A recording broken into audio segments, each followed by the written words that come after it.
Over 100 years ago, a sudden mutation turned the world upside down, spreading like wildfire and transforming the dead into twisted abominations that rose against the living. Civilization crumbled, and nightmares became reality. In the midst of this chaos, a rare few awakened humans born with extraordinary powers. They became the final shield standing between mankind and total annihilation. Then, in the year 2145 years after the first outbreak, the mutants did the unthinkable. They united.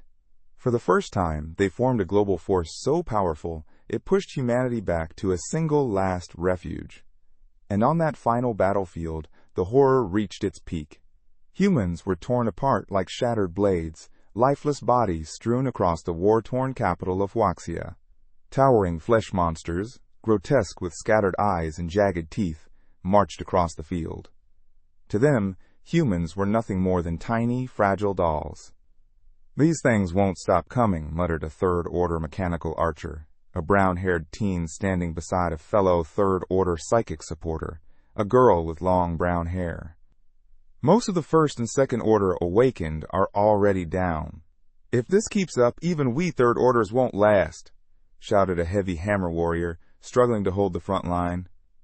"Watch out, that thing's hiding more than it shows," warned the archer, bow drawn as a monstrous creature surged forward.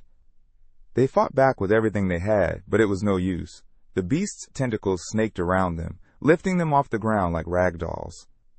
"Boost me, sis! I'ma smash these freaks to bits!" yelled the hammer warrior, eyes locked on the creature's closing jaws.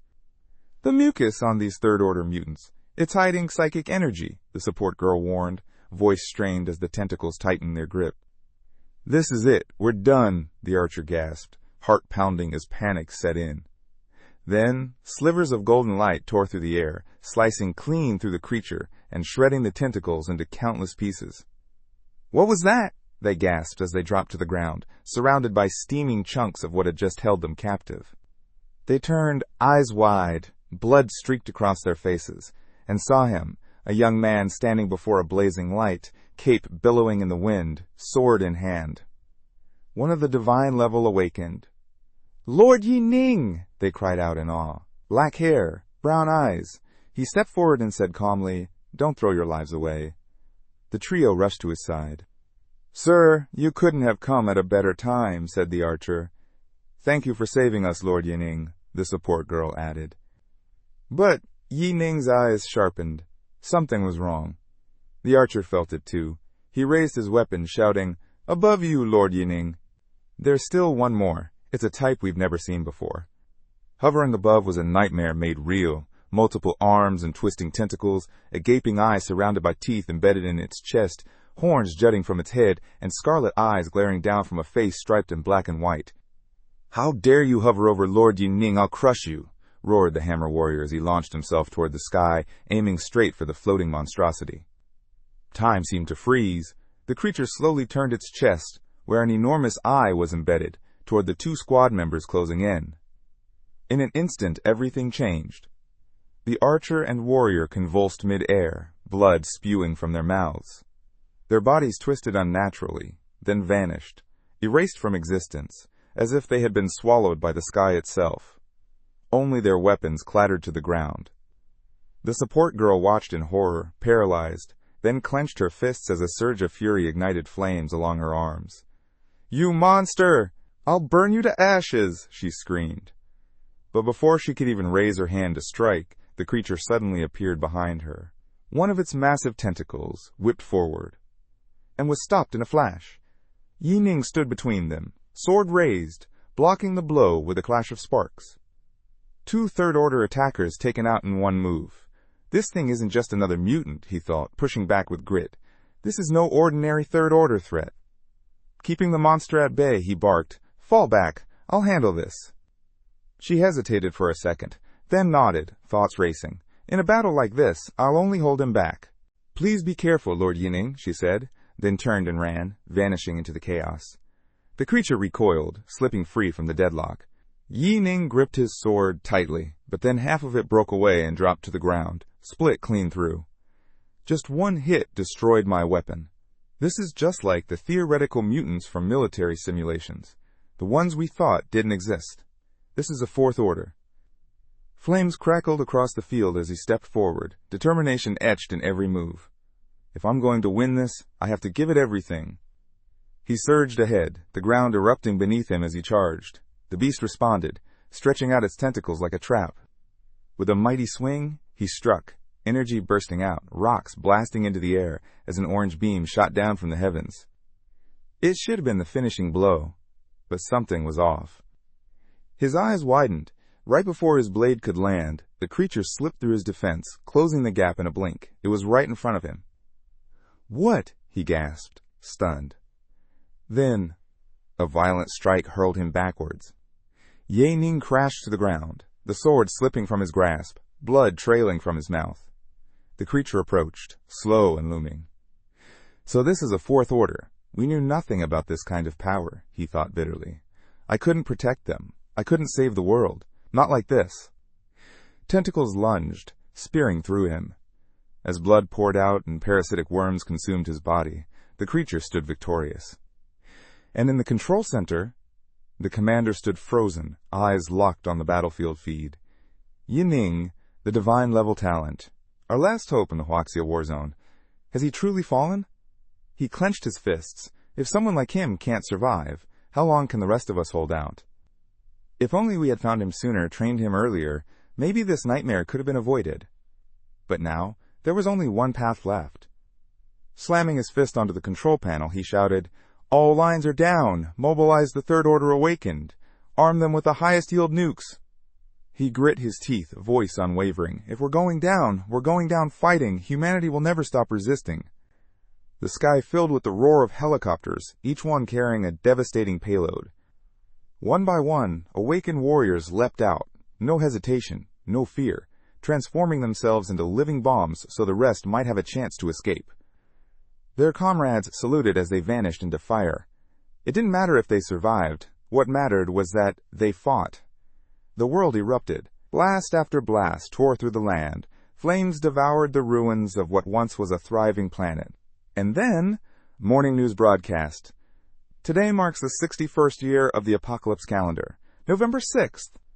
Project 337, a new safe zone construction initiative, is expected to begin. Breaking news. Safe Zone 67 in the EC has come under siege by sea beasts. All local survivors, evacuate immediately. These were the first words Ye Ning heard as he came to. His vision blurred. Skin bruised, bandages wrapped around him, clothes in tatters. He sat up slowly, dazed. My head's pounding. Didn't I die back there? Voices nearby drew his attention. He's awake. What should we do? One of them asked. He turned his head. He was lying inside a locked cell. 2 guards stood nearby, murmuring. I heard he was infected with some virus. That's why he couldn't take the test. He's been unconscious ever since, said one. They've already started the talent selection. If he acts up later, kill him, replied the other coldly. Loading his weapon, the second guard added, Not like he matters. He's nobody. Not an awakened descendant. If he dies, we'll just report he turned mutant. Gun in hand, he stepped forward, glaring down at Ye Ning. Stay quiet. Maybe you'll live through the day. But Ye Ning's mind was spinning. Wait this moment. Wasn't this 3 years ago? I've gone back to the day of the talent test. So that's why, in my last life, someone sabotaged my chance. The guard raised the weapon. Enough talk. Kill him. Not this time, Ye Ning thought. In a flash, he surged forward, snatching the gun from the stunned guard. Shoot him! The other shouted. Too slow. Ye Ning struck hard with his elbow, sending one flying. Then, 2 clean shots. Both guards dropped. And Ye Ning stood still, surrounded by silence and fallen bodies. Awake, alive, and ready to change everything. Ye Ning's thoughts raced as he moved through the dim corridors. In my last life, I failed the test. I ended up as a scavenger, barely surviving for 3 years until the army finally discovered I had a divine-level talent. But by then, it was too late. The Huaxia war zone had already fallen. There were no resources left, no proper support. Even though he managed to reach Third Order in just 7 months, he had still been far from the top. And even so, I threw myself into battle against a Fourth Order mutant. His steps slowed, memories flickered, His mother's face surfaced, soft and sorrowful. Head bowed, his expression darkened. Mother Shan, I'm sorry, I couldn't protect you. I couldn't save you. But then, his gaze hardened, determined. This time, I still have time. If I pass the test, if I become the strongest, I can protect the people who matter. I can end this nightmare once and for all. Suddenly, a notification echoed in his mind. Apocalypse God Sword System successfully linked to host Ye Ning. Mission objective: touch the test crystal within 30 minutes to activate the system. Failure to do so will result in system deletion after 31 minutes. Hint: upon successful activation, all sword-related abilities will be amplified 100x and evolve into forbidden sword techniques. Ye Ning's eyes narrowed as he read through the mission. This system, it's not like the apocalypse system everyone had in my past life. Could this be the result of reincarnation, a chance I wasn't supposed to get? Doesn't matter.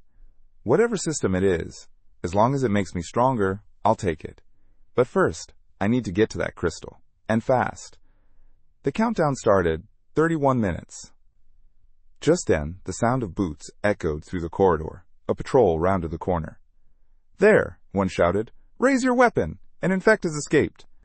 Ye Ning found himself surrounded. Barrels aimed straight at him. Hands where we can see them! Don't move! He calmly scanned the squad. The one in the center! He's the only awakened. The rest are just standard guards. Best move. Take the leader. Force a way out. Without hesitation, Ye Ning fired at the closest soldier, dropping him instantly. In a flash, he vanished and reappeared behind the awakened captain, pressing the stolen weapon against his temple. Don't move, he said coldly. One step and you're dead. The other soldiers shouted, panicked. Release the captain! You're making a huge mistake. Attacking the army in a safe zone is treason. Ye Ning's voice was steady, ruthless.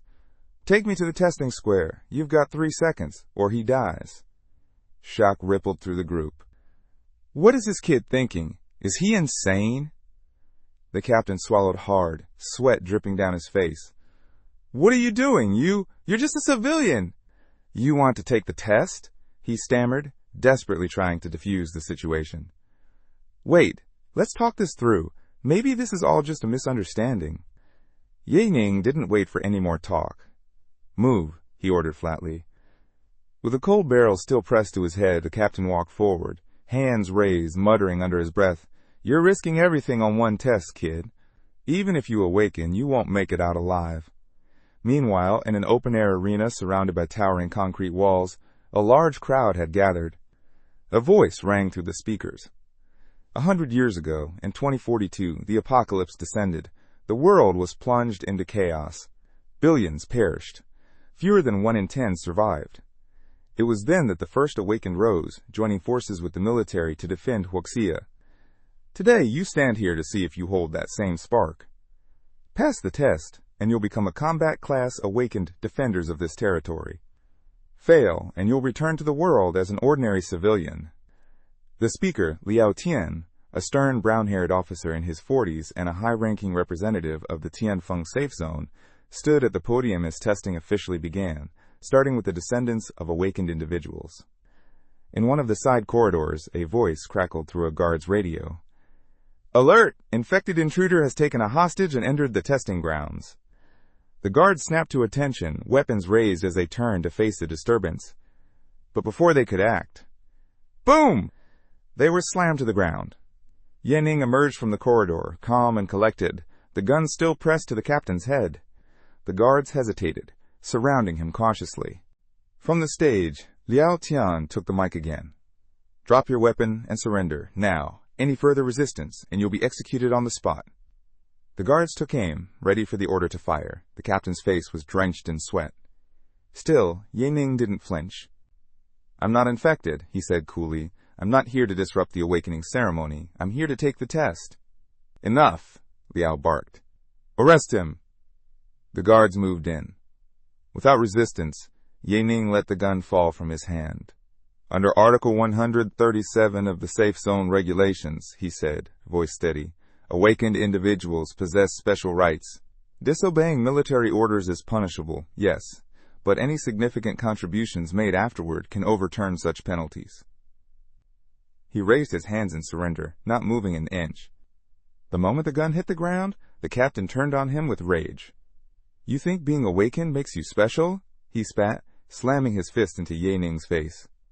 Other guards piled on, pinning him down and striking him repeatedly. "This is insane," the captain snapped. "Quoting regulations in a place like this?" Liao raised his hand. "Enough! Execute him, now!" A shadow loomed above Ye Ning. A man descended, sword lifted high, ready to strike. But just before the blade fell, a thunderous roar shook the air. A jet streaked through the sky, its lights blinding, engines howling as it hovered above the arena. Everyone froze. The captain looked up, stunned. "That's a psychic supersonic combat jet?" From the aircraft, a powerful figure dropped down. Supreme Commander of the Tianfeng military zone.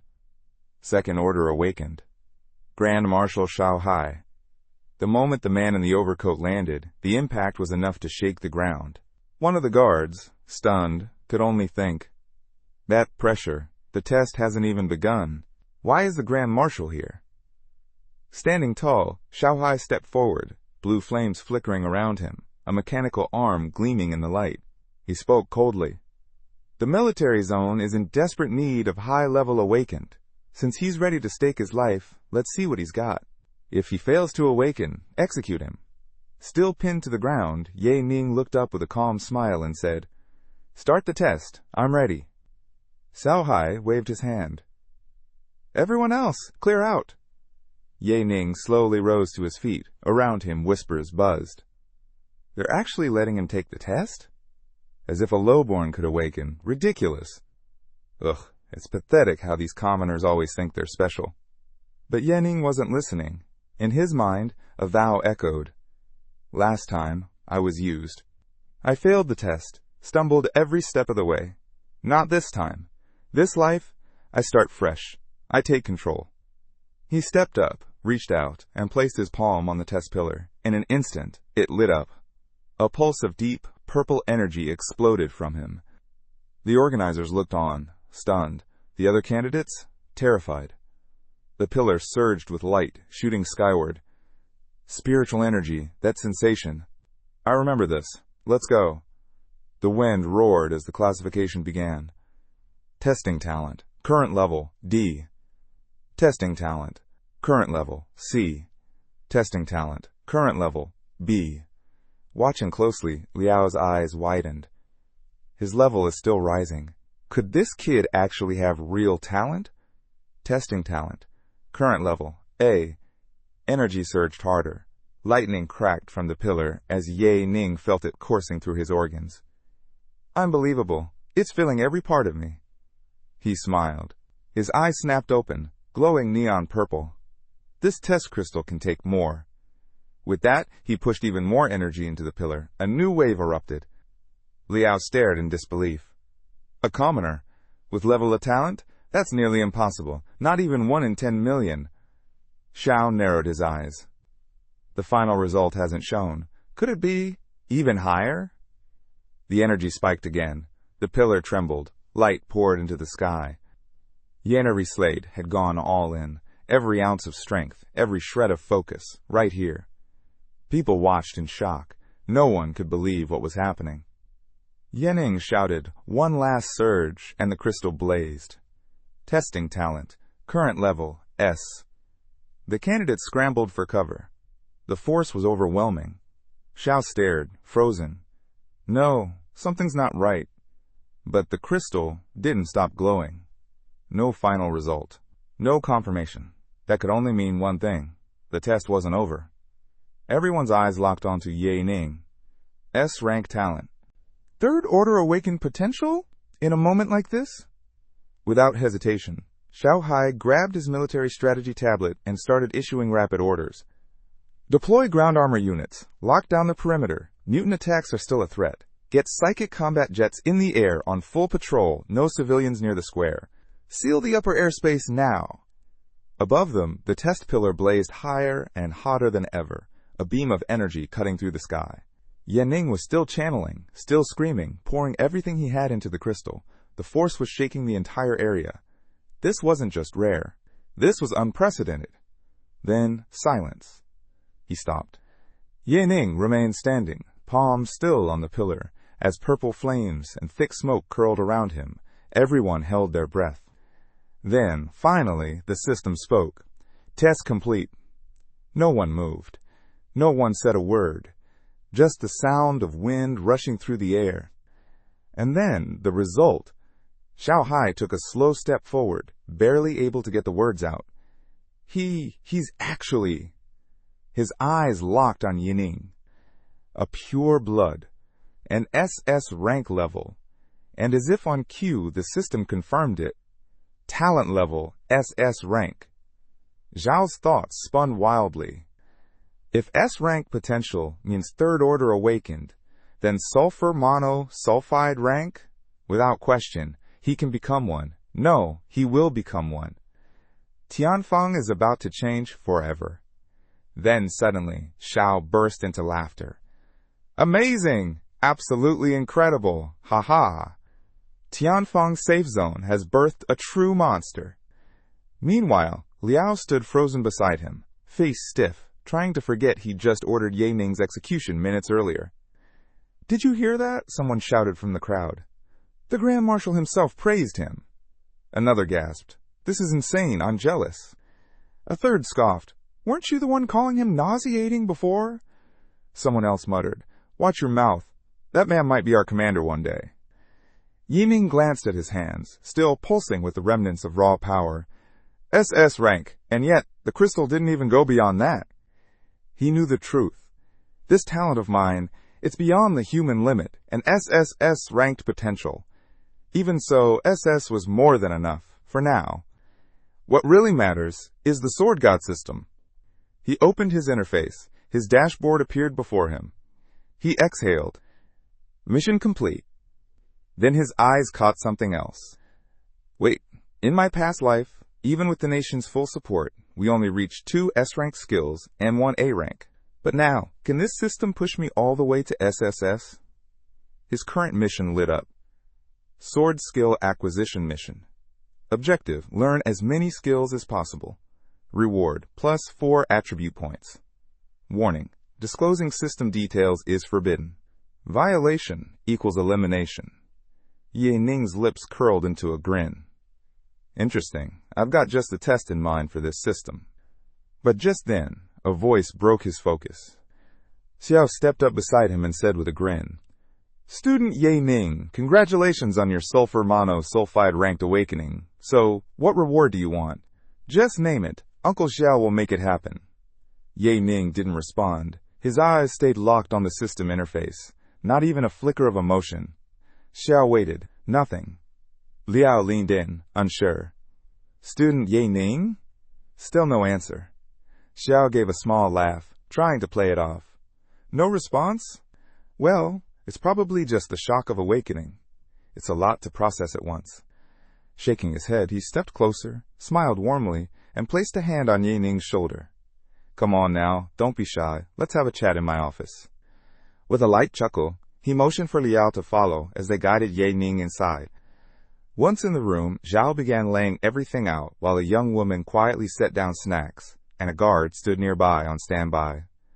Ye Ning, you were set up. Someone nearly cost you the chance to take the test, Xiao said seriously. I've already sent people to handle those responsible. We'll get to the bottom of this. I'll make sure of it. He leaned forward. And more than that, I'm recommending you as the first candidate for the seedling program. Once your awakening is verified, you'll get your own level 3 guide, full resources, and specialized equipment. Then he smiled, gesturing toward the couch.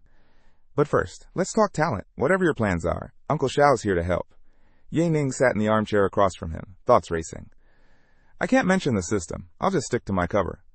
He answered calmly. It's a psychic-type talent. Object telekinesis. Xiao crossed his arms, nodding slowly. Ah, psychic. That's rare. You'll need experts from the capital for that kind of training. He leaned in again. Now, back to rewards. What would you like, Ying? If possible, I'd like a book on sword techniques, Commander Xiao. Xiao didn't hesitate. He turned to the guard and said, "Easy. Go grab one. Make it a high-level copy." The guard left and returned a short while later, holding a book with care. "Commander Xiao, this is the top-grade copy from our reserves." Xiao handed it over with a pat on Ye Ning's shoulder. "Here you go. It's all yours." With the book in hand, Ye Ning bowed slightly. "Thank you, Commander. If there's nothing else, I'd like to return now." Xiao smiled. "Eager to go home and share the news with your family? I get it." Then, turning to the guards in the room, his tone sharpened. "Listen up. From now on, elite soldiers will escort Ye Ning at all times. His safety is top priority. Any issues, report directly to me." He paused, then added with a commanding edge, "And I want a full report on why he nearly lost his chance today. You've got 24 hours. Whoever was behind it, arrest them first. We'll deal with the rest later." In perfect sync, the guards bowed deeply and responded, "Yes, Supreme Commander." In Tianfeng Security Zone, over at the 6th checkpoint, a military vehicle rolled through a barren area, so dry and resource scarce, even its engine noise turned heads.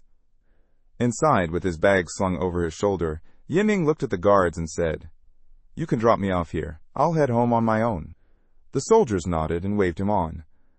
Whispers followed the moment he stepped out. "Hey, isn't that Ye Ning?" "Seriously? He showed up in a military vehicle. He must be someone important now. And look at all the awakened escorts with him. Definitely a big deal." Just then, a girl appeared outside, taking out the trash. "Xian," Ye Ning called out, his voice carrying across the open space. The girl paused, looked up, and froze. "Brother?" she said in disbelief. It was Xian, his younger sister. The moment he saw her, emotion flooded his chest. "I failed to protect you before, but this time, I swear, I won't let you suffer ever again." He ran to her, wrapping her up in a tight embrace. The warmth, the relief, it all poured out at once. Confused, she looked up at him. "Brother, we haven't seen each other in over a year. I thought you were still in training. How did you get out?" With tears welling in his eyes, he smiled softly and said, "Your brother already took the test." Xian stepped back, smiling wide. "Then why are you crying?" Ye Ning wiped his face and chuckled. "It's nothing. I'm just really happy to see you." She grabbed his hand, bouncing with joy. "Come on, let's go home. Mom's been so worried about you." Ye Ning nodded. "Of course. Let's go surprise her together." She lifted the bag of scraps she was carrying and grinned. "Brother, I was lucky today. I found extra pieces. We can trade them for cake, so you can eat something nice tonight." Ye Ning laughed. "Silly girl, tonight we're all eating well." Her eyes sparkled. "Really? Even meat?" "As much as you want," he said, patting her head. Back home, Ye Ning unpacked his supplies and began preparing a proper feast. The table soon overflowed with food. Meats, vegetables, everything his family hadn't seen in ages. Shahan's jaw dropped. "Whoa, that's so much food, brother." As they sat down together, their mother looked at him, curiosity and hope in her voice. "Ye Ning, what's the awakening test like?" the neighbors keep asking. He smiled warmly. "I passed, Mom. I'm officially awakened." She gasped, placing her hands over her heart, a radiant smile breaking across her face. "Truly?" Ye Ning nodded. Xian jumped up, shouting, "Yes, my brother is amazing. I'm so proud of you." Leaning across the table, she asked with excitement, "Now that you've passed, can we eat like this every day?" He looked at her and said with a smile, "Yes, from now on, you can." Hours passed, and the house had gone quiet. Everyone was finally asli zipingpa. Ye Ning sat silently in the dark, watching his family rest peacefully. A small smile tugged at his lips. Then, gently closing the door, he turned and activated the system. A soft blue interface appeared before him, translucent, glowing. "Mission complete. You've gained 4 attribute points. Detected skill, sea-level sword technique, stabbing sword. Skill upgraded. New skill unlocked, sword storm, SSS rank." Blue energy surged around him in a calm wave, forming a sphere in the air. Inside it, Suspended, a miniature sword spun slowly, radiating power. Yining stared at it in awe. It actually upgraded, from C rank to SSS. Even with everything I've seen in my last life, nothing ever reached this level. As the energy stabilized, he sat down and began going over the system details carefully. Using this skill once takes 4,500 points of spiritual energy, he muttered. He leaned back, deep in thought. Without factoring in equipment bonuses, I'd need to reach at least intermediate tier 3 to activate it once. Thankfully, the cooldown is 48 hours. If not, I wouldn't even have the energy to use it a single time right now. His expression darkened a little. And since the system doesn't allow me to reveal anything about it, I can't explain how I gain this skill or where my power comes from. Until I'm promoted to tier 2, I should avoid using Sword Storm in front of anyone. He tapped his fingers lightly on the table. This is a crucial moment. The commander just placed me in the seedling program. Better to lay low and not raise any suspicion. But as he looked again at the spinning sword orb in his hand, a fire lit in his eyes. Still, I've never seen a skill like this before, not even in my past life. I want to use it. He gripped the orb with his right hand, watching the energy swirl. Then a thought struck him. His eyes lit up. Wait, isn't there a place for this? In the military zone? His lips curved into a satisfied smile. In his mind, memories returned. Flashes of the post-apocalyptic world overflowing with spiritual energy. As humanity awakened, dungeons began appearing all over. Chaotic at first, but slowly, knowledge was gathered. The military in particular began investing heavily into dungeon research and development. And from that, test dungeons were born. Unlike the natural ones, where death was almost certain, these were controlled environments. Designed for training, created for safety. Real combat without the real risk. Wearing a white hooded coat that flowed behind him, Ye Ning walked purposefully down the quiet street. A test dungeon should be perfect, he thought. Eventually, he arrived at a building made of 3 towering spires, Tianfeng's official security zone dungeon facility. Inside, the military base was quiet and sterile, humming with hidden energy. He stepped into the center of a teleportation platform surrounded by a glowing blue light. I'd like to open a low-level dungeon, solo entry. Any type will do, Yining said. One of the staff members glanced up and did a double take.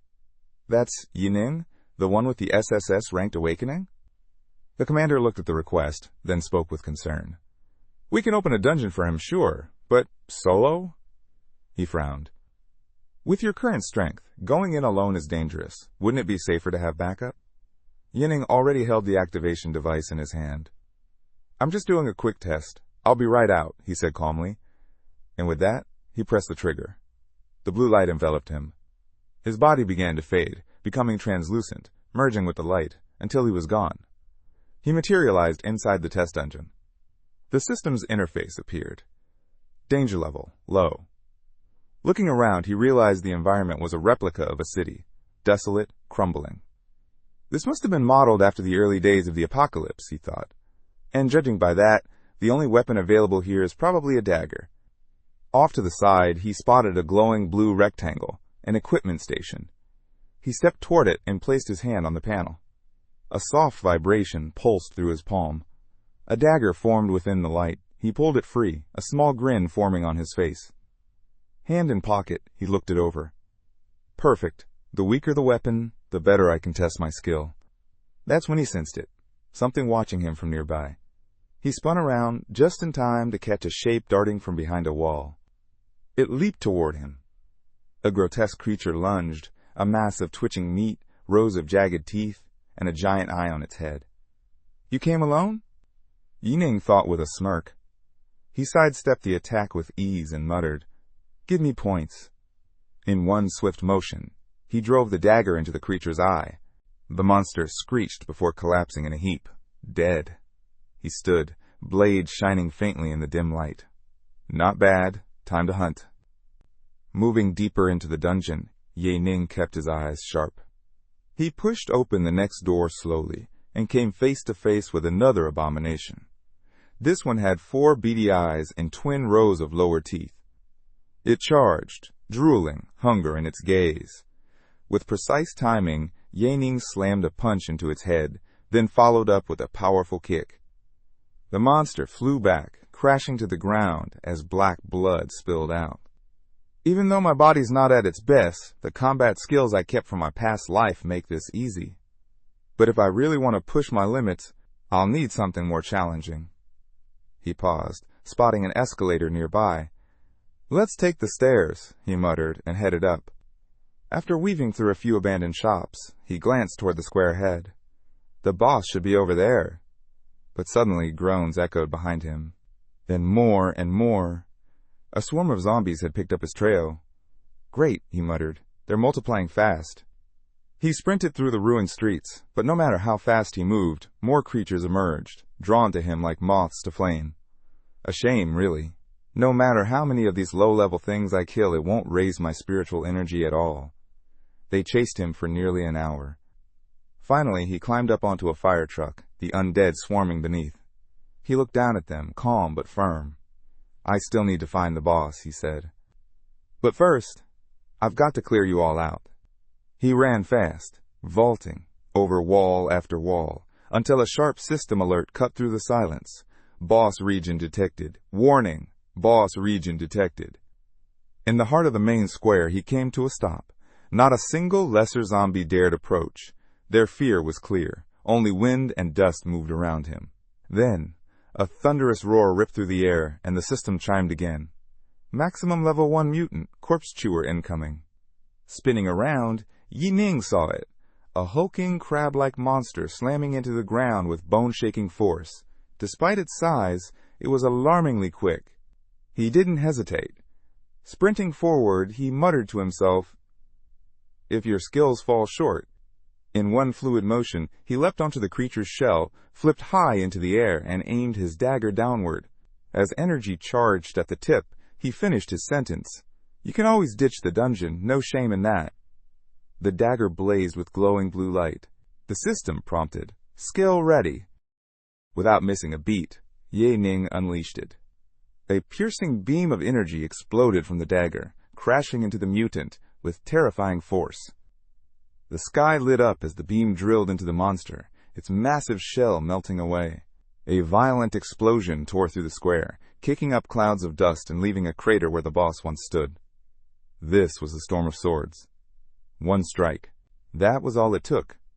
Surveying the devastation, Ye Ning muttered, "If I hadn't come to test this skill, I wouldn't have known how powerful it really is. Even a weak Tier 2 mutant wouldn't survive that, and I'm still just level 0. Grinning, he pulled up his status panel. Maximum level 1 mutant slain. +5 spiritual energy. Test dungeon. 50% deduction. He chuckled. So the energy here comes from the military zone's spiritual stones, huh? Still not as good as a normal dungeon's. Another reward appeared, a piece of gear labeled Agile Hand. Yi Ning raised an eyebrow. Never heard of a test dungeon dropping equipment before. In this world, even a level 2 awakened can't get a full set of basic white gear. Just getting one item is already lucky. He looked around one last time. Mission complete. Got a decent drop too, no reason to stick around. With that, he tapped the exit device. His body shimmered, fading from the dungeon and reappearing at the base. I'm done. Here's your token, Yi Ning said, handing the device to a staff member. The worker took it, eyeing him curiously. He left that fast? Must have been scared of the zombies. Just then, someone shouted in the distance, catching everyone's attention. Who let that team into the test dungeon? I said they weren't approved. That dungeon's way too hard. How many times do I have to repeat myself? The staff member scratched his cheek awkwardly and muttered, Commander, actually, no group entered. We wouldn't dare send anyone in. The commander's brow furrowed. No one? No team went in? Then how the hell did the mutant die? Even equipment was left behind. Don't tell me some bored level 2 awakened snuck in for Linlan? That's when the staff member's face went pale. A chill ran down his spine as the realization hit. He stepped forward hesitantly and said, It was Yi Ning. He was the only one in the dungeon just now. He said he was just going to test something. Could it be he went in just to see if he could take down the dungeon boss? Meanwhile, back in his own district, Ye Ning strolled through the streets of the regional market. Shouts echoed through the air. Selling weapons! Selling weapons! 7.5 kilos of flour gets you 20 cartridges of ammunition. Fried mantis, half a kilo for credit, on sale today. As he passed the stalls, Yang Ning took it all in silently. I might have crushed a maximum level 1 mutant easily, but things out here are still bleak. On a corner nearby, 3 kids were huddled around a passed-out drunk, trying to snatch his wallet. "Quick, the patrol's coming," one of them hissed. The moment sirens blared, the kids scattered like shadows. A guard yelled after them, "Out of the way! Whose kids are these? Watch yourselves!" "Run!" one of the children cried as they disappeared into the alley. Watching from a distance, Yi Ning thought grimly, and this is just the surface. A year from now, this so-called safe zone will be nothing but ashes and corpses. Level 3 mutants will tear through this place. And in just 10 days, there'll be a zombie riot in Heavenly Wind City. A massive wave will strike the safe zone head-on. Mother Shawan, they'll still be in danger. I need to get stronger, fast. That same night, inside the Central Army Group's headquarters in the capital's safe zone, an urgent meeting was underway. High-ranking leaders surrounded a long conference table. One of them addressed the room. "We've received a high-priority alert. An SS-level talent has emerged in the Heavenly Wind safe zone. Has everyone reviewed the report?" On the large screen, Ye Ning's profile appeared. Photo, stats, and status. SS-level talent, pure blood. "This is promising," one of the officers remarked. A man seated at the far end of the table nodded. "We've lost too many level 3s lately. A talent like this could really tip the scales. We need to fast-track his training," someone else chimed in. "Get him the best resources, immediately." Another officer suggested, why not just transfer him straight to the capital's military region?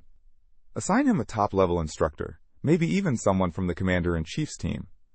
The mustached man across the table frowned. "You trying to leap over the chasm between level 3 and level 4? That divide isn't something you just skip." A white-bearded elder with long hair replied calmly, "Even our own Commander-in-Chief hasn't broken into level 4. That's because none of us started with top-tier resources. But maybe this one can." The mustachioed man paused and thought, then nodded. "Yes, starting him off like this might actually work. It's worth a shot." The others quickly agreed. SS-level talent Ye Ning will be enrolled in the SEED program and trained as a primary candidate, one officer proposed. "We'll transfer him to the capital's military region immediately." But just as momentum built, a voice cut in. "I object." Heads turned. Why? Why turn down someone with that much potential? One of the leaders demanded.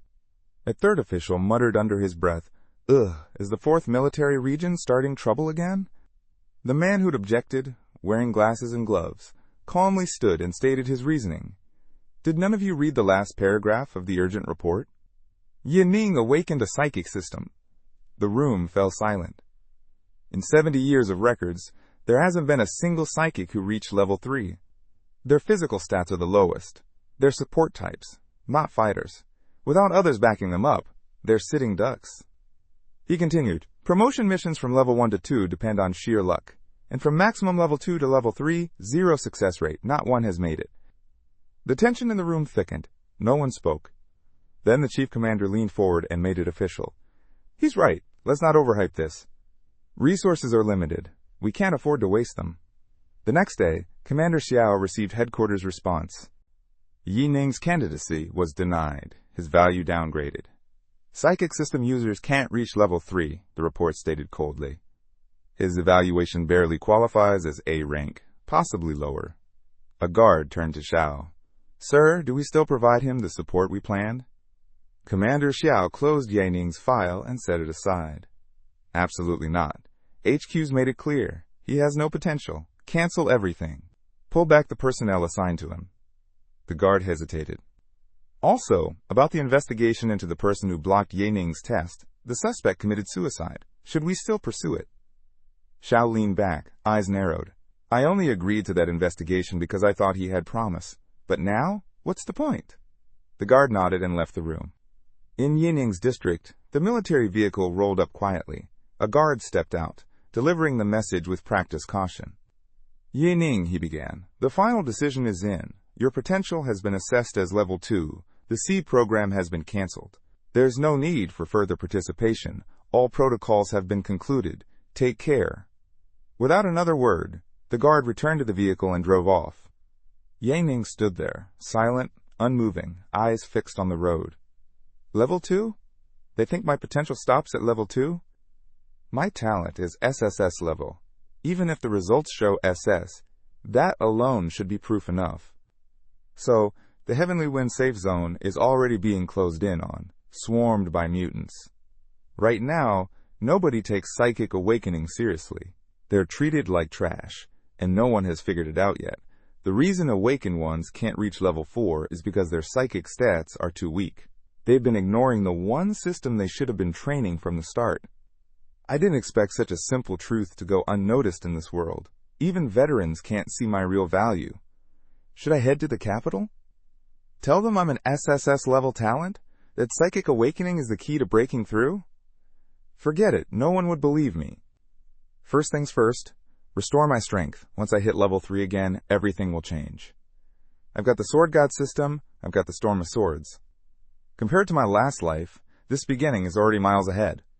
Yining pulled his hood up and quietly disappeared into the distance. Deep in the wild forest, a small team of awakened ones spotted him entering the woods.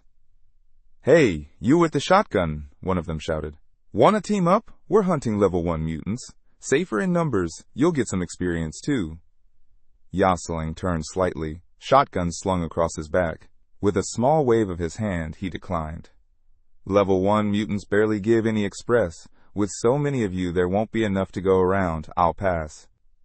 The lead guy frowned. "You're bold, huh? We saw you alone and thought we'd help out. And this is the thanks we get?" He stepped forward, voice rising. "Listen up. The world's changed. You think just because you awakened, you're untouchable? We were trying to do you a favor." The group began to close in. But Yining stopped. He turned his gaze on them, cold, sharp, merciless. A chilling aura surged out around him. "Leave," he said flatly. That single word hit harder than any threat. The boy's face went pale. "What is that? That looked like I'm being hunted by a predator." The three of them backed off instinctively, watching in silence as Yining walked away. "Only someone who's been to the edge and back could have eyes like that," one of them murmured. "He's not ordinary." Yining continued, stepping deeper into the shadowy forest. A faint, sinister energy hung in the air like mist. "This rotting forest," he said aloud. "It's one of the most dangerous places outside Heavenly Wind. If I'm right, there should be 2 level 1 mutants ahead, one of them being a max level variant. To reach level 1 from 0, I need 3 confirmed kills. I already took down a max level mutant in the test dungeon. Even with the express cut in half, that still counts for 1.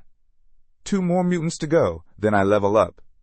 Just as that thought crossed his mind, a sudden surge of killing intent rushed toward him. Yining reacted instantly, grabbing his shotgun and spinning around. "I need to avoid using the sword. Storm of Swords could end this in a second, but I need more than just psychic strength. I have to push my physical limits too." With one swift swing, he smashed the butt of his gun into the mutant's skull, crushing it on impact. Thick black blood splattered across the ground. More enemies closed in, zombies sprinting from every direction. Without hesitation, Yining launched himself into the fray. He kicked one aside, punched another square in the jaw, and fired clean shots as they lunged. Not once did he use his psychic powers. Psychic awakeners are known for being physically weak. I have to destroy that belief. If we want anyone to reach level 3, awakening the psychic system is the only path forward. Otherwise, when a level 4 mutant arrives, it'll be too late. That terrifying memory flashed again, the mutant that ended his life in his last timeline. I have to make the veterans see it. They need to understand what the psychic system really means. Outside the forest, the team from earlier was still lingering near the edge. "Did you hear that? Gunfire?" one of them asked, eyes wide. "Was that him?" Another pointed toward the source. "Sounds like it's coming from the direction of the demon tree." "Forget that," their leader shouted. "Let's get out of here." "He's got a death wish. Don't go chasing trouble." Back in the forest, Yining had cleared out the last wave when suddenly, thud! 2 massive roots slammed down from above, sending him crashing to the ground. The system beeped in warning. Maximum level 1 mutant, demon tree, approaching. Mid-level 1 mutant, binder, approaching. 2 of them? At the same time? From the shadows emerged a towering figure, an abomination of twisted branches, teeth, and blood-red eyes. The demon tree roared as it moved toward him. "Where's the other one?" Yining scanned the area. "I can't see or sense anything else." just this one. But something feels off. The demon struck, roots whipping through the air like spears. Ye Ning jumped, dodged, rolled, barely staying ahead of the onslaught. The ground split where the roots landed, branches crashing down in relentless fury. It's fast, way too fast for something so huge. He kept moving, slipping between strikes until suddenly, the demon vanished. Where'd it go? He looked up. The monster was in mid-air, crashing down like a meteor. Yi Ning rolled out of the way just in time, the impact blasting dirt and debris into the air. Sliding along the ground, he thought, that thing can jump? With that size? And the second one still hasn't shown itself. A sneak attack, maybe? No time to run, no time to think. I have only one choice now. Survive.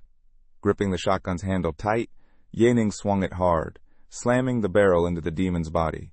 The impact made the monster recoil, and in that instant, a second figure appeared. A small, spiky creature with a glowing red eye emerged from beneath the mouth of the massive green tree-like demon, instantly catching Ye Ning's eye. As the little creature withdrew, a gush of black blood burst from the towering demon, evidence of the blow Yi Ning had just landed. Hitting the ground, Yi Ning's thoughts raced. That thing I just saw. Our squad took down a mid-tier level 2 mutant without much trouble. But we didn't expect 2 level 1 mutants at once. Everyone was badly hurt. We even lost teammates. If that second one hadn't been hidden so well, things wouldn't have ended like this. Back in my past life, it took an elite military unit to bring down the tree demon and the binder. I misunderstood what they said back then. I thought the binder was hiding somewhere nearby, but the truth was right in front of me. The binder was inside the tree demon. The tree demon, a grotesque mesh of roots, branches, razor teeth, and blood-red eyes, continued to roar. And right there, on its neck, glowed a faint blue dot.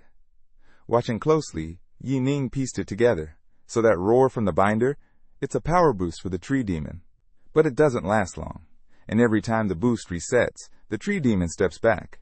Its movements don't change. It still follows the same pattern. If I'm right, it's about to jump at me again. Just as predicted, the massive creature lunged. A grin broke across Yi Ning's face. Now that I've figured you out, that trick of yours is your biggest weakness, Binder. With a powerful leap, he climbed onto the demon's body and sprinted across its back toward the center, toward the binder. Drawing a dagger, he focused his energy. A crackle of golden lightning surged through the blade, and with a single thrust, he drove it straight into the smaller creature, cutting off its connection to the demon. Bit by bit, he sliced through the tendons linking the two monsters until he tore them apart. The binder was now in his grasp, no bigger than a hand, looking like an oversized eyeball.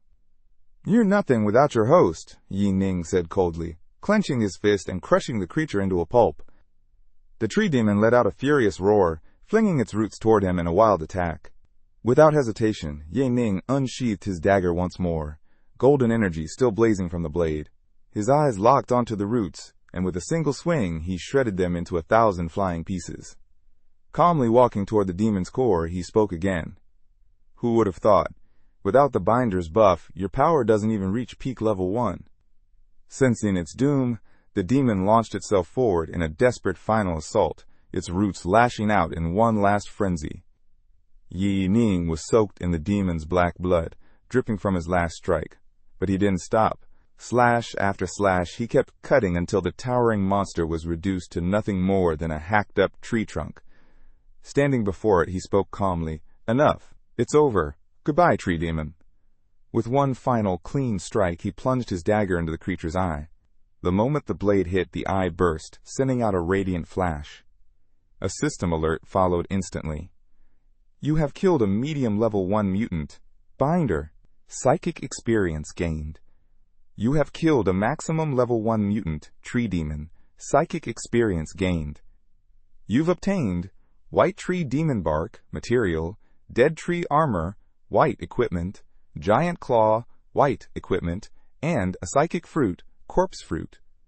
Scanning through his loot, Ye Ning muttered, not exactly how I wanted this to go, but decent training, and some solid rewards, and that fruit's a nice bonus. The corpse fruit's description read, Psychic fruit, corpse fruit white, effects, permanently increases constitution by 1 point. Also boosts HP recovery rate by 20%. Use item? Without hesitation, Yening answered, yes. The fruit materialized in his hand, like a shimmering orb of water. As he activated it, his mind wandered. Most awakened only get 4 stat points per main level. After taking down those 2 bosses, I've already gained more than I expected. Not bad at all. Meanwhile, back at the edge of the battlefield, the group of young allies who had planned to assist Yening were still hiding among the trees. Was that the gunshot we heard earlier? One of them whispered. The boss's psychic pressure. It's gone, another said, eyes wide. A third, crouching low to the ground, asked, could he be a level 2 awakened? But there's nobody else here but us, one replied. Just that kid. The crouching one narrowed his eyes. That boy, when we first saw him, he gave off this weird vibe. You really think it was him? That's just impossible.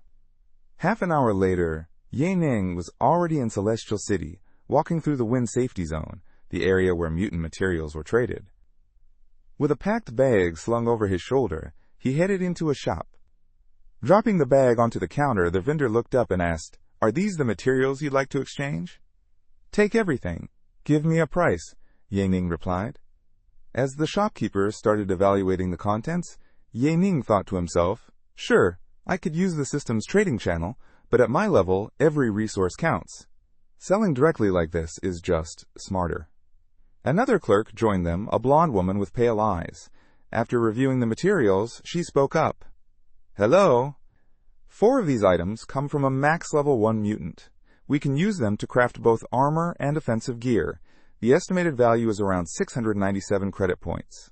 Since it's your first time selling with us, we can offer you our new customer rate, 700 credit points. Yening heard the offer and gave it some thought.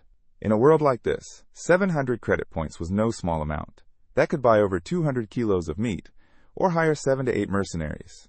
Definitely a generous payout. He nodded. All right, finalize the deal. The credits have been transferred.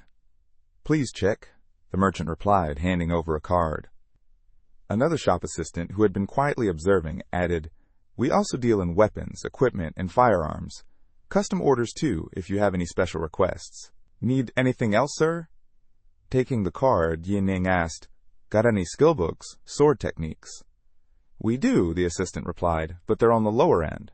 Mostly D-rank skills. That's about all you'll find around this entire Celestial Wind safety zone. Would you like to browse them anyway? The other merchant chimed in. Yening nodded and scanned through the available skills, thinking to himself, the system can modify these skills and boost their power, but their core effects still depend on the original version. So I can't just grab any random skill. Take Swordstorm, for example. It's insanely powerful, but there's a short delay before it activates. Not ideal. It covers a wide area, but that makes it inflexible. If I ever face a fast, high-level mutant and they manage to slip out of Swordstorm's range, I'll be wide open. Seeing him hesitate, the merchant stepped closer with a polite smile. Not quite what you were looking for, dear customer. If you're not in a rush, we can have skill books transferred from other safe zones. For a small fee, of course. We can even get C-rank ones. And if you're open to other weapon types, we might have some B-rank skills too. Yening gave a light smile. No need. I'll take this sword cut skill. Let's see what kind of acceleration type ability this turns into, he thought. The merchant was a little stunned. Someone capable of selling materials from a max level 1 mutant, buying low-tier skills? Is he just rich and eccentric? Oh well, not my business.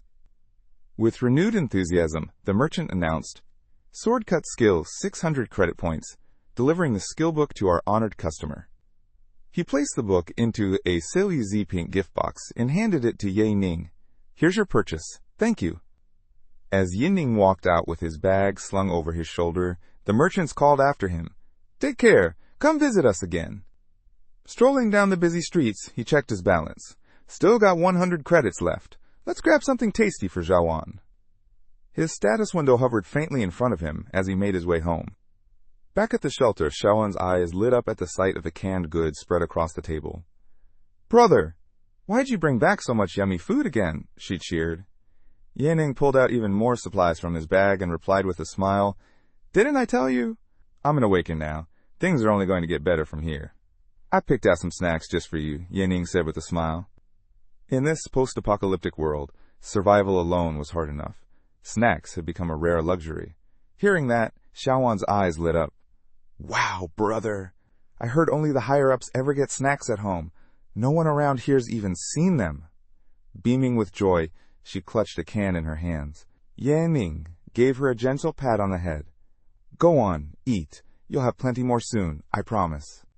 Later, after tucking Xiaowan in, he watched her curled up under the blankets, still hugging her worn teddy bear. Mom's doing overtime again, he thought. She won't be back tonight. And Xiaowan's already Asli Zipingbit. Time to check out that skill. He sat down at the kitchen table and placed the skill book in front of him. Activating the Sword God system, a brilliant blue light surged from the book. D-rank skill book Sword Cut acquired. Skill slot, 2 quarters. Skill upgraded, Celestial Light / Sword Cut level, SSS.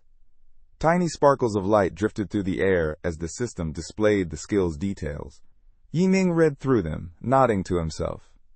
A 600% agility boost. Even if it only lasts a second, that's huge. Definitely the right pick. But he still needed a place to test it out. Where would be best? Oh, right. He opened a drawer and pulled out a gas mask. If we're talking speed, there is no better place. Out came a Selai Z-Pink outfit, a utility belt, and the mask. He suited up and headed out. 2 hours later, he arrived at the outskirts of Celestial Wind, the ruins of an old city battered by violent gusts. The wind howled through crumbling buildings, and water slicked the ground like a thin, endless film. Creatures had become part of the broken architecture, twisted into the wreckage. This is it, Yi Ning muttered as he walked deeper into the zone. Doesn't matter if it's my past life or this one. No one comes here. It's a dead zone. The place was known as Jinyuan Middle District, a ghost town. His mind drifted back to a memory, the time he fought a massive worm here in his previous life. But what stood out most was what came after. That day, I stumbled onto a level 2 mutant, incredibly fast, borderline maxed out in speed and agility. It also dropped a rare blue-grade piece of gear. As he stepped forward, something felt off. His feet weren't moving right. Looking down, he saw it. The water below had thickened, transforming into sticky slime. I'm stuck. A presence flared behind him. Whipping around, Yi Ning spotted it, a grotesque mutant covered in moss with purplish skin, rising from the shadows. It moved fast, lunging toward him with a mouth that split open in all directions, a tooth-lined maw blooming like a monstrous flower. Without hesitation, Yi Ning drew his dagger and executed a sharp Trantane-style slash, cleanly beheading the creature in a single motion. The head rolled away as he watched the body collapse. Lucky. Just a zombie type. If that had been a crawler, things could have gone very wrong. Fighting anything in this toxic swamp would have been a nightmare. Yi Ning slipped into an old warehouse nearby, glancing around. We'll need to switch locations fast, he muttered. But tucked away in the shadows, a massive worm was already lying in wait. It struck without warning, swinging its huge tail straight at him. Yi Ning ducked, narrowly dodging the blow, his thoughts racing. Back in my previous life, I was already level 2 and geared up with blue-grade equipment when I faced this thing. Even then, every hit left a mark. With its raw strength, even the slightest hesitation could get you torn to pieces by the climber. He darted outside, scanning his surroundings. If I remember right, the climber should be nearby. How could I have missed that in my past life? Maybe I just didn't notice. But this time, this could actually work to my advantage. Spotting a loose metal fence on the wall, he yanked it down and quickly bent the bars outward into jagged spikes, turning it into a deadly trap. Then, he waited. Suddenly, a heavy thud echoed behind him. The giant worm reappeared, roaring in fury. Bingo! Hidden elite mutant, just like I remembered. Yan Ning positioned himself in front of the spiked wall, luring the worm in. The creature charged straight at him, only to slam into the trap at full speed. The sharpened metal teeth pierced deep into its flesh, pinning it against the wall as Ye Ning dodged to the side. This worked better than expected, he said under his breath. Didn't think you'd fall for it that easily. But then, something moved. His senses sharpened. Another presence. Something darted between the crumbling buildings at incredible speed. The system alert confirmed his fear. Medium level 2 mutant detected climber. Yi Ning turned, only to see another worm, this one with blood-red eyes, long claws, and bluish skin. It moved like a blur. "Damn it," he hissed. "Both of them at once?" The climber zipped through the ruins with frightening agility. Yening barely kept up, pushing his focus to the limit. Why is it faster than it was in my last life? He remembered something else, the principle of darkness under the lamp. When you're too close to a climber, it actually becomes easier to predict their next strike. But the timing of their charged attacks, that was always the wild card. No time to strategize. One misstep could be fatal. One mutant's attack had to be dodged, the other could only be endured. The elite purple-skinned worm lunged, slamming its head into Ye Ning with full force. He crossed both arms in front of him to brace, but it wasn't enough. Pain tore through his body as he flew backward. Blood sprayed from the impact. "Damn it, this trap just made things worse," he groaned. The very spikes that had pinned the monster were now crashing into him, and one jagged piece embedded itself deep in his side. Gritting his teeth, he ripped it out, blood dripping down his waist. "I came here to test my new skill, but this is turning into a disaster. Swordstorm would be ideal right now, but no way I can clear both of them with it. The climber's just too fast. It'll slip right through. Dodging attacks from two high-level mutants at the same time with base-level strength? Impossible. I've only got one real option left, Celestial Light Rift.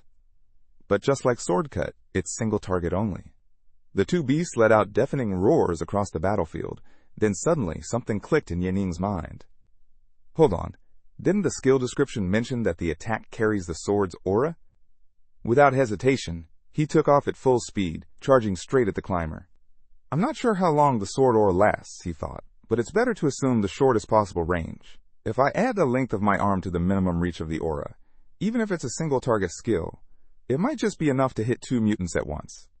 With perfect timing, Ye Ning leapt into the air, spun mid-air, and unleashed Swordcut, Celestial Light Rift. A brilliant blue arc erupted from his blade, slicing outward like a wave of light, surging toward the monsters. The impact was devastating. Both creatures burst apart, splattering black goo in every direction. Ye Ning landed right at the center of the glowing scar his attack had left on the battlefield. "I got them both," he muttered. "This move's a game-changer. The initial strike crushes the first enemy, but the sword aura spreads wide enough to hit others too. I shouldn't have gambled like that, though. Wait, maybe the special effect didn't even activate. I need to dig into this skill more before relying on it." Just then, a translucent blue system window blinked into view. You have exceeded your level and defeated a mid-level climber mutant. Gained significant psychic experience. You have slain a high-level earthworm mutant. Gained psychic experience. Acquired material, crawling feet, white. Acquired material, agile core, blue. Equipment obtained, ripping windclaw, superior blue. Looking over his loot, Ye Ning cracked a small smile. Risky? Yeah, but these rewards? Totally worth it. Back at Celestial Wind's military guard station, chaos was brewing in the control center. "Unidentified energy surge detected," someone shouted. "We've never recorded anything like this before. Sound the alarm?"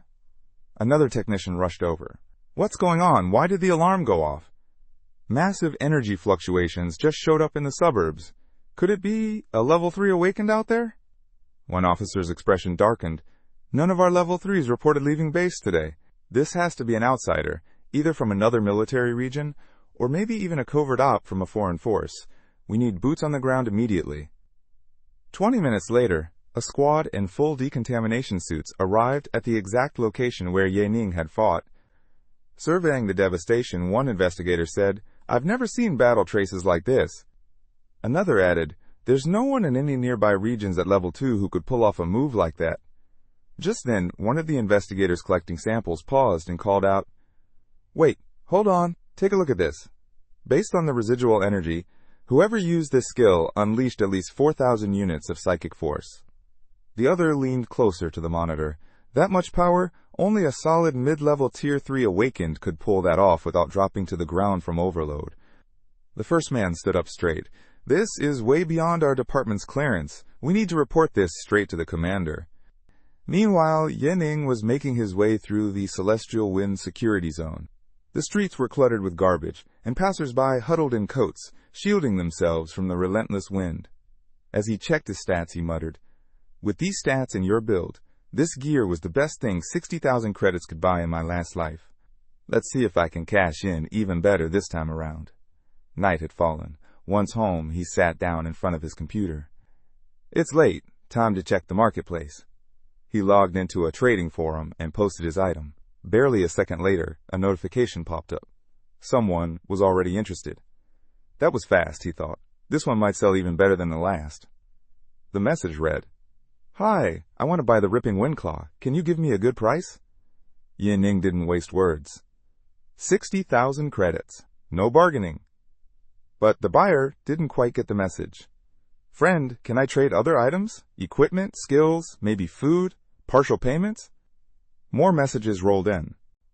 "Is it still available? Add me." "Let's talk. I'll make you a deal you'll like." 30,000 credits. Final offer. Seeing the flood of offers, Yin-Ning smirked. "Guess I won't have any trouble selling this thing." Finally, he relented. "Just a little. If you really want it, credits can't go below 30,000. I'll also consider trades, but the gear has to be solid, only sword-related skills.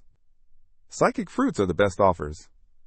Across the screen, a muscular man sat shirtless beneath a spiked shoulder jacket, long brown hair flowing. A wicked grin spread across his face. "This kind of high-tier gear, I need it, even if it costs me everything." He spun around and shouted to his crew. "Check our inventory. I want any equipment, especially anything a swordsman can use." His squad, all wearing matching reddish-brown jackets, responded without hesitation. "Yes, boss." 30 minutes later, they returned, frustrated and empty-handed, standing beside a pile of mismatched gear. "Boss, this is all we've got." The muscular man rested his chin on his hands, then said firmly, "This won't cut it. I'll need to make a deposit to lock in the equipment." He gave a quick order. "Go get the money. Don't waste time." Not long after, Yin-Ning's phone buzzed. Deposit sent. Leaning back in his chair, a faint smile played on Yin-Ning's lips. He's really into this gear. In my past life, Mom and Shaoan lived in constant fear, never had a single peaceful day. If things are the same now, what's the point of coming back? No, with the resources I have now, they deserve to live better than anyone. Another message lit up his screen. "Boss, I'm gathering the rest. It'll be there by tomorrow." The next day, Yin-Ning stepped into Celestial Wind Real Estate. A brown-haired assistant welcomed him with a warm smile. "Hello. Are you looking for something specific? Have you already browsed any listings?" "I want your best property," Yin-Ning said without hesitation. "Time's short, so let's make this quick. What do you have available?" As he spoke, his little sister looked around, wide-eyed. "This place is luxurious." The salesperson glanced Yin-Ning over, unimpressed. "A level 0 awakened? Coming here? You can't even afford a single tile here." She forced a polite tone. "Our best property goes for 40,000 credits. It's quite pricey. Feel free to check out the 2,000 credit units yourself. I've got other clients waiting." Yin-Ning smiled. "Only 40,000? I can transfer that now."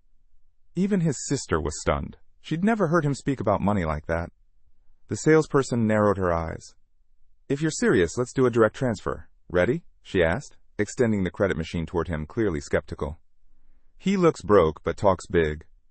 If you don't have it, stop wasting my time." Yin-Ning opened his bank app. 13,000 credits. He looked up. "Give me just a few minutes." The woman rolled her eyes.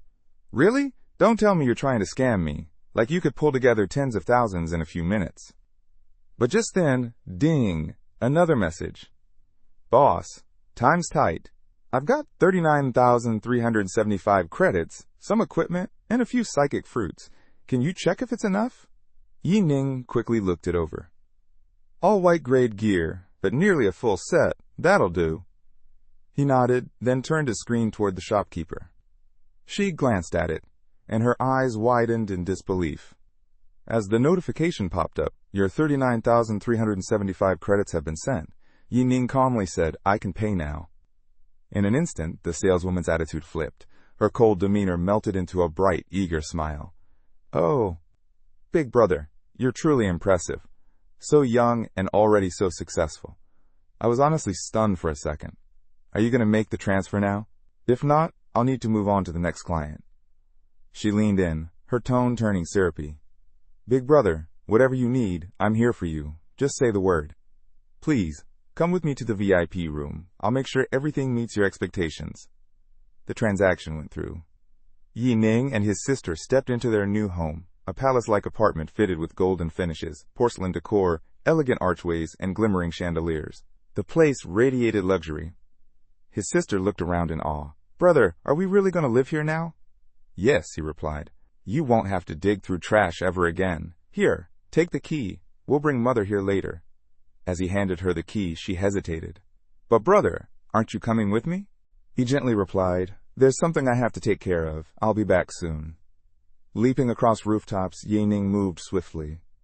"After fighting the climber, I used up most of my resources. I can't waste any more time. I need to recover fast. The only shot I've got now is the Corpse Academy. It's the only wild dungeon outside the safety zone that still drops psychic fruits. The high-level mutants around Celestial Wind were already cleared by the army. There are still a few low-tier drops left, but only good for lower-level awakened. No one has cleared Corpse Academy to its final stage yet, which means all the rewards are still untouched. With SSS-level skills, I can claim them." He landed from a high ledge in front of the massive, eerie-looking academy. A system prompt appeared. "Do you want to enter the Level C Dungeon Corpse Academy? Current dungeon restriction Level 2. Without hesitation, Ye Ning confirmed. Combination successful. Total participants, 14. A glowing blue light enveloped him as the dungeon portal opened. A large area in the sky expanded into a visible battlefield while the system declared, "Corpse Academy. Dungeon starts in 1 minute." Inside the academy, other awakened were already waiting. Ye Ning's thoughts focused. No irregularities this time. Standard layout. Mutants. Zombies. A few surviving humans. This dungeon takes place 7 days after the outbreak. Most humans have already turned and now roam the academy. Once the initial dungeon setup was complete, the system chimed in. Basic mission. Survive inside the academy for 12 hours. You cannot leave during this time. Rewards. 1 random white-grade equipment and +4 psychic experience. Then it listed the optional objectives. Optional missions. Eliminate the fragmented corpse maiden. Difficulty D. Defeat the butcher mutant. Difficulty C. Exterminate all zombies. Difficulty C. Standing alone in the corner, Yi Ning silently took it all in, scanning the board with the mission details. Nearby, a blonde youth stepped forward confidently. "Hey everyone, I'm Gao Yun. Has anyone cleared this dungeon before? I've been through it once. If no one else has experience, I'd be willing to lead the group." Another guy chimed in, "I heard this place is brutal. If you've done it before, then yeah, you lead." Gao nodded, his voice calm, but serious. "Among level 2 dungeons, this one ranks from medium to high in difficulty. If we don't work together, we're dead." His mind flashed back to the gruesome scenes. Twisted zombies, nightmarish creatures. He'd seen it all firsthand. People seemed convinced, until Gao's eyes fell on someone standing apart from the group. "Hey you, level 0, right?" Yi Ning didn't respond, didn't even look at him. Annoyed but curious, Gao walked over with a mocking grin. "What are you doing here, kid? Got a death wish or something? This is a level 2 dungeon, in case you missed the sign." Yi Ning lifted his gaze, his stare ice-cold, carrying a quiet menace. Gao paused, a nervous drop of sweat forming on his forehead. What the hell? Why does this guy give off such a creepy vibe, and he's just a level 0? Trying to recover, Gao muttered, "Look, no one's gonna babysit you in here. If it gets rough, run. Just don't get in our way. But stick around if you want to gain some experience. You'll need it eventually." He turned back to the group and raised his voice. "Listen up! I'm guessing most of you are here for the harder missions. Let me give you one piece of advice. Don't take them on a whim." His tone darkened as he recalled the past. "I made that mistake once. Took on 2 boss fights without thinking and lost almost my entire squad. Only 2 of us made it out alive, and they were top-tier awakened. We barely survived." The memory of fallen teammates and blood-soaked ground flickered in his eyes. "It was hell. Still haunts me." Then, cutting right through the atmosphere, Yi Ning muttered to himself, analyzing calmly. "Looking at the stats, they're still too low. If that's the case, I doubt I'll be able to preserve the psychic fruit. From what I've seen, most level 2 awakened only hit 18 strength points after using a psychic fruit, and here I am already at 17. Ye Ning clenched his fist as a soft blue glow surged from his body, He smiled, confidence building. That's almost on par with them, and with my 2 SSS level skills, I can crush this dungeon. Meanwhile, Gao continued rallying the others. The protective shield is fading soon. I suggest we all target the fragmented corpse maiden. She's a mid-level 2 mutant. If all 14 of us work together, we can handle her without much trouble. Understood, leader, one awakened replied promptly. A black-haired woman with sharp bangs and bright eyes stepped forward with a gentle tone. Leader, if things get dangerous later, will you protect me? Gao's cheeks flushed as he smiled back. Of course, I'll keep you safe. Then, with a firm voice, he called out, Everyone, prepare to move. Follow me. The group fell in line, heading down one of the dungeon's winding paths, until something made them all stop. Wait, isn't that the guy from earlier? The black-haired woman pointed ahead. They all looked. Ye Ning. He was already sprinting forward on his own. Is that level 0 seriously charging ahead? What is he thinking? Is he trying to die? Someone asked anxiously, Is this going to mess things up for us? Gao tightened his grip on his shield, raising his hand to calm the group. Ignore him. He's just a level 0. Stick to the plan. Don't break formation. Let's move. While the others hesitated, Ye Ning raced through the corridors alone, leaping up the stairs without stopping. The bosses are up top. That's where I'll find the Butcher Mutant, and from there, I can trigger the hidden boss. If I hit him with Sword Storm, I can finish this fast. Suddenly, from the top of the staircase, 2 human girls called out. Big brother, help us please. But before he could react, one of them began to twist, transform, her body morphing into a grotesque, shark-headed mutant that let out guttural snarls. We're trapped up here. Can you help us, please? Behind them, the floor was littered with torn-up mutant bodies, false humans, nothing more. Back in my last life, my team thought these things were NPCs. They believed they were side quests and stopped to help. They were torn apart right in front of me. I've never forgotten that scene. Yi Ning ignored the cries and charged past without a second glance. The best loot in this dungeon comes from the Butcher Mutant. If I can get to the rooftop and lure him out, I can trigger the hidden boss. One sword storm and it's done. Back on the lower floor, Gao's squad crouched behind a wall, taking cover. He whispered, This junkyard area is where the fragmented corpse maiden spawns. Before we do anything, we avoid engaging with the other enemies. Gao led the team forward, moving carefully from cover to cover. His voice stayed low, steady, as he explained the strategy. The more monsters we kill near the dungeon entrance, the more aggressive the ones deeper inside become, so instead of clearing them out, we go straight for the boss. After we take down the first boss, all monsters in the dungeon will enter a berserk state. When that happens, don't fight, just hide and wait it out. Once the buff wears off, we keep moving. As they reached the junkyard, weaving between rusted cars and broken parts, they spotted their target. The masked woman smiled beneath her veil. With a leader like ours, this dungeon should be a breeze. The archer snapped back. Quiet! Look! Over there! Is that the boss? At that moment, the system issued a warning. Mid-level 2 mutant, fragmented corpse maiden approaching. Atop a pile of crushed vehicles stood a towering, muscular woman bathed in a red aura. Her hair flowed wildly, but her body was riddled with holes. Her crimson eyes glowed with an eerie light, and her rotting teeth dripped blood as she clutched a human skull in her hands. She's seen us. No time to wait. Let's move, someone shouted. I'm defensive. I'll draw her attention. The rest of you, go, Gao barked, stepping to the front with his shield raised. I'll take the lead, said the archer, knocking his arrows as the 2 psychic users flanked him. The last fighter, claws and blades at the ready, called out, Leader, shift right a bit, or you might get caught in my swings. They launched their attacks, all aimed at the boss. Gao stayed planted, shielding the group as the pressure mounted. Now's my chance, he thought, smirking.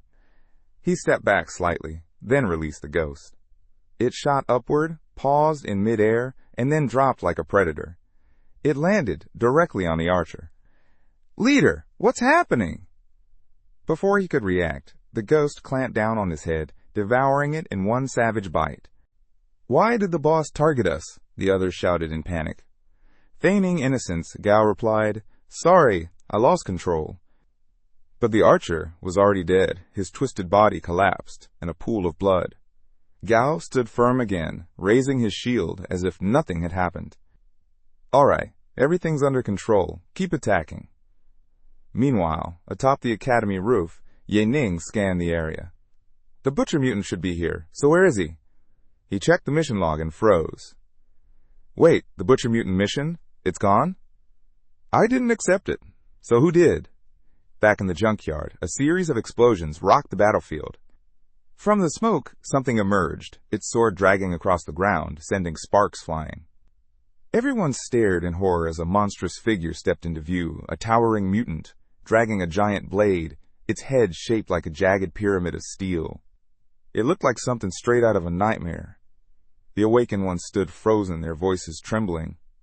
Is that the butcher mutant? The second boss had arrived. With a massive swing, the mutant's colossal sword tore through everything in sight. The battlefield became a slaughterhouse. Why are you here? Someone cried out in shock.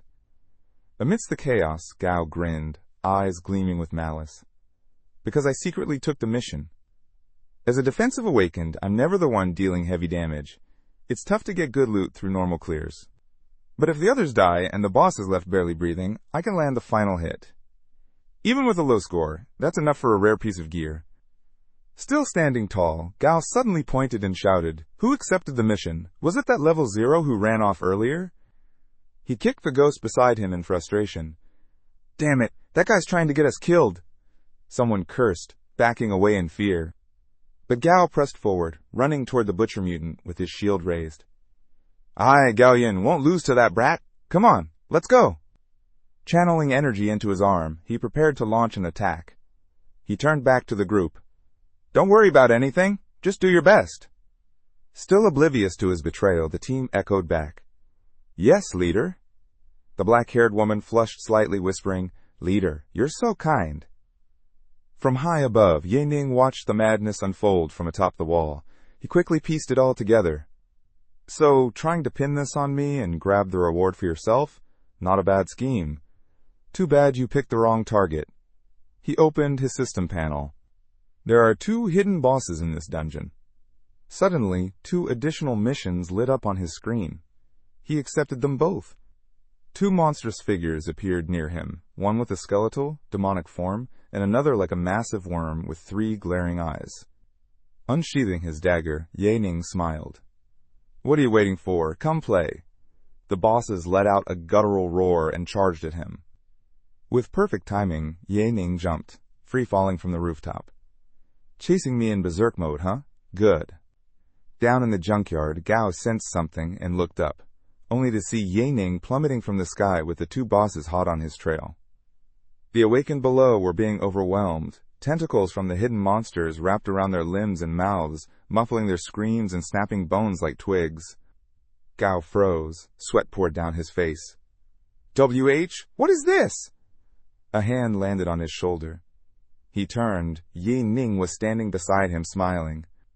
Didn't you want to play? Well, let's play with all 4 bosses. Gao backed away, terrified. Why, you? You accepted all the missions? Ye Ning's grin widened. What kind of scapegoat would I be if I didn't go all the way? Panicked, Gao stumbled back. You're insane. I was going to play them all, wait out the last 3 hours, then finish off the boss and take the reward. But this damn level 0 ruined everything. Gao suddenly turned and bolted. Everyone follow your leader, run, get to the rooftop, he shouted. Confused, the entire group hesitated. Even the bosses paused for a moment, thrown off by the sudden shift. So they're all gathering inside the school now. Makes things easier for me, Ye Ning thought as he watched Gao lead the panicked, awakened into the building. Once inside, they slammed the doors shut. But as they looked out into the courtyard, they froze. Ye Ning stood there, completely calm. You damn level 0? You're fast, I'll give you that, one of them snarled. If you want to die, I'll gladly help you. Just don't drag us down with you. A blonde awakened, wearing a headband, drew his twin swords. Eyes blazing with fury, he lunged straight at Ye Ning. But Ye Ning didn't flinch. He took a single step to the side, and the attack missed completely. The blonde staggered past, eyes wide in disbelief. What? How? How did a level 0 dodge my strike? That's impossible. Ye Ning didn't even glance at him. He turned to Gao and addressed him loud enough for everyone to hear. Your friend, was he killed by the butcher mutant? Because I didn't take that mission. The room fell silent. The others started to piece it together. You let the fragmented corpse maiden kill Zhang Tao on purpose? You used us as bait, so you could take all the rewards for yourself?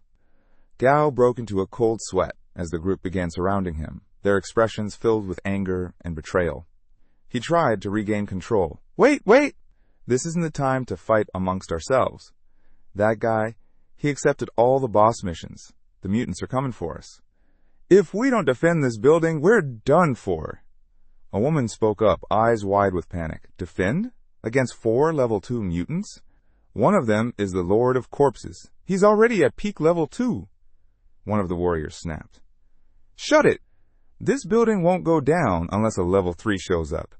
And except for that fragmented corpse woman, the other 3 are too big to even fit through the halls.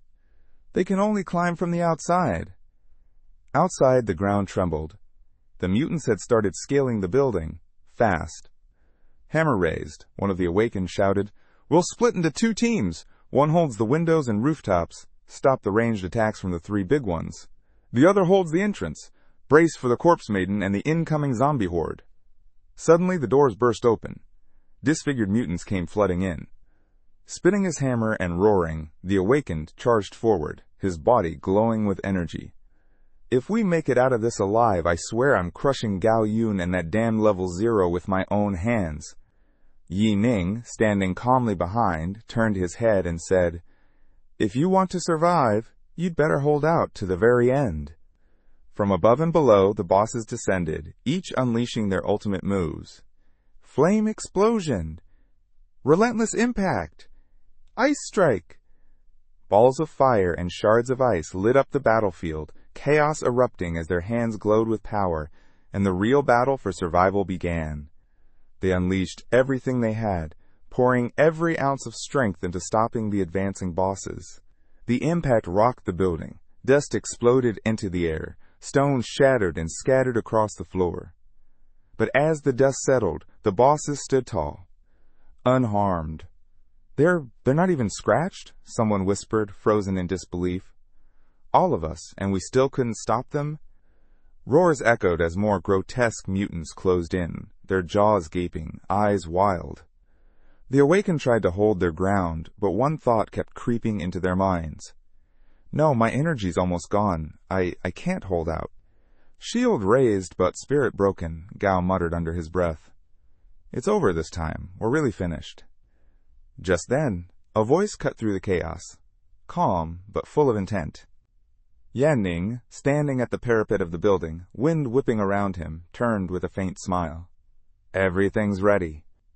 He glanced back at the stunned group. If you want to live, jump with me. Everyone stared. What? Did he just say, jump? Then Ye Ning leaped. No way he really jumped. Damn, he's lost it. Crazy coward trash, someone spat. But, mid-air, Ye Ning twisted into a clean backflip, then activated his ability.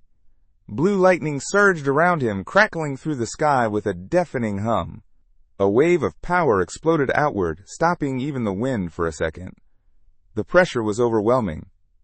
From below, the woman gasped. That force, it's incredible. The level 0 got away with that power, another shouted.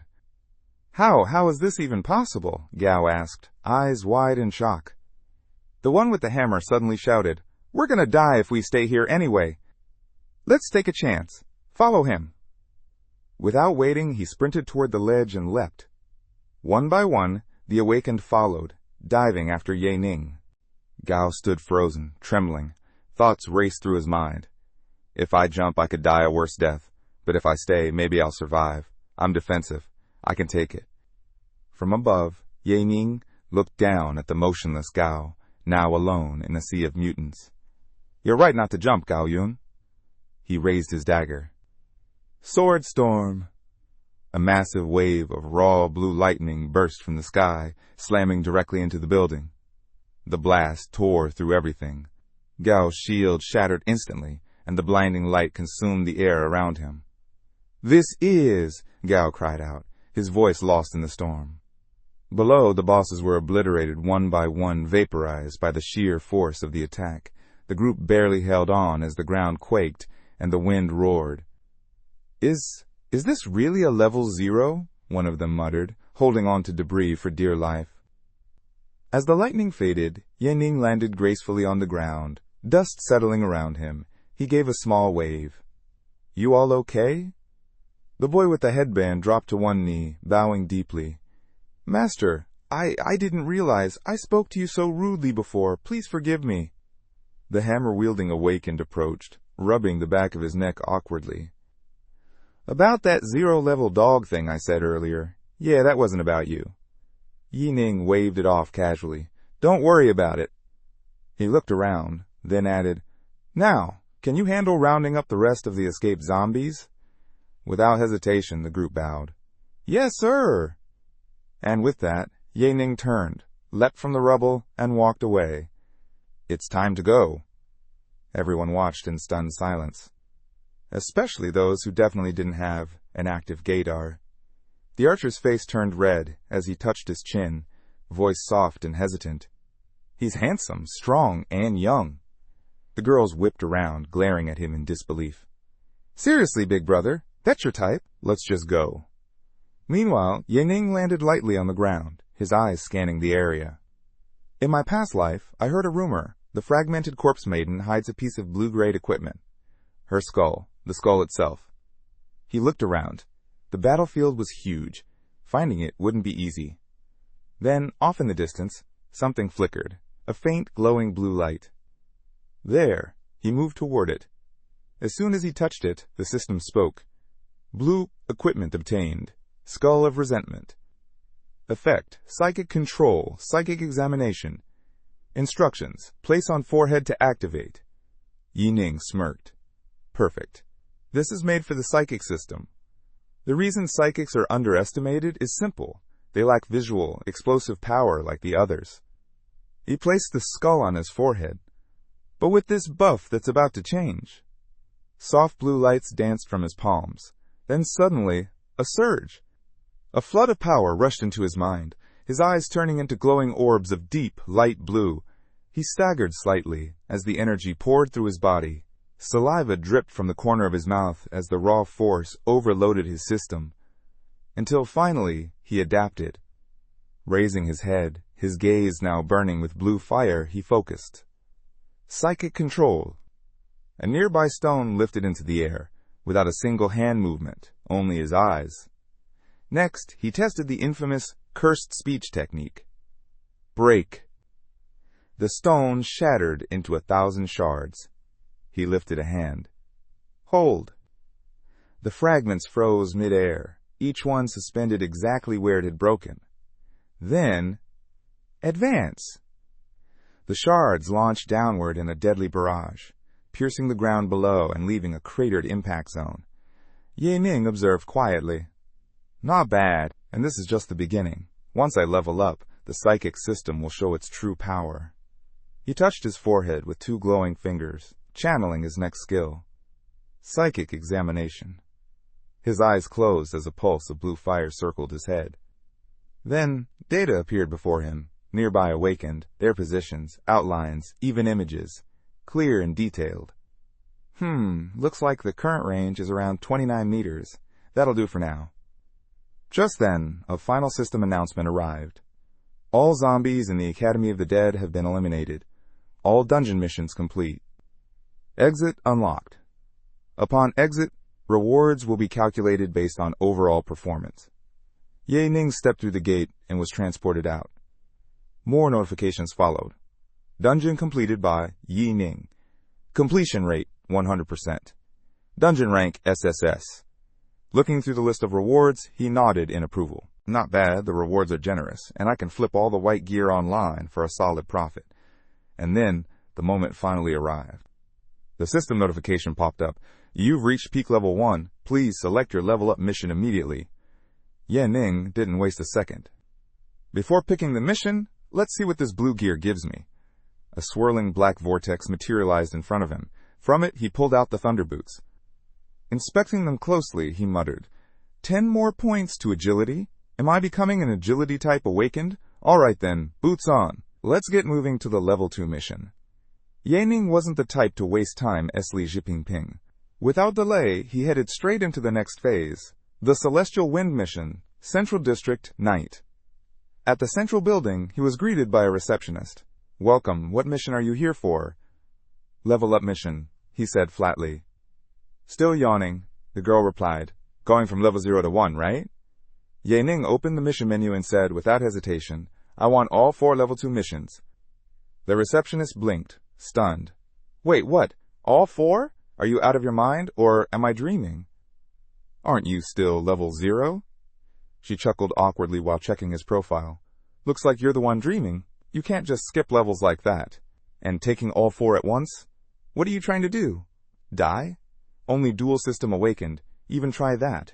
And regulars like you take 1 mission at a time.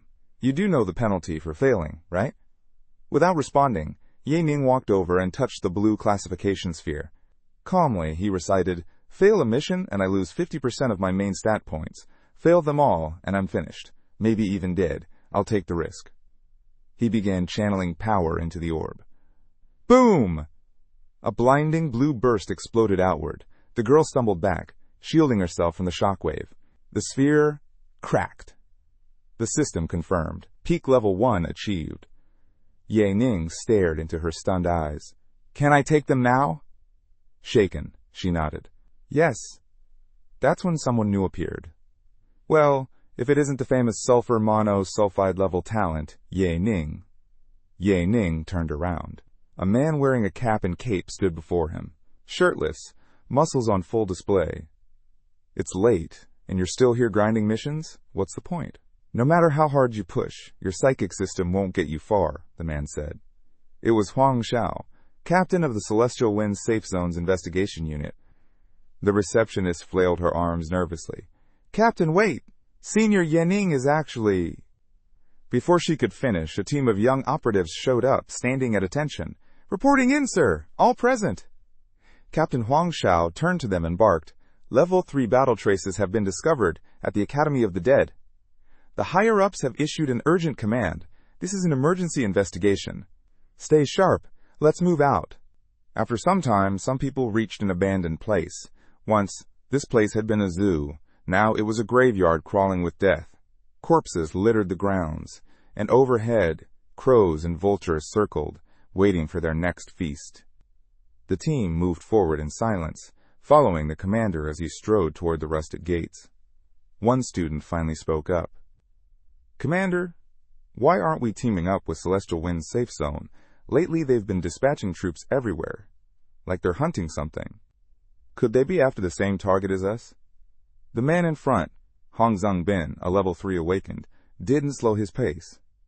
He was tall, broad, and carried a massive spear. A long scar marked the side of his face. Maybe, he said bluntly, but that's not our concern. My son, Hong Sheng, just got into the program. I'm just trying to get him some blue-grade gear.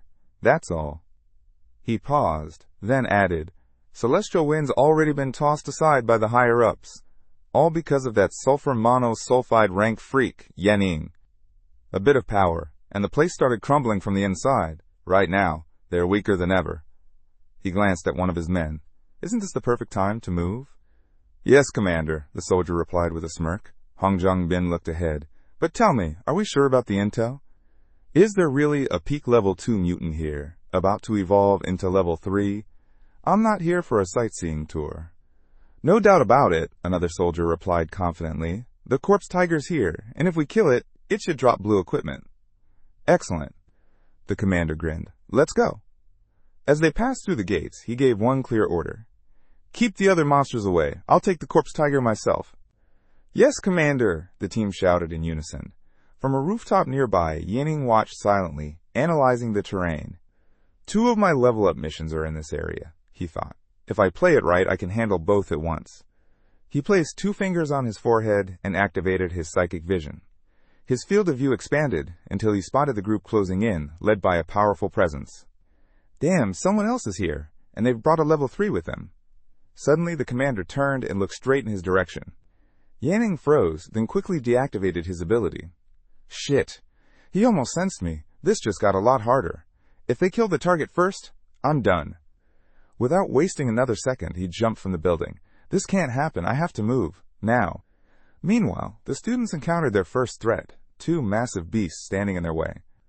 One was a two-headed hound with hulking limbs, the other a towering bear dripping with menace. "It's the corpse dog and the bloodthirsty bear," one of them shouted. "Form up," the archer captain barked. "Fight solo. Do not let them near the commander. We just need to stall them." The team spread out, drawing the beasts away. "Hey, ugly! You want bones?" One awakened, taunted, banging his shield to provoke the dog. "Aru and I will handle the corpse dog," another said, cold mist forming in his hand. "You take down the bear." A tremor rippled through the ground. The air grew heavier. Vision wavered, distorted by the overwhelming pressure. Commander Hong Zhangbin narrowed his eyes. This aura, it's strong. Could it be the corpse tiger? Behind him, the beast finally showed itself, a massive tiger with blood-red fur and blazing eyes that burned like fire. "Right on time," the commander muttered with a grin, blue energy flaring around him. He dropped into a stance, spear ready, just as the tiger charged forward, roaring with its jaws wide and crimson eyes locked onto him. From a distance, Yanning observed quietly. "So the level 3's really here for the corpse tiger's blue gear. I need to finish my mission too." He narrowed his eyes. "I want that equipment as badly as anyone, but it wouldn't be right to steal his kill. Fighting a level 3 head-on? That's suicide." Still, his gaze swept across the battlefield. The monsters were spread out, too far apart. "I'll only get one shot to use the celestial rift. If I'm off by even a second, everything could fall apart. I have to wait for the perfect moment." Down below, the tiger lunged with deadly force. Commander Hong Zhangbin held his ground, spear spinning. He summoned swirling tornadoes to clash against the beast's charge. The two forces collided, wind against muscle, steel against claw. The ground quaked. Explosions of light and sound burst through the air, sending clouds of dust flying. Yanning shielded his face. "He's strong, no doubt about it. A dual type, strength and speed." Hong Zhangbin didn't let up. He raised his spear and unleashed a barrage of lightning strikes. Bolts surged through the air and slammed into the tiger's body, forcing a deafening roar from the creature. Electricity danced across its frame before exploding in a flash. Using the momentum, Hong Zhangbin launched himself backward. The tiger stumbled, but quickly retaliated, its giant paw slamming into the commander and throwing him sideways. He hit the ground hard. Blood trickled from his lips. The signs of wear were showing now. "Just as I thought," he muttered. "A near level 3 beast, full of power. No way I'm winning this without pulling out all the stops." Planting his feet, he gathered every ounce of energy into his spear. "Wild flames!" he roared. His eyes lit up with a fierce neon blue glow as he charged. The spear cut through the air like fire itself. The slash ignited in a burst of blue flames, slicing into the tiger and engulfing it in a roaring inferno. The beast let out one final cry before crashing to the ground, paws up, its body consumed by fire. Panting heavily, the commander leaned on his spear. "It's done," he breathed. Elsewhere, his team was still locked in battle. But as soon as they saw the fight was over, the word spread like wildfire. "The commander did it!" one shouted. "Fall back! We're done here!" "I'll cover the retreat!" yelled another, backing away from the bloodthirsty bear. Near the two-headed dog, Aru shouted while dodging its bite. "Hurry and find the commander!" And from behind her shield, one of the awakened barked, "Stop chasing me, Mutt! This sister's out!" Hidden among the trees, Yanning watched the team regroup and nodded to himself. "This distance is perfect. Time to move." He was just about to strike when something shifted in the air. His eyes widened. No, the corpse tiger. It's already hit level 3.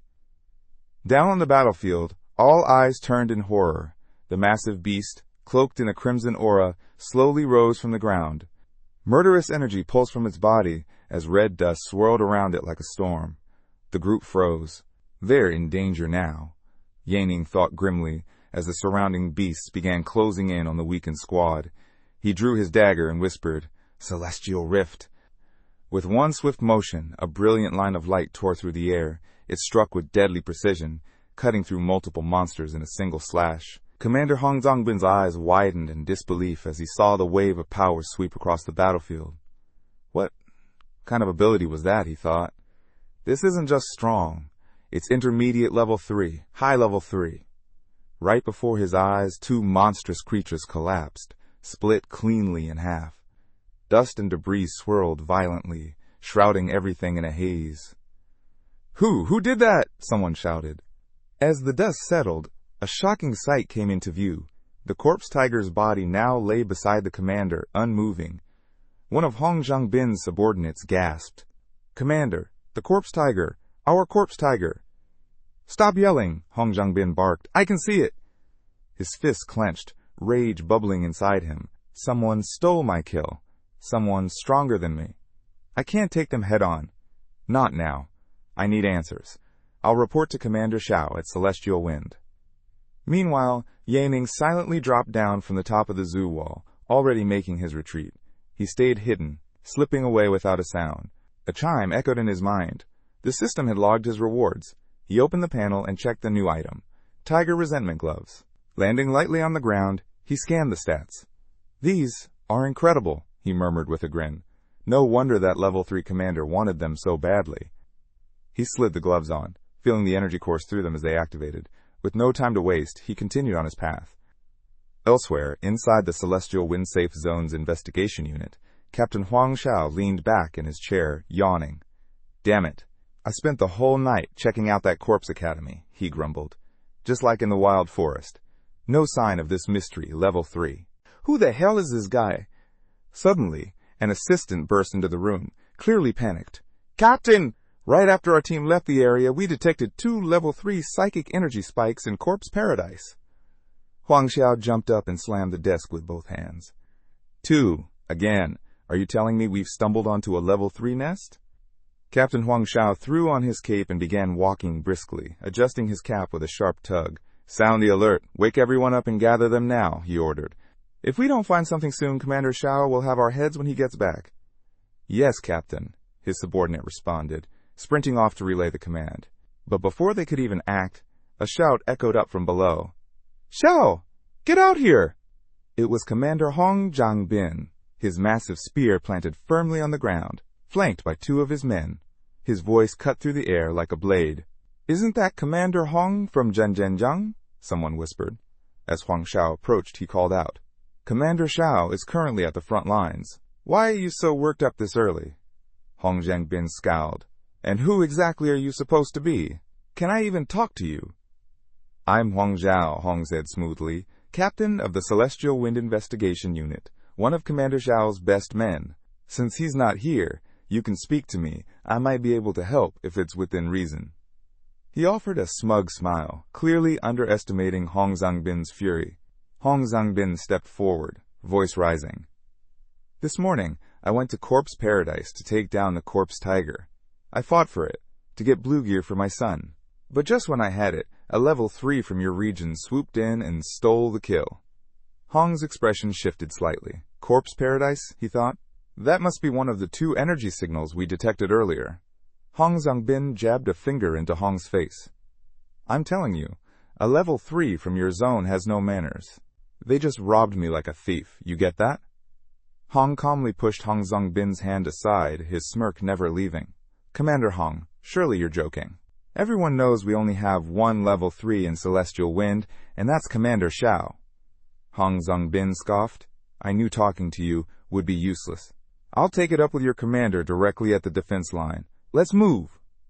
With that, he turned and stormed off, his men trailing behind. Hong frowned as he watched them go. "This is serious. I need to report this." He quickly contacted Commander Shao. "Say that again?" Shao's voice came through the line. Sharp. "Celestial Wind might have another unknown level 3, and they stole a kill from Hong Zhangbin?" Gritting his teeth, Shao responded, "Whether it's 1 or more, unknown level 3s in our territory are a major threat. Don't waste time. Investigate. Thoroughly. Quietly. No panic." "Yes, Commander," Hong said. "I'll track the equipment sales in the area immediately." Elsewhere, at the Youth Education Center, Yanning sat casually, snacking as he reviewed his mission list. 2 left, Wind Eagle and Survival. Once they're done, I can level up. He paused to think. Wind eagle wings. Not impossible. Rare, but low tier. If someone finds them and doesn't need them, they'll probably sell. Still chewing, he sent out a message requesting to buy the wings. A reply came quickly. Hey, looking for wind eagle wings? How many do you want? I can get them for you. Yanning read the message and frowned slightly. This guy doesn't seem too trustworthy, he thought. But I don't have time to drag this out. He responded promptly. All right then, fixed price, 800. On the other side, the boy read the offer, stunned. 800? That's more than a level 1 earns in a year. He must really want them. Determined to negotiate, the boy fired back. 900. No, 1,000. I worked hard for this. Still snacking, Yining raised an eyebrow. This kid's really pushing it. He must have found them by accident. He calmly typed out his response. You're level 1, right? What are you even doing with a wind eagle? You probably picked it up off the ground. And now, you want to play games with me? I was in a rush, but not anymore. If you're not serious, keep it. The boy panicked and quickly bowed his head, sending a flurry of messages. Okay, 800 it is. Please don't leave. Let's settle it. Yanning leaned back and said coldly, A man shouldn't let greed blind him. Yanning typed his final message. Actually, I've changed my mind. I'll only offer 400. If you won't sell, someone else will. Cornered and out of options, the boy gave in, tears in his eyes. Fine. Done. As the wind stirred around him, Yanning held the feather in his hand, eyes back on his mission tracker. Only one left, the Youth Education Center dungeon. Unlike other combat dungeons, this one was different. No one had ever earned an SSS rank, not because of the fights, but because the test wasn't physical. It was entirely psychic. Standing at the building's edge, the system prompted him. Do you wish to enter the Youth Education Center dungeon? Yes, he replied instantly. A red light enveloped him, and just before he vanished, he muttered, Let's see how far I can push my limits.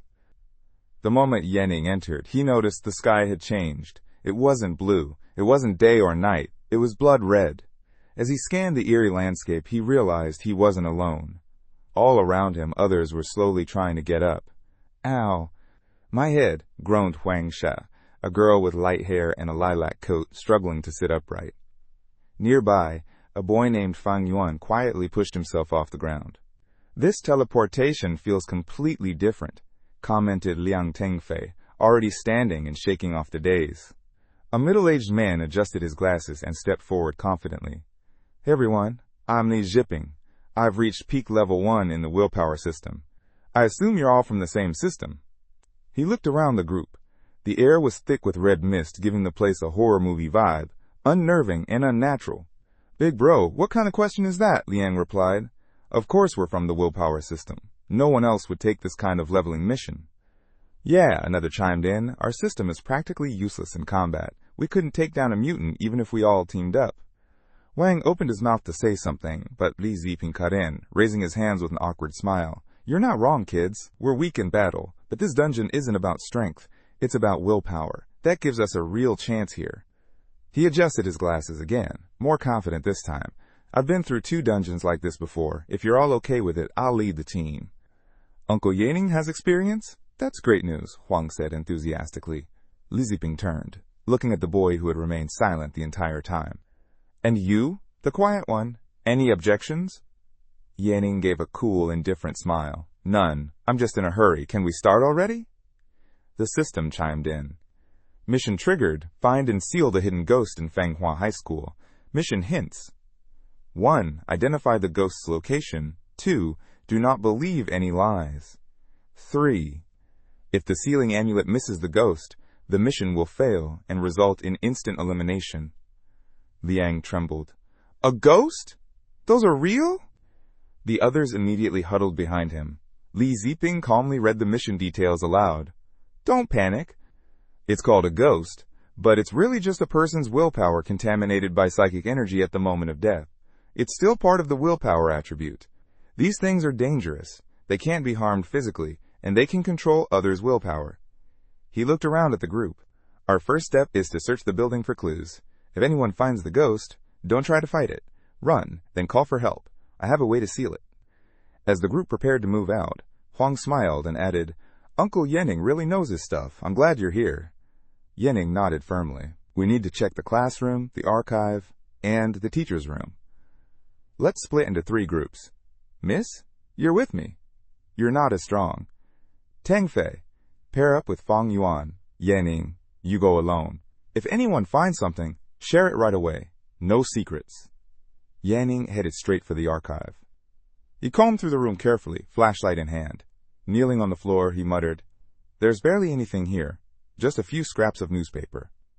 He picked one up, a torn clipping read, Professor Tao suspected of harassing Wang Fang and Wang, who later committed suicide. Suddenly, a dark presence loomed above.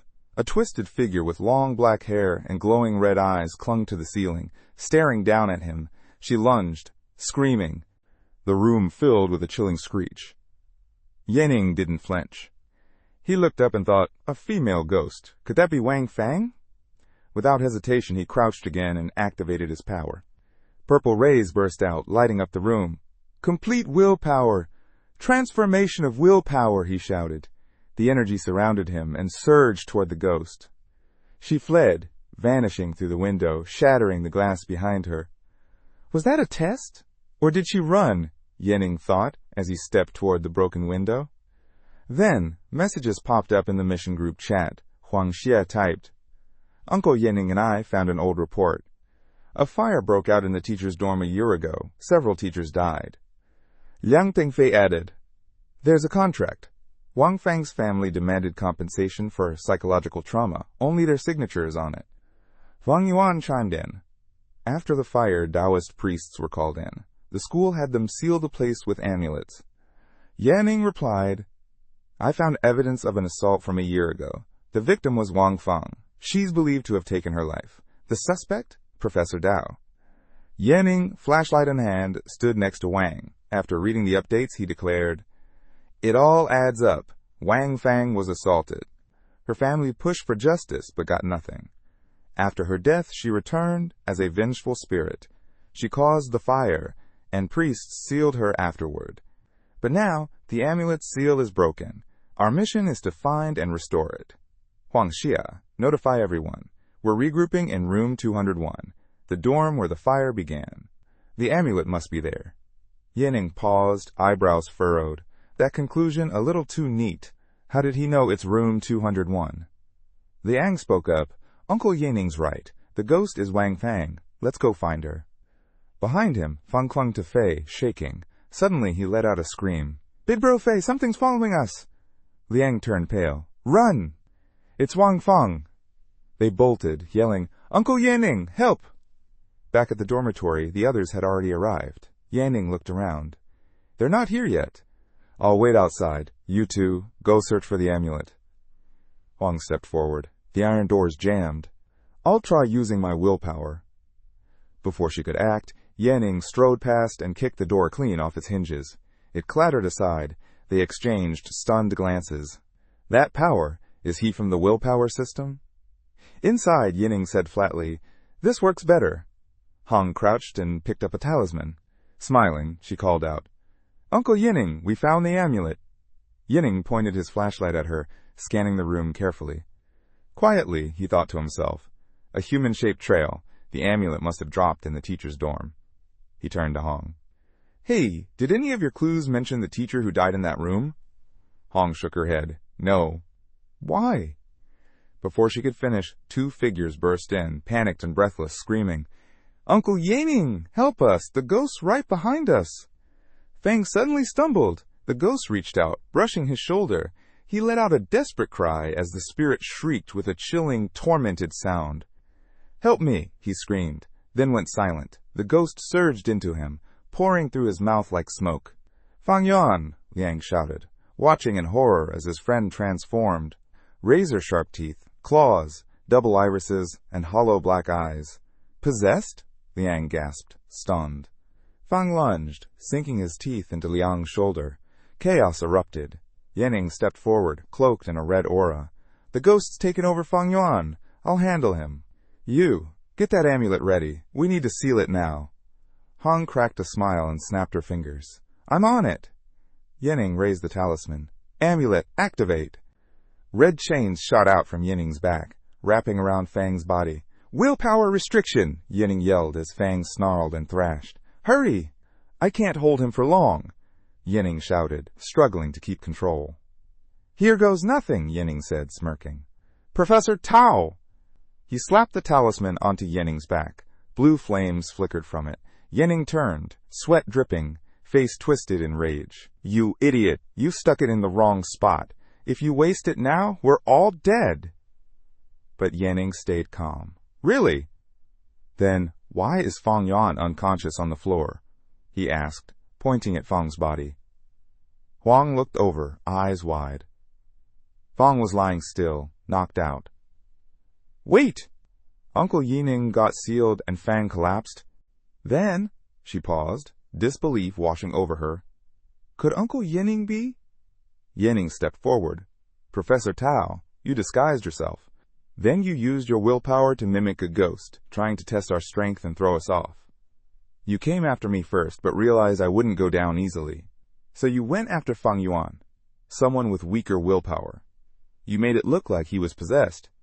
But it wasn't possession. It was your own willpower controlling him. He continued, voice sharp. You faked a fight with the ghost, made a show of trying to seal Fang Yuan. You used the chaos to sabotage the mission and get the system to eliminate us one by one. Huang dropped to the floor, head bowed, trying to process it all. If what you're saying is true, then if I had thrown the talisman at Fang Yuan... She looked up, shaken. We'd all be dead right now. Yining raised his hand, summoning glowing spheres of energy that hovered above his palm. Your power's sealed, he said coldly. Enough games. Show me who you really are.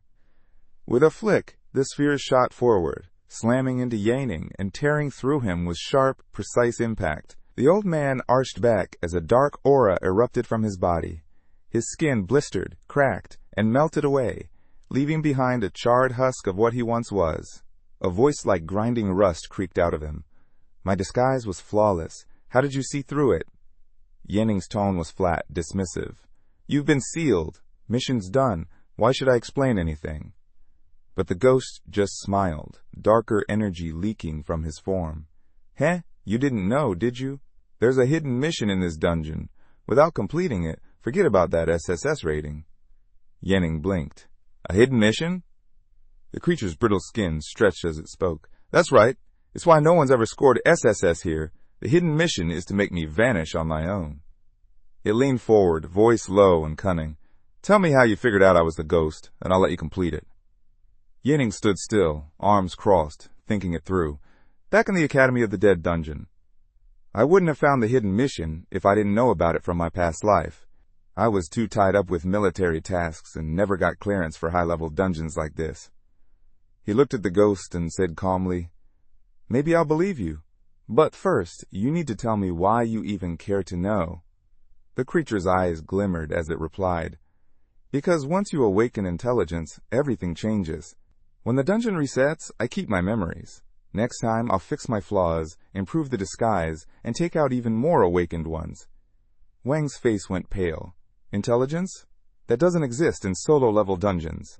If that's true, this isn't just a standard dungeon anymore. This would be B rank or higher. That's a system-breaking glitch. The ghost grinned wide. Exactly. So, will you tell me now? Yining let out a breath and gestured. It's actually pretty simple. He began explaining. First, one of the mission clues said not to believe lies. But the ghost, this so-called female spirit, never said a word. That was your slip. Second, you never once used the group chat. That told me you weren't linked to the system like the rest of us. Third, the clue only mentioned Wang Fang, allegedly, committing suicide. It left her fate vague. But your connection as the professor? That was clear. And finally, if we were really meant to seal Wang Fang, the amulet should be in her grave, not in your dorm. Yining stepped closer, his voice sharper. So here's my guess. You assaulted her. She tried to take her own life, but survived and ended up in a psychiatric ward. With no legal action taken, you stayed hidden, and now, here we are. The family tried to get compensation from the school, but failed, Yining continued. So they retaliated. They set the fire. After that, your willpower was tainted. That's when the haunting began. Not before. The school brought in Taoist priests to seal you afterward. Huang's jaw dropped. Yenning's right.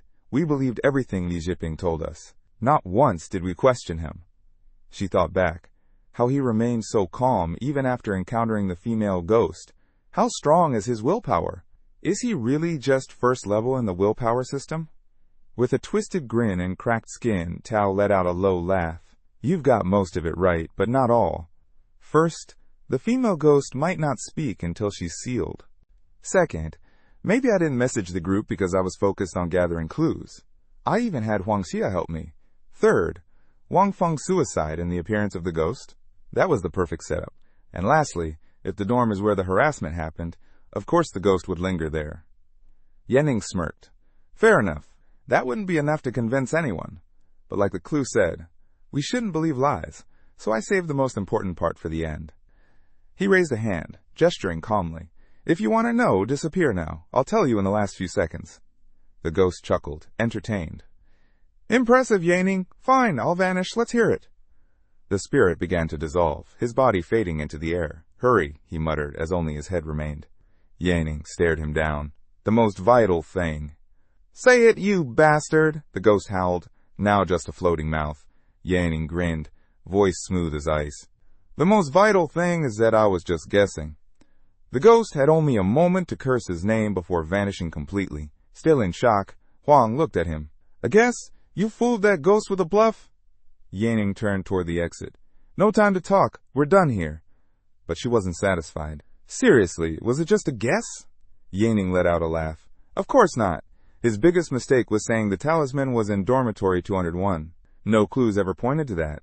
Only the ghost could have known it. That's how I knew. But why would I tell him that? The icy look in his eyes as he said it made Huang shiver. You're scarier than the ghost, she whispered. But incredible. Without you, I never would have made it out. They left the dungeon, and the system rewards popped up. Yanning received a glowing purple bracelet, the soul bead. It blocked psychic attacks and neutralized fatal damage once. Perfect. This'll save my life one day, he thought, slipping it onto his wrist. Later that night, in the Celestial Wind safe zone, Yanning arrived at the mission center. The receptionist glanced up as he approached. You're Yanning, right? You accepted 4 level-up missions to hit level 2 just last night. Already back? Which one did you finish? Yanning didn't answer. He simply slid the documents forward. Her eyes widened in disbelief. All 4? She gasped. You completed all 4? In one day? He calmly replied. Could you please hurry up? Snapping out of it, she quickly processed the missions and handed over the results. Yanning earned a total of 7,300 credits. Yanning turned with a quiet smile, slipping on his overcoat and strolling out of the center. It hasn't even been a week, and I'm already level 2, he thought proudly. With the Sword God system, progression is way faster than in my last life. Behind him, the receptionist watched him leave, unease settling in her chest. That's way too fast. I need to alert the higher-ups. She quickly grabbed the phone to report what she'd seen. Out on the street, Yanning checked his stats while walking. Not counting my gear bonus, my base attributes are solid for level 2. But if I want to use that B-rank sword skill I bought, I still need 23 more attribute points. He calculated silently. Until each stat hits 20, I can use psychic fruits to boost them by 1 each. But past 20, it gets harder. Altogether, I'll need at least 35 more points. At 6,000 credits per fruit, that's 210,000 credits total. He revved up his new motorcycle and zipped through the city streets. That kind of money won't come easy. Most of the valuable dungeons in Celestial Wind have already been cleared. The only one left is the Death Factory near the Zhenjiang border. They've got excellent blue-tier gear there, should sell for a good price. But then, something in the sky made him slow down. A red swirl churned in the clouds. Is that?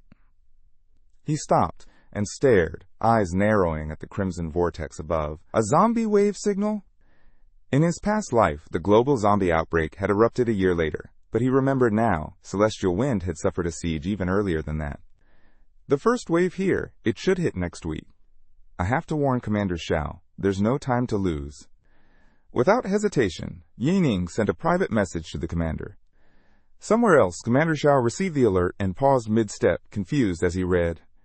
Yanning, within a week, Celestial Wind will be hit by a zombie wave. Mobilize your troops immediately to protect the city.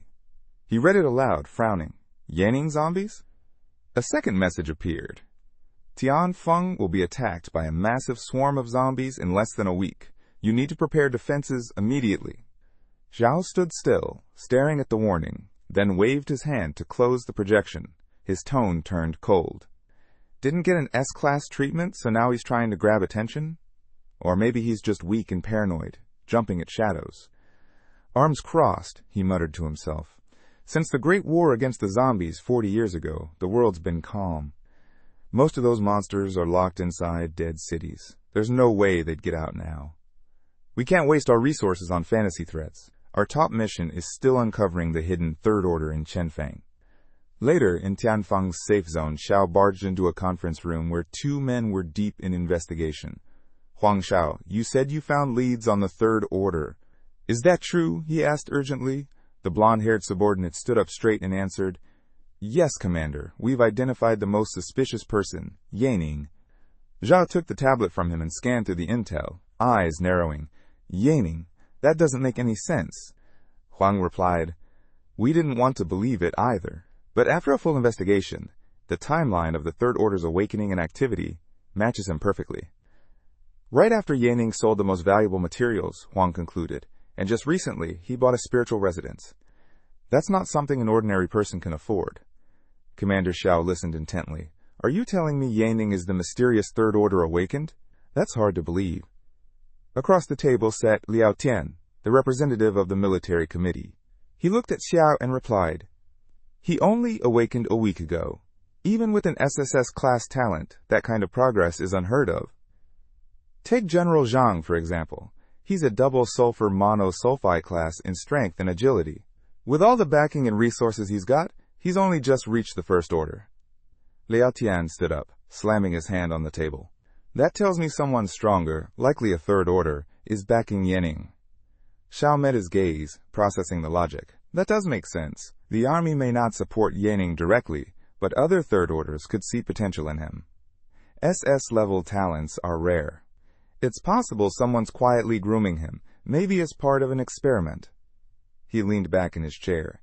If that's the case, no need to panic. We just need to identify who this Third Order is, and recruit them to our side. Just then, Hong burst into the room, clearly agitated. Commander Xiao, Commissioner Liao, we just got an update from the mission center. Yanning has completed 4 second-order advancement missions. Everyone in the room went still. What? Yanning again? 4 advancement missions? That's impossible. How? Xiao rubbed his chin, eyes sharpening with suspicion. Wait a minute, Liao Tian. Based on your theory, wouldn't that mean a Third Order took Yanning along, cleared the missions, and let him sweep up the rewards? He leaned forward. If he's only completing these because someone else is doing the work, doesn't that actually prove he isn't a Third Order? Liao Tian faltered. Unless... Xiao stood, cutting him off. Huang Xiao, send 2 men to monitor Yanning's residence. I want to know who he's meeting with. Also, deploy teams to scout the abandoned cities near Tanifeng. If there's even a chance of a zombie wave, we need to act before it's too late. Internally, Xiao weighed the odds. If a Third Order really is backing Yanning, maybe they warned him about the outbreak. Either way, I'm not taking chances. Hong saluted sharply. Understood, Commander. The meeting adjourned, and as they walked down the hall, Xiao suddenly stopped and turned. Oh, and get a full blue equipment set for Hong Gang. Maybe that'll finally shut him up.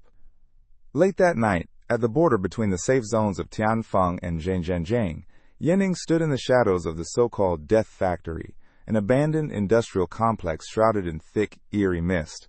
He checked his status screen. Swordstorm's cooldown is over. Time to move. He opened the dungeon interface, selected the entry option, and confirmed. The system chimed.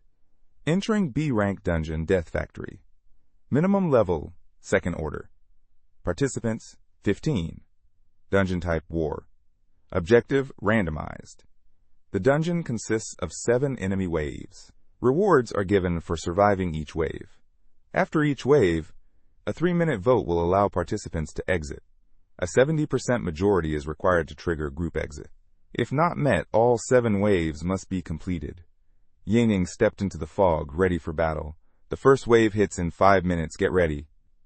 Surrounding him was a tense crowd, dressed in dark shades, eyes sharp and unfriendly. Yining scanned the group, thinking, these people aren't ordinary. They're clearly from the same faction, and there's a third order awakened among them. Standing ahead of him was a girl, Lin Lan. Her black hair was tied up neatly with purple-tipped chopsticks. She's a third order. Something about her feels off, like danger is just around the corner. Suddenly, one of the guys stepped forward and raised his voice. Hey everyone, I'm Zhang Lin, an advanced second order awakened. You all know teamwork is key in a war dungeon. I was thinking of taking charge as team leader, but since we've got a third order... Before he could finish, Lin Lan launched forward, her movements a blur. She struck him square in the chest with a fierce kick. The impact knocked the air out of him, blood spraying as he hit the ground. Was that her? Yining watched, stunned. She's insanely fast. With one foot planted firmly on the guy's face, she pinned him down, one hand on her hip like she owned the place. Her voice was cold and commanding. Say one more word, and you're dead. Another boy, clearly shaken, dared to speak. What did Zhang Lin even say wrong? Why are you attacking him, Third Order? Lin Lan turned her head toward her hooded teammates. A small smile crept across her face as she issued the order. You three, restrain the rest. Anyone resists, I'll deal with them myself. Her subordinates moved fast, surrounding the rest of the group with weapons raised. Don't move, one of them barked. Stick together. Song Gang, an advanced second order awakened, armed with a giant hammer and heavy armor, narrowed his eyes. I think we've just run into them. The legendary exploration squad. Beside him, Lin Teng, an older archer with silver hair, gritted his teeth. Even if we're both top of second order, there's no way we can take on a third. Yining stood silent, piecing it all together. Exploration groups. They throw awakened into the fire, let them do the dirty work, then take all the spoils. If awakened and mutants devour each other, these people treat humans as nothing but bait. Gang clenched his fists. Zhang Lin might still be alive. We should vote to leave, while we still have the numbers. But his words hadn't gone unnoticed. Before he could take another step, Lin Lan slammed her foot down on one of her own teammates, crushing his skull with a sickening crunch. Blood splattered across the floor. Gang froze. What? The hell? With calm precision, Lin Lan stepped forward, her voice echoing through the dungeon. Let me make it clear, we're the Bloodwolf Squad. And I'm your captain, Lin Lan. This operation is under my control now. Your lives? In my hands. But here's the deal. Survive all 6 waves, hand over your rewards and credit points, and I might let you live. Yining smiled quietly to himself. Spare us? Not a chance. Scum like her never lets anyone live. If only Celestial Slashing Light wasn't on cooldown.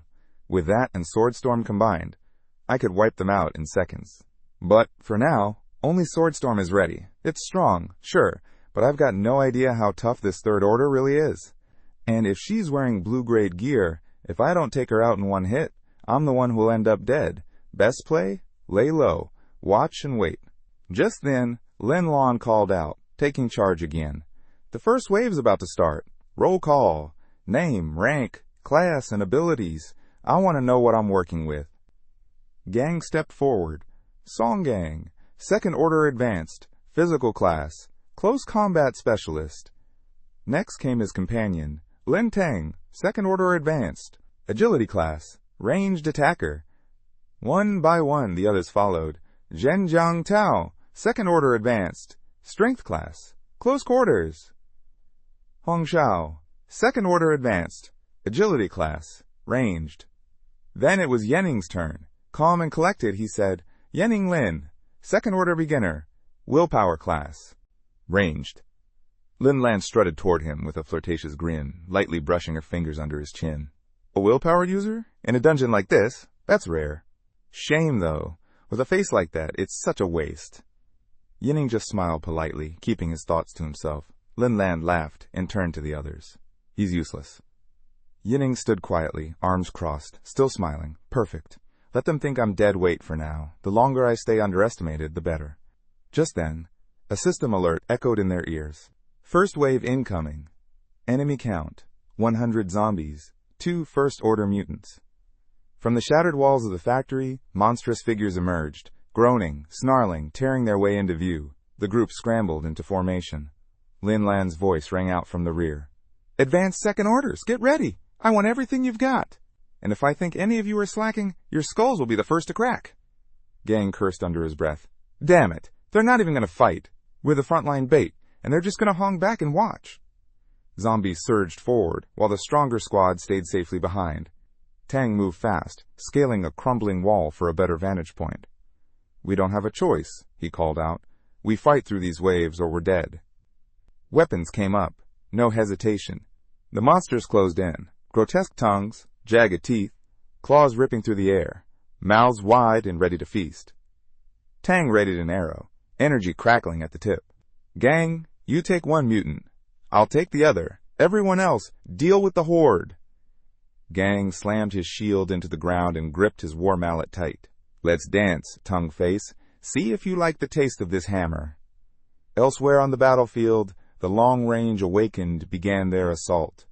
Shao gathered blue energy between his palms, forming a dense sphere of ice. Beside him, Yanning summoned a faint purple flame in his left hand. Ice spikes! Shao shouted, hurling jagged shards forward. The frozen projectiles tore through the horde, impaling multiple zombies with ease. Gang charged in, swinging his massive mallet, clearing space around him. Meanwhile, Yanning held back. He raised his hand, unleashing a small but precise purple beam. It struck a single zombie dead center, dropping it instantly. But only one. Shao glanced over and scoffed. Seriously? One zombie? You're really living up to your weak little willpower class. Ying just chuckled softly, scratching his cheek in mock embarrassment, still playing the part. Above them, Lin Lan watched the chaos unfold, arms crossed, smirking. That guy, Yanning, what a joke. How'd he even survive this long? If he weren't grouped with other awakened, he'd have been a corpse in the first 10 minutes. And this is only the first wave. What's he gonna do when it gets serious? Blood soaked the ground. Zombie corpses littered the field, riddled with arrows and scorched from spells. Then the system chimed in. First wave complete. Time passed. The fighting didn't stop. One wave after another. Third wave complete. Fourth wave begins in 3 minutes. Everyone leaned against whatever they could find, catching their breath. Wounds, blood, exhaustion, it was showing. Gang, his face cut and streaked with sweat, muttered bitterly. This is getting worse. I swear the next wave's gonna have a second-order peak mutant. When the hell is Lin Lan going to do anything? Tang stood beside him, arrow ready. If she doesn't move before we drop, we'll never have a shot against her. That's when Lin Lan appeared right behind them, arms folded, that smug look back on her face. You're already tired? It's only the third wave. Are all you second orders really this weak? Or just pretending? Her voice dripped with disdain. I'm not lifting a finger until wave 6. If you want to live, then fight like it. Then her eyes shifted to Yanning. You're still breathing? He smiled and scratched his neck. Guess I got lucky. Shao stormed over, fuming. Lucky? We're the ones doing the actual work? All you've done is toss around your little purple sparks. What else can you do? The Gang narrowed his eyes, watching Yanning closely. No! He's hiding something. A willpower class doesn't make it to second order without a trump card. He's holding back, and whatever he's saving might just shift the tide. But it's probably limited. 1 or 2 shots at most. Then the system blared once more. Fourth wave begins. Enemy count. 400 zombies. 1 second order advanced mutant. 2 second order mutants. 6 first order mutants. A new wave of terror charged in. Among them, one hulking beast that towered above the rest and twisted humanoid mutants that looked eerily like something from a nightmare. Flesh-warped, mouths with rows of teeth sprawled across their chests and faces. Gang stepped forward, hammer raised. Lin Tang, focus fire on the second order advanced, the zombie king. We'll handle him together. The rest of you, keep the howling demons off us. Everyone else, take out the first orders and clear the swarm. Tang crouched low behind Gang, bow already drawn, arrow locked in place, eyes tracking the target. But the zombie king was too fast. It slammed into Gang, sending him flying like a rag doll. Brother Song, watch out! Tang shouted, panic in his voice.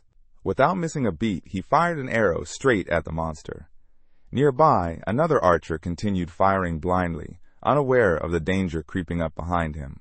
A grotesque creature lunged, its claw slicing clean through the top of the boy's skull, before wrapping him in its massive tongue. Blood sprayed, and the scream was cut short. Another fighter charged forward with a spear, aiming for one of the nurse-like mutants. He struck directly into the gaping mouth on its chest, but instead of blood, a burst of blue acid sprayed out, sizzling through his armor and flesh. The awakened crumpled, clutching his face in agony as the corrosive liquid hit the ground with a hiss. "Zhenjiang Dao!" Zhao shouted, eyes wide as he saw his teammate fall. He raised his hand, unleashing another barrage of ice spikes, but the creature danced between them effortlessly. "They're too fast!" Zhao gritted his teeth. "I can't land a hit!" Inside, he was spiraling. Huang Yan's gone. Zhang Jiangdao's down. The others are pinned. This is it. We're done. From the back, Yanning watched it all. If it keeps going like this, we won't make it to Wave 6, and if I wait too long, I'll never get the chance to use my trump card. I've got to step in, now. A second-order mutant lunged at Xiao, its chest glowing with blue light, its jaws ready to clamp down. That's when Yanning moved. Sparks burst from his boots as his body vanished in a streak of light. He zipped across the battlefield in a flash and yanked Xiao out of harm's way just in time. "You?" Xiao gasped, stunned. Yang didn't answer. Still moving, he activated his telekinesis. A purple glow lit up beside his face as a cross-shaped shimmer hovered near his hand. He launched a ray of energy at the mutant. The creature dodged, but the attack curved mid-air, spinning back around and drilling straight into its skull, dropping it instantly. Xiao stood frozen, jaw hanging open. He just took down a second-order mutant in one hit? Is this the same guy we called useless? He tried to speak, but Yanning cut him off calmly. "Save it. Just think before you open your mouth next time." Yanning turned back toward the battlefield, extending his hand. A sword hovered in the air, glowing with energy, then shot forward, slashing through enemies as he guided it with his mind. "Eyes up! This fight's far from over. Focus. We've still got a horde to clear." Xiao, now at his side, nodded. "Got it. That first-order devourer is mine."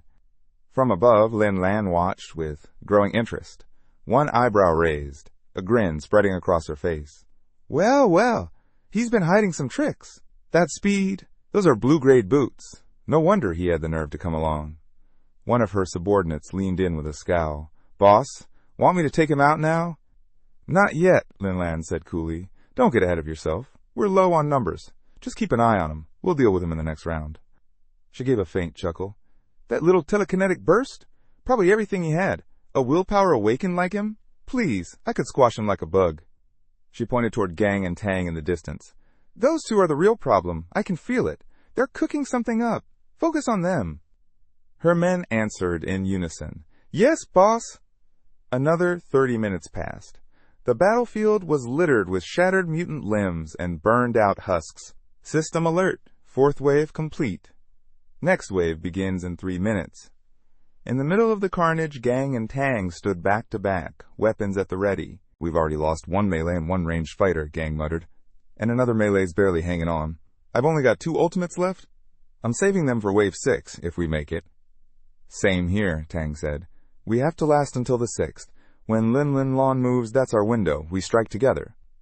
He glanced toward Yanning, who stood calmly with his hands on his hips. "Did you see him fight earlier? Most willpower users need time to recharge between attacks. But him? He keeps firing nonstop." Gang nodded. "Yeah, he's different. Let's just hope he's got more in reserve. For now, he stays alive, as long as it doesn't mess up the plan." Then came the system alert. 5th wave begins. Enemy count, 500 zombies. 2 advanced second-order mutants. 3 second-order mutants. 8 first-order mutants. The battlefield shook as a monstrous 2-headed giant stomped into view, flanked by flying bats the size of humans, shadowy spiders with red glowing eyes, and a massive armored centipede with metallic plating along its body. Down below, Yanning was suddenly cornered. The spider crept in close, fangs twitching, while the centipede reared up and snatched Xiao into the air. "Help!" Xiao screamed in panic. Yanning turned sharply. "Damn it, a mutant centipede!" He hurled his airborne sword at the creature, but the weapon clanged off its armored shell with no effect. "These giants, without my ultimate, finding their weak spots is a nightmare," he thought grimly. Xiao flailed in midair, screaming, "Somebody take this thing down!" "We can't help. We're being overwhelmed too," someone shouted from the chaos. Another voice rang out with fury. Those damn bloodwolf bastards! They never planned for us to survive the sixth wave. At the front line, Gang faced down the towering two-headed mutant. Lin Tang! He roared. We've got no choice! Use your ultimates, now! Tang was under siege from a giant bat, its wings blocking every path of escape. He raised his bow, energy surging. Ice arrow! He yelled, firing a massive glowing shot straight into the bat's skull. Gang's hammer began to glow with a radiant golden hue. He leaped into the air and roared, To hell with the exploration group! Spiritual warhammer! The weapon came crashing down, shattering the giant zombie's head into pieces. From her perch above, Lin Lan watched with wicked amusement. Fools, she muttered. Did you really think you could hold back and still survive? You're dumber than I thought. Meanwhile, Yining was stuck between two nightmares. The armored centipede lunged at him, slamming into the ground with such force it sent chunks of cement and steel flying. The shockwave knocked the air out of the field. Damn it! We're too late! Gang shouted, eyes locked on the crater. Is he dead? Tang asked, barely believing what he was seeing. Suddenly, from the dust and rubble, Yining burst upward, eyes glowing a brilliant cayenne blue. He launched himself straight toward the centipede mutant. What the? Gasps rippled through the group. From her perch, Lin Lan stared in disbelief. He's still hiding his real power? Her smirk faded into stunned silence. Meanwhile, Tang locked onto the red-eyed spider nearby. Let's see how you like this. Eat my arrows. He unleashed a rapid-fire storm of glowing blue arrows, raining them down on the mutant. If we focus fire on that spider, Yining might just survive this, Tang called out. Gang charged ahead, shield raised, hammer gripped tight, ready to strike. Yining sprinted along the centipede's back, his energy sword flashing beside him. As he ran, his eyes narrowed. There, its weak spot. He leaped high, hand raised to guide his blade with precision. Telekinesis. Piercing. The sword stabbed deep into the centipede's eye, spiraling with a violet swirl as it drilled into the armored flesh. With a golden glow radiating from his fists, Yining pulled his arm back and whispered through clenched teeth. Shatter. He slammed his punch into the creature's skull. Bone exploded, and the centipede's massive head shattered like glass. Tang stared in awe. He took that thing out. Alone. It took all of us just to bring down one howling demon, and he crushed that monster by himself. Gang stood atop the spider's head, equally speechless. From above, Lin Lan grinned slowly, eyes glinting. So a beginner willpower class with 2 blue-grade gear pieces. Looks like we found ourselves a nice, fat sheep. She turned to her crew. All right, boys, next wave's ours. Time to collect. Her voice dropped to a sinister purr. Don't kill the boy yet. Just break his hands and legs. I want him alive, so I can personally enjoy every scream. She raised her hand. The thugs nodded eagerly. Yes, boss. As they moved out, Gang glanced at Tang. Looks like it's just us and Yining now. Lin Lan squad will jump in next wave. That's our shot. Tang nodded. Even if we can't take her down, injuring her will be enough. Let's have Yining deliver the final blow. Then the system blared again. 6th wave begins. Enemy count, 3 advanced second-order mutants. Numerous others, including evil mutant boar, pumbas, scorpions, crawling skulls, and sword-wielding zombies. Lin Lan stepped into the fray with a wicked grin. This is it. The final wave. Give it everything you've got. If you survive, I'll just take your loot and let you live. She dove headfirst into the chaos, slicing through zombies like a blur. Her path was marked by torn throats and fountains of blood. Reaching the advanced berserker, she slammed her fist into its side, leaving a glowing red gash. The mutant howled in rage, eyes flaring red as it raised its massive sword and slammed it into the ground. The earth split under the force of the impact.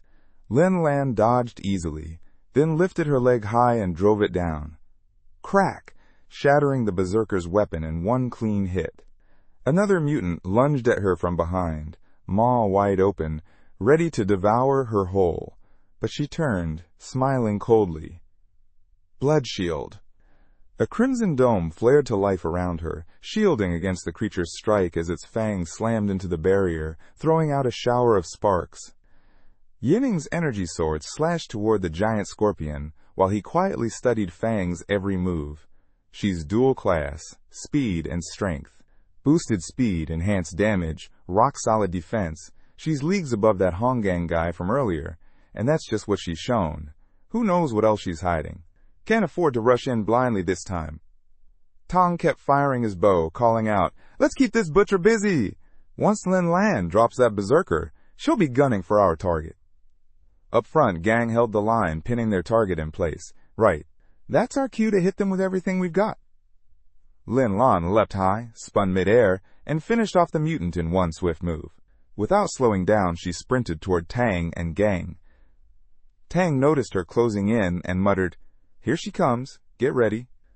Lin Lan was already there, smashing into the beast with a brutal blow and a follow-up kick. "You hold it down. I'll end it." Gang gave a sharp nod. "Yes, ma'am." Wasting no time, Tang shouted, "Now, spiritual flame arrow!" A glowing green arrow blazed forth, flaming with spiritual energy. Gang reacted instantly, triggering shield charge. His golden aura erupted as he raised his shield to meet the blast head-on. The arrow tore through the air, racing toward Lin Lan and the monster. Yang narrowed his eyes, watching it unfold.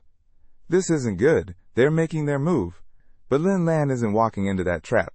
She's too sharp. She's got something planned. A blinding green explosion lit up the field as the arrow hit. Yanning lifted his arm, shielding his eyes from the blast. "Brother Song!" Tong cried out, horror-struck. On the ground lay Song Gang, absorbing the full force of the attack. Lin Lan, unharmed, stood right where he had been a moment ago. "You thought I wouldn't see that coming," she said with a smirk, hand on her hip. She'd switched places with Song Gang. Some kind of damage swap ability, maybe? Yanning narrowed his gaze, tracking every movement. Lin Lan stepped onto the boar's snout, grinning darkly. "You actually made me use my trump card." Then she charged at Yanning. "Nice move, Lin Tang. But I'm not done yet." Her punch sank into Tang's stomach, sending him flying and coughing up blood. She stomped on his arm and sneered. "Let's start with that right arm. Let's see how tough you are without it." Tang screamed, thrashing in pain. Turning back, Lin Lan barked orders. "I'll handle the zombie golem. You finish these two and clean up the loot." Her squad answered in unison. "Yes, boss." One of them loomed over Tang, holding a huge needle close to his eye. "Hand over your gear and credit points, or else you'll be wishing for death before we're done." Tong trembled, drenched in sweat. Another thug grabbed Gang's arm, eyes glinting cruelly. "Talk, or that left hand's next." Gang glared defiantly. "Go ahead, kill me, but I swear I'll haunt you even in death." Meanwhile, Yanning slipped into his role as the scared, helpless kid, hands raised. All right, you can have it. Just don't kill me, and please, no torture." One thug cracked his knuckles as he stepped closer, sneering, "Smart kid. But orders are orders, and the boss said to break your ribs." Yanning leaned back, still holding his hands up, trying to keep up the act. "Wait! If you're gonna do that, at least let me transfer my credit points first." But inside, he was focused. "The next wave, that's my shot. I just need to stall until it hits." Then, as if on cue, the system rang out. "Sixth wave complete. Participants may now vote to enter the seventh wave, the final battle." Yanning's lips curled into a smirk. Perfect timing. With a subtle signal, his sword sliced forward. Clean, fast. The thug's head flew off, trailing a streak of glowing purple light. Yanning's eyes lit up with a vibrant violet hue. Requesting entry into the seventh wave. Maximum difficulty. Smiling darkly, he thought, "Here's the trick. Choose maximum difficulty, and the dungeon skips the vote. Hardly anyone knows that." The system confirmed it. One participant has voted to proceed. Seventh wave initiated. Maximum difficulty. Prepare yourselves. Confusion rippled through the enemy ranks. One thug shouted, "Wait, next stage? The boss never said anything about that." Another panicked, "I thought we needed 70% to move forward." A third yelled, "The seventh wave's full of third-order mutants. Even the boss can't handle that." Gang, bleeding and battered, laughed like a madman. "Call it karma, scum. We're all going down together." Lin Lan spun around, eyes narrowed. "Song Gang, was this your doing? I'll kill you." She charged, but the ground erupted beneath her. A massive worm burst through the earth, towering over them. its gaping maw roaring to the sky as it sucked in air and kicked up a storm of dust. Lin Lan froze, stunned by the monstrous creature. At that moment, Yening's sword flashed again, taking the head of the thug threatening Tang. Tang stared in shock as the executioner's head spun past, a violet streak in its wake. The blade didn't stop. It plunged into the last remaining thug beside Gang, cutting him down too. Yening's voice echoed through the chaos. "Song Gang! Lin Tang! If you can move, run! Get as far away as possible!" Tang grabbed Gang, hoisting him over his shoulder. "It's Yening! We've still got a shot!" As they retreated, Yening drew his eerie, bone-shaped sword. "Lin Fang, you probably don't realize this yet," he said, gaze locked on the battlefield. "Third-order mutant beasts.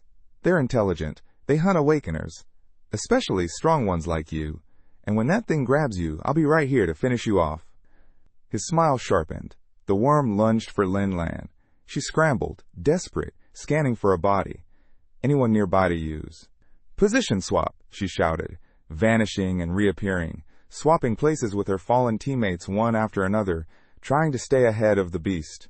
The worm twisted and tied itself in knots, trying to catch her, sliding and thrashing wildly. From above, Yening watched calmly, with Tang and Gang just behind him. "Just as I thought," he said coolly. "Her swap ability has a limited range, and from there she can't reach me." The girl kept dodging, weaving through every strike, until a single misstep gave the mutant its chance. It coiled around her torso, crushing her with brute force. Blood burst from her mouth. "Now's my shot!" Yening shouted. His sword surged with electric blue energy as he leapt forward. "Sword storm!" 1,000 glowing slashes erupted from his blade, tearing through the factory like a hurricane of light. The mutant screeched as the blades tore it apart. Limbs, head, everything cleaved into chunks mid-air. From within the chaos, Lin Lan looked up in disbelief. What kind of power is this? It's way beyond a third-order mutant. Don't tell me he's another third-order awakened? The cuts rained down, merciless and absolute. There was no escape. "I can't move.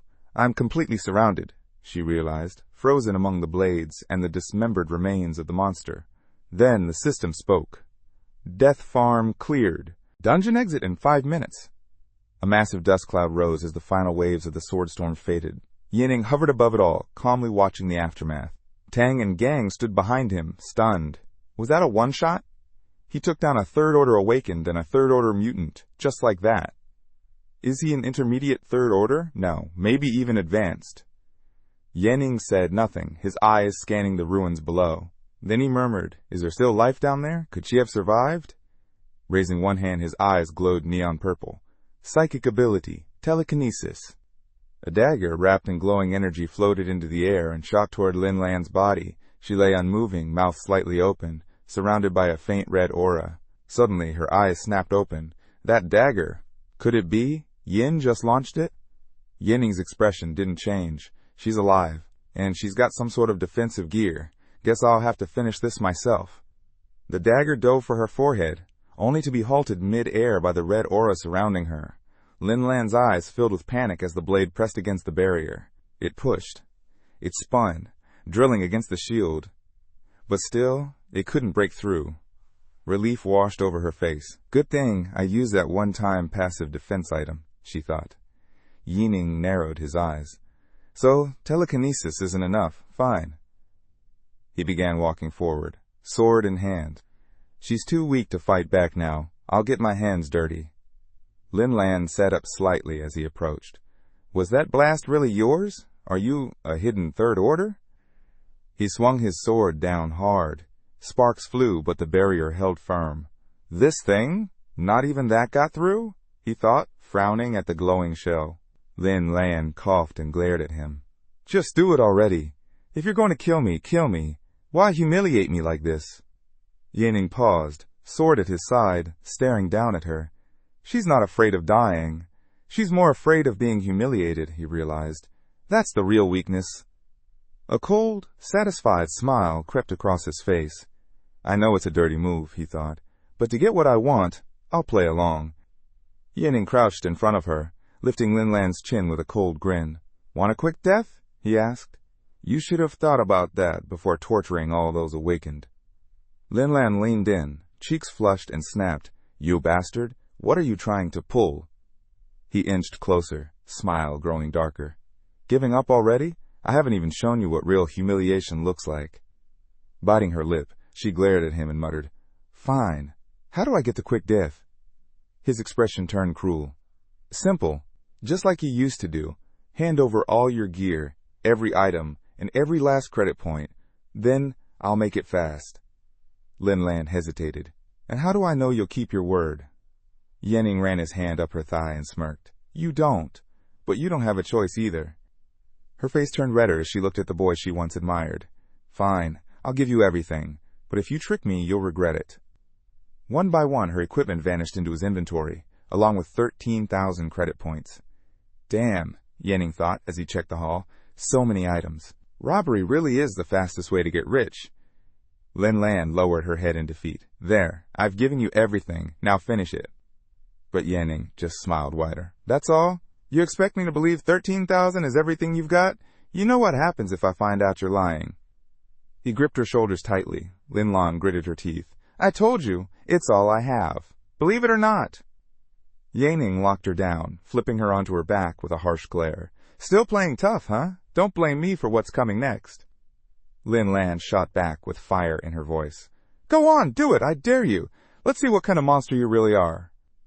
But just as she expected his next move, he stopped. Yanning paused, eyes narrowing. She's trying to provoke me, to distract me. He let her go and turned away. Lin Lan sat up, blushing, flustered. What are you doing? Don't walk away from me. She composed herself, face cooling into a sly expression. Wait, you didn't kill me. You didn't even try. That explosion from earlier. You can only use it once, can't you? Then she smirked. You're not a third order awakened. You're second order. That's why you can't get through my defenses. Right then the system interrupted. Dungeon exit in 10 seconds. 10, 9, 8. Lin Lan stood, laughing bitterly. Unbelievable. I actually fell for it. I thought you were some hidden powerhouse. Yanning said nothing. She figured it out, he thought, cold and silent. She's right. I can't kill her. Not right now. Lin Lan's gaze darkened. Bloodshot eyes locked onto him as she snarled. Yanning, I'll remember this. I don't care where you run. I'll find you. I'll tear you apart piece by piece. You'll beg for death. She laughed as the timer ticked down. Yanning turned and walked away, smiling faintly. Remember Yin all you want, he thought. Because when you find out who I really am, Yanning, it'll be you begging for mercy, and I won't give it. With the dungeon closed, Yanning returned to his original entry point. The system kicked into gear, calculating his rewards, items, titles, buffs, all neatly added to his status window. Glancing over the results with a smirk, Yanning thought, this haul, plus what I snagged off Lin Lan, I can sell it all, grab some psionic fruits, and push every stat to 25. Slipping on his motorcycle goggles, he hopped onto his bike and roared off down the open road. Tonight, I'll find a place to stay in Zhenjiang. Time to master Shadow Assault, that B-rank blade skill. Tomorrow, I'm heading for that lost battlefield everyone's been whispering about. I'll gear up and get used to the zombie horde combat zones. The motorcycle kicked up a cloud of dust as he sped ahead, but just as he approached a truck, a pedestrian stumbled into the road, waving him down. Please help. Our car overturned. We need help. Yanning braked to a stop, jumped off the bike, and removed his goggles, walking toward the vehicle. Are you sure this just happened? He asked, eyes scanning the scene. Behind him, the man's demeanor shifted. His face twisted into a malicious grin as a group of accomplices stepped out from hiding. This is a robbery, one of them said, raising a crowbar. Yanning blinked. A robbery? He repeated, almost amused. Beside the masked ringleader stood a guy holding a baton, and on the other side, a burly man with a face full of scars. Cut the chatter, the leader snapped. Hand over your credits and no one gets hurt. Yanning moved instantly. One leap and he sent all three crashing to the ground, unconscious. You're right, he said calmly. No need for small talk. The last one, the pudgy guy who played bait, panicked and bolted.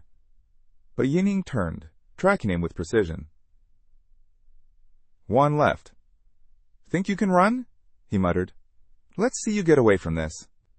He launched his dagger with telekinetic force, slicing into the man's calf. The man tumbled forward, face slamming into the pavement, scattering bits of concrete. But something caught Yanning's attention. No blood? He thought, narrowing his eyes. He's not human, but he's no zombie or mutant either. The man writhed, trying to crawl, tears streaming down his cheeks. Please, don't kill me. I'll talk. I know where the loot is hidden. They forced me into this. I swear. Yanning yanked him up by the collar, face cold and unreadable. First off, what the hell are you? Terrified, the man scrambled to respond. Please, don't kill me. I'll show you. Look at my status plate. A translucent screen flickered into view before Yanning. Name, Li Fu Gui. Class, Dungeon NPC.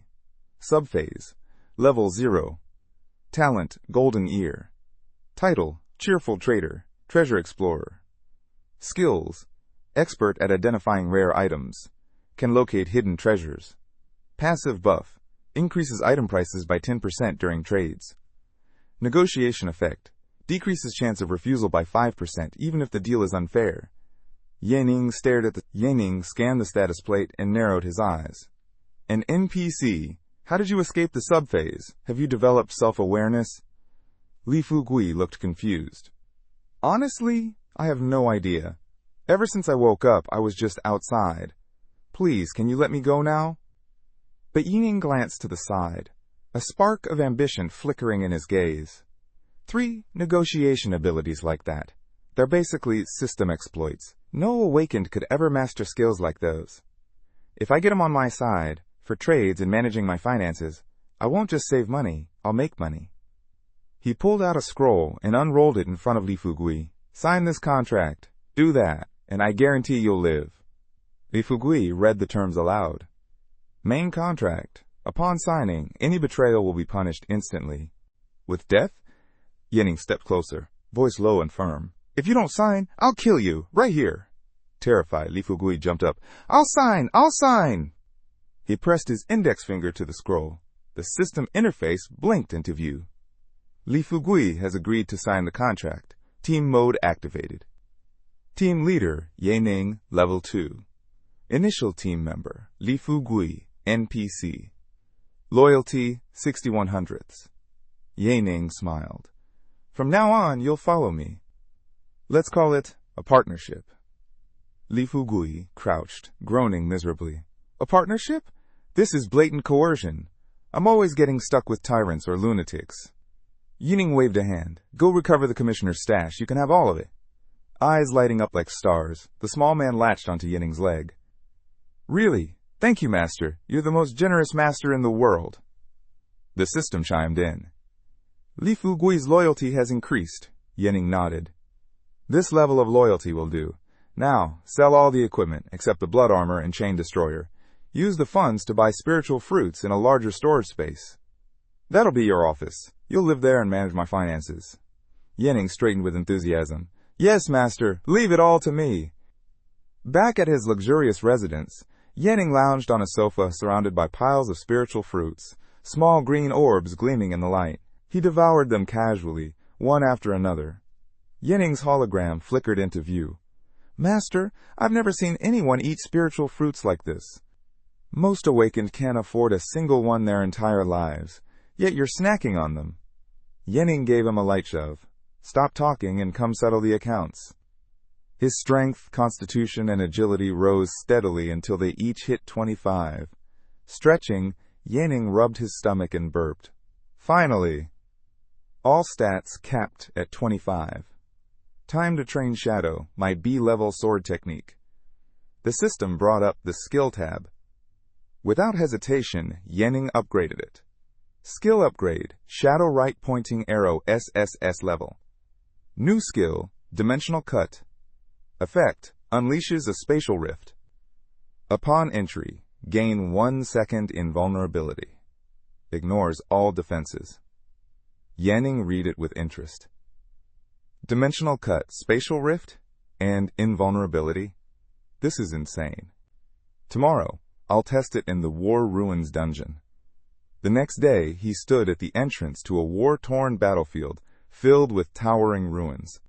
Do you want to enter the blood arena of the ruins? Current difficulty, B, the system asked. Yaning confirmed his entry and landed beside two other awakened fighters. A young man with long brown hair and a weapon slung across his back stepped forward. "Hey there, I'm Chen Young. This is my sister, Chen Young Chen Yao. We're both level 2 beginners," he said, with a friendly smile. "I saw in the team matching system that one of us is already an advanced level 2. Is that you? But you look way too young. You sure you're not bluffing about your skills?" The girl with matching hair to her brother gave Yaning a skeptical glance. "Don't say things like that," her brother Chen Yong quickly stepped in. "She's always been a bit blunt." Yaning kept quiet, analyzing them both. Judging by their outfits, they've got to be from at least the second, maybe even third generation of warriors. Better tread carefully. Chen Yong walked over with a smile. "Don't mind her. My sister's been spoiled since day one." "You can call me Yening," Yening replied simply. Suddenly the system chimed in.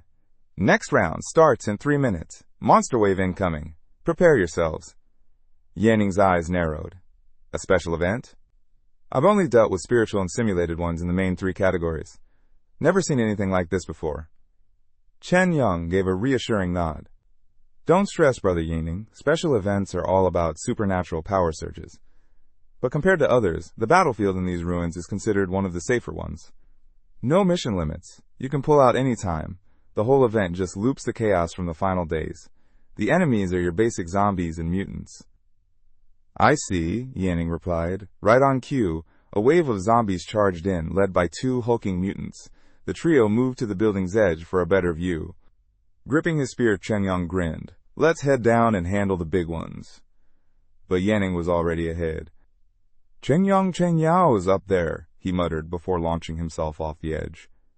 Startled, Chen Yong blinked. "He just jumped?" His sister crossed her arms. "So rude." Landing among the horde, Yanning didn't hesitate. Sword flashing, he slashed a glowing blue X through the air, cleaving the bigger mutant in 2. Chen Yong quickly followed, slicing through zombies with his spear. "Brother Yanning really is top tier.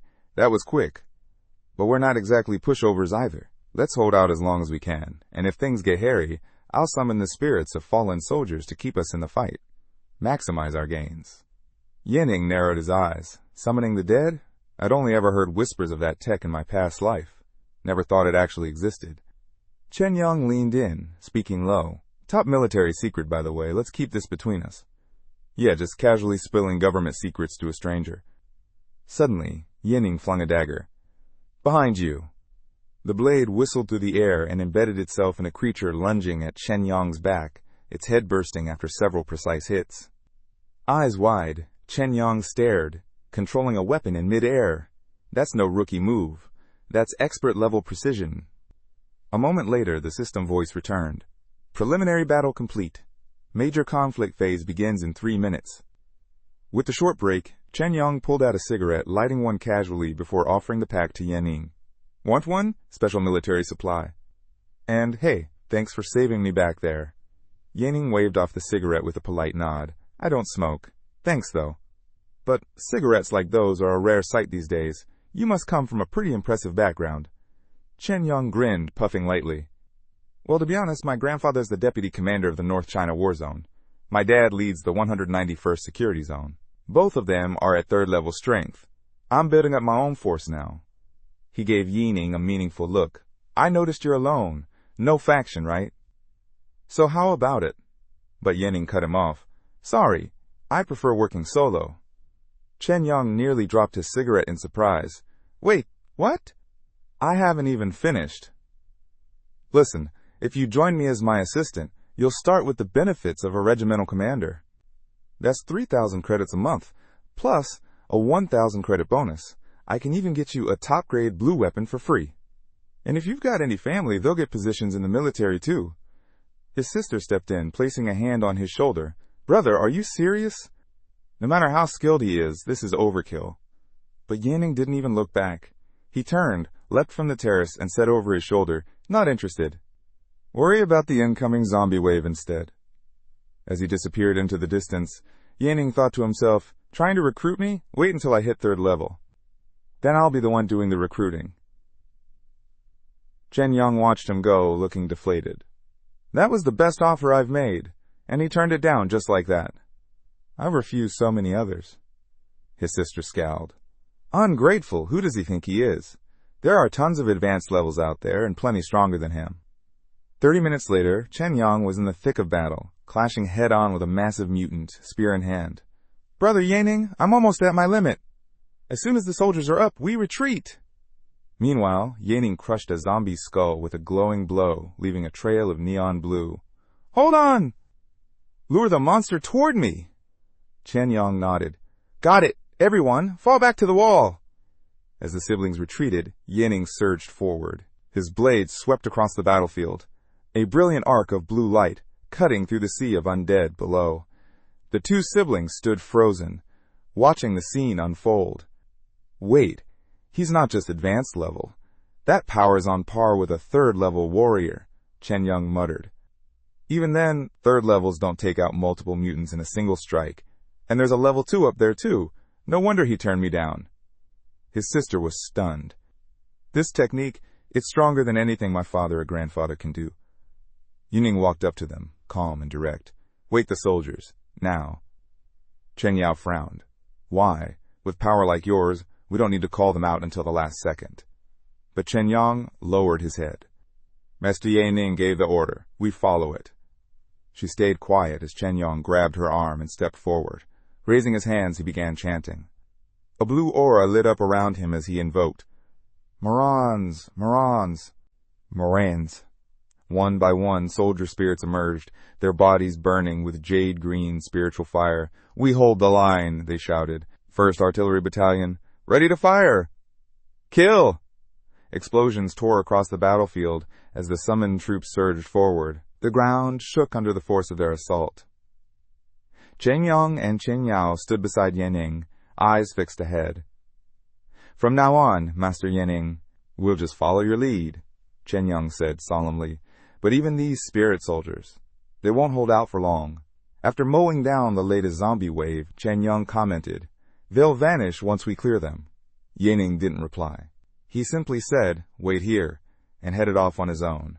He made his way through a wrecked, debris-strewn area, silent and deserted. Coming to a halt, he focused his telekinetic energy. I just took down a peak-level second-tier mutant. Still no sign of that legendary blue item. Maybe it only appears after the Earth soldiers are awakened. Something's pulling me toward that trench. His eyes flared with purple light. There it is. He moved closer, and sure enough, nestled in the rubble was an ancient relic, an object bound by chains, a small glowing blue orb hovering above it. A system notification popped up. Special mission triggered, last will. Objective, uncover the truth behind the ruins battlefield. Reward, unique item upon completion. A special mission, last will? Could it be tied to this notebook? Yaning wondered aloud. He sat down on a nearby manhole cover, opening the worn journal. This belonged to a defense registrar from the first zombie outbreak. 60 years ago. He flipped to the first page. June 7th. The battalion commander gave me my orders. I'm heading to Zhenjiang. This is where we'll make our strongest stand. July 7th. Word is, the horde already hit Junga. Some battalions are moving to intercept. We've taken in a group of new recruits. Sharp kids, but they struggle with our dialect. I've still got a lot to learn. July 20th. Yan told me there's a girl he likes in the safe zone behind our lines. Kid's only 17, already talking marriage. Says it's tradition where he's from. July 24th. The interception failed. The commander told me that if things go south, I'm allowed to retreat early since I'm a civilian. July 25th. The first wave hit today. I wasn't ready. None of us were. Jan's gone. We couldn't even retrieve his body. July 26th. This morning, the commander asked me to check on the other units. I found them. All gone. I never got to ask about their final moments. I'm scared, but I'm not leaving. If I run now, I'll have nowhere to return to. July 27th. This is it. We can't escape. With the time I have left, I asked everyone what they wanted me to remember. They didn't say much. Just one phrase. Moranzes. Go home. Closing the notebook, Yaning stared down at the pendant in his hand, lost in thought. Last will. Oath. Meaning truth? He clenched his fist tightly around the relic and stood. walking off with silent resolve. Back on the rooftop, his siblings watched the chaos unfold below. "Hey," Chen Yao asked, arms crossed. "What if Lin isn't actually third level? Maybe he's got some rare artifact or a one-time use power." Her brother nodded.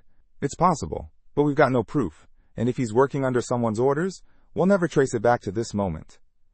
Chen Yao frowned. "Would he really dare to kill us? With grandfather still in power, the entire North China war zone would come down on him." Chen Yang sighed and glanced at his sister. "Chen Yao, you really need to work on that attitude. One day it's going to land you in serious trouble." Then his tone shifted, more serious. "But still, the idea that he might be capable of killing someone like our father, that's what really worries me. If he's that kind of person, someone who'll do whatever it takes to win, grandfather and father would probably be proud of him." Suddenly, Yaning landed silently behind them. Chen Yang turned with a smile. "Yaning, ready to move out?" He gestured toward the battlefield. "These spirit soldiers won't hold much longer. Once third-order mutants show up, they'll get wiped out fast. We need to leave before they vanish, or we'll be their next target." Yaning didn't respond right away. He stared at Chen Yang and asked, "Do you know what happened to the real soldiers who fought here before? Did any of them survive?" Chen Yang's smile faded. "That battle, it was a complete wipeout. My dad wasn't even born then, but grandfather told us no one made it out alive. The soldiers on the front line sacrificed everything just to buy time for the rear guard to escape. My grandfather was one of the lucky few who made it to the safe zone." Yaning pressed further. "If the battle ended in total defeat, then how was the horde eventually destroyed?" Chen Yang paused. "Honestly, no one knows for sure. Some say the zombies just vanished on their own." Yaning lowered his gaze. "Vanished on their own, I see." Chen Yang looked puzzled. "What's going on, Yaning?" Chen Yao jumped in, suspicious. "Why do you keep asking about ancient history?" Yaning turned to them again. "Do you know what manhwas means?" Chen Yang nodded. "It's a secret term passed down through the army. But as for what it actually means, I've got no clue." Chen Yao cut in sharply. "All we know is that when we shout that word, the dead soldiers come and fight for us. It's military classified info. My brother only shared it because he respects you, so don't go spreading it around."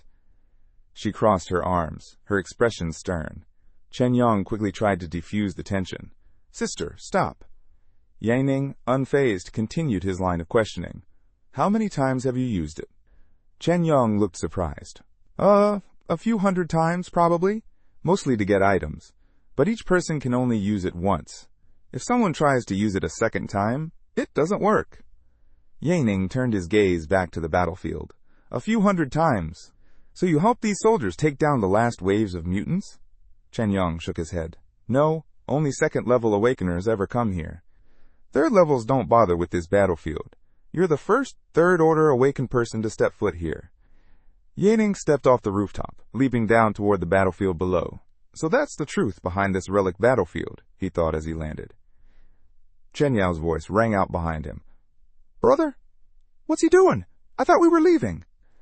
On the battlefield below, the spirits of fallen warriors surged forward, phantom figures cloaked in jade-green light, outfitted in combat gear, blades, and rifles in hand. Their captain raised his voice above the chaos. "March, protect our home. We must have something to return to." With that, he drove his dagger deep into a massive zombie. Yaning darted through the undead, slicing cleanly through them. These are the souls of our heroes," he thought, watching the spirits fight with unwavering resolve. 60 years ago, the military left them to die, and still, they gave everything to defend this land. A trumpet blast echoed through the ruins as one spirit sounded it over a fallen enemy. Yaning pushed forward. For 6 decades, they've been nothing but a footnote in military history. No one remembers their names. And the idea that the zombie horde just vanished on its own? He slashed another mutant down. No. Their sorrow turned them into guardian spirits. They're the reason this battlefield became a special event. Their willpower has locked this horde here, trapped for eternity. They know the truth. Yaning leapt toward the next creature, sword ready. If a third-class mutant is defeated here, the spell breaks. Moran's will lose its power, and they'll never rise again to fight for anyone. His blade flashed through the storm. Thunder cracked above as rain poured from the heavens. They've been used, lied to, again and again. Moran's isn't just a chant. It's the last hope of an entire generation. And now, the military exploits them, summoning them hundreds, thousands of times like tools. Lightning arced overhead, as Yining plunged his sword into another mutant with a blinding strike. But this time, even if I die, he shouted through the rain, I'll bring every one of you home. From the rooftop, Chen Yao stood frozen, rain soaking her hair as she stared at the battlefield. Brother, is he insane? Is he really going after the last third-class mutant alone? Chen Yang rubbed his chin, deep in thought. Something's not adding up. If his goal was just to kill the third-class mutant, he wouldn't have awakened the spirit soldiers. He doesn't need their help, unless he's planning something bigger. Chen Yao grabbed his arm, urgency in her voice. Brother, that mutant's about to appear. Even with our strength, there's a chance we won't survive it. We should pull back now.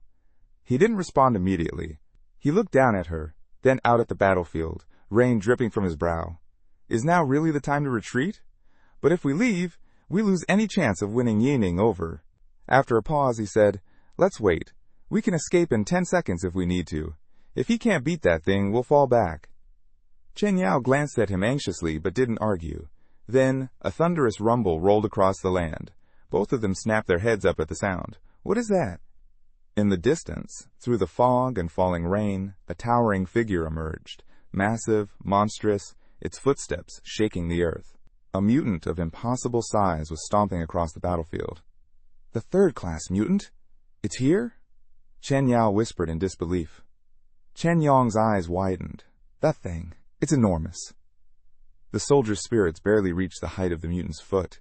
Yining stood still, dust swirling around him, keeping a safe distance. I've only got one move left. Dimensional cut, he muttered to himself. But I don't know if it's enough. I can't land a clean hit from here. I'll wait till it's closer. He raised his sword and shifted into a fighting stance, inhaling deeply as the giant beast lumbered toward him. 70 meters, 59, 40. The mutant lifted its massive arm, a heavy club attached at the end. Yining's eyes lit up. Now! In a flash, he struck. His sword carved through the air, leaving behind a glowing violet slash. Dimensional cut! The world froze. Time came to a halt. Absolutely everything stopped. This is it, dimensional space, Yining thought, now surrounded by a dull, colorless void. The mutant before him stood completely still, locked in place. My time flows differently here, and I can see through everything. Looking up, he scanned the monster's skeletal frame. Then, stepping forward, a realization hit him. I can move freely in this space, even through solid matter. He walked right through the mutant's body and landed atop its head. No wonder the system said all defenses are meaningless here. Without hesitation, he drove his sword into the mutant's skull. A surge of blue light burst out like a bomb. In this space, I'm untouchable. Spinning his blade, Yining launched into the air. A beam of brilliant light shot from the mutant's head. Then came the explosion. The giant creature collapsed, his body crashing through buildings, burying the streets in rubble and smoke as rain poured down. Watching in disbelief, Chen Yang shouted, It's dead! That was a third-order mutant, one strong enough to destroy a whole zone. How? His sister stood frozen. It was over in an instant. I didn't even see what happened. It's already gone. Clutching her mouth, she added, Brother, I was wrong. He really is a third order, and not just that, he's stronger than Grandpa and even Dad. Chen Yang was still trying to process it. I've seen plenty of third orders, but nothing like this. Could Yining be beyond that? A superior third order, 1 in a million? Just then, the system chimed in. Event concluded. Please exit within 10 seconds. The battlefield will permanently disappear. Startled, both siblings turned. The relic battlefield, it's vanishing? What does that even mean? Yining landed in front of them. Chen Yang called out, Brother Yining! Yining raised a necklace with a green pendant high above his head, his voice echoing from the rooftop. Marans, Marans! M-A-R-A-N-Z! The fallen soldier's spirits stood tall, saluting him in silence. Their eyes filled with gratitude. One of the captains spoke softly. Thank you. Behind Yining, Brother Chen Yang called out, Brother Yining, why did you use the summoning spell? Wasn't it already? Yining lowered his gaze. We'll talk once we're out. This place is vanishing. Just then, the system chimed in. Dungeon cleared. Completion, 91%. Rank, SSS. Experience gained, 100%. Sitting among the crumbling remains, Yanning muttered to himself, "So, I've finally reached level 2. He stared at the dust settling around him. I should be happy, but all I feel is emptiness. Besides giving these heroes peace, what else can I do for them? As if in response, a new message flashed before him. Event complete. Mission Last Wish updated. Option 1. Continue the mission. Return home for the fallen soldiers. Option 2. End mission and receive current rewards. Warning. Continuing the mission will change reward outcomes. The oath necklace will also be altered. Please choose carefully. Yanning smiled. Mission or not, I'd still do it.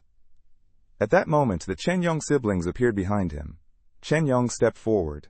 Brother Yanning, I'm glad you're still here. We didn't enter from the same gate. I thought I lost you. He tapped his panel. I just transferred all the rewards I earned inside. You should have received them. Ying gave him a nod. Thanks. Chen Yong turned to his sister, then back to Yanning. My sister and I wanted to invite you to lunch. Join us? Yanning shook his head. Not now. There's something I need to do first. Can you help me with it? Chen Yong smiled. Of course, brother. Just say the word. I want to know where the soldiers who died here were born, Yanning said. I'm going to visit them, one by one. Without hesitation, Chen Yong summoned his interface, its translucent blue glow flickering in front of him. Vice Commander Shu, he ordered, locate the hometowns of every soldier who died at the relic battlefield. Send the list to me. Yes, young Master Chen Yong, came the immediate reply. Moments later, Chen Yong turned to Yanning. Found it. It's about 300 kilometers from Zhenjiang City. I'll take you there. Helicopter's ready. Ying nodded in thanks and followed him. Not long after, Ying stepped into the military aircraft. The Chen Yong siblings stood nearby, watching the takeoff. Chen Yao frowned. You're just gonna let him leave like that? She asked. What about the relic battlefield vanishing? You know how much the army values that site. Even Grandpa had to use his name just to get the summoning qualification. She folded her arms. And let's not forget, you handed over your rewards to him, and now you're helping him cover this up. Chen Yong looked at the rising aircraft, his voice calm. I'm not just covering for him, I'm taking full responsibility. He turned toward her. And this isn't about credits or loot. Even if I gave him 10,000, 100,000, it wouldn't matter. As the helicopter disappeared into the sky, Chen Yao quietly stepped closer to her brother, concern still in her eyes. Chen Yao pressed, Brother, I know he's powerful, but he hasn't shown the slightest interest in joining us. Is it really worth trying to win him over? Chen Yong gave her a steady smile. It's worth it. He continued, Let me say this first. We can't avoid responsibility for what happened. Since our potential enemies are already watching, why not turn the situation around? Let Yanning take the fall as a favor from us. He folded his arms. The fact that he asked me to help investigate something, that tells us he has no backing, no military support. And though he doesn't say much, I can tell. He's someone who values bonds. If we want to win his trust, we need to show him ours. Inside the aircraft, Yanning sat quietly, staring out the window. The pendant rested in his hand, pressed gently to his chest. I wonder, he thought, if the seniors are flying alongside me, returning home at last. Soon, the aircraft arrived at its destination, the Zhuang clan village on Mount Wenshan. Yanning made his way to a quiet house, where he approached an elderly villager. Grandma, he asked gently, do you still remember the warriors who left 60 years ago? The old man, nearby, slowly picked up a faded photo. His wrinkled hands trembled slightly as he stared at the faces, young, bright, full of dreams that never made it back. The ones who joined the Great War, the old man murmured. His voice cracked. Ah, Yan Morans. He leaned on his cane, gazing at the photo with warmth and sorrow. Yanning stood tall. Yes, they've come home, all of them. Just then, a man sent by Chen Yong stepped forward. Mr. Yanning, we've completed the investigation. Only 5 people remain who still remember what happened here 60 years ago. We've also delivered supplies to improve their living conditions. He continued, As for the monument you requested, I've brought the village chief here to meet you. Yanning nodded in appreciation. Thank you. You're too kind, Mr. Yanning, the man replied. Young Master Chen Yong instructed me to assist you in every way possible. Turning to the village chief, Yanning pointed toward the mountaintop. Chief, I'll personally give you 4,000 credits. Please build a monument there, for the heroes who never returned. The old man looked shocked. 4,000 credits? That's far too much. Yaning smiled. Use what you need. Give the rest to the village children. The chief stepped forward and grasped Yaning's hand with both of his. Sir, leave it to us. We'll make sure each name is carved with care. No need to be so formal, Yaning replied softly. Later, as he boarded the aircraft for the return trip, he looked out the window again and whispered, Seniors, now you can finally rest. He had done what so many before him had failed to do, given peace to the heroes of the past.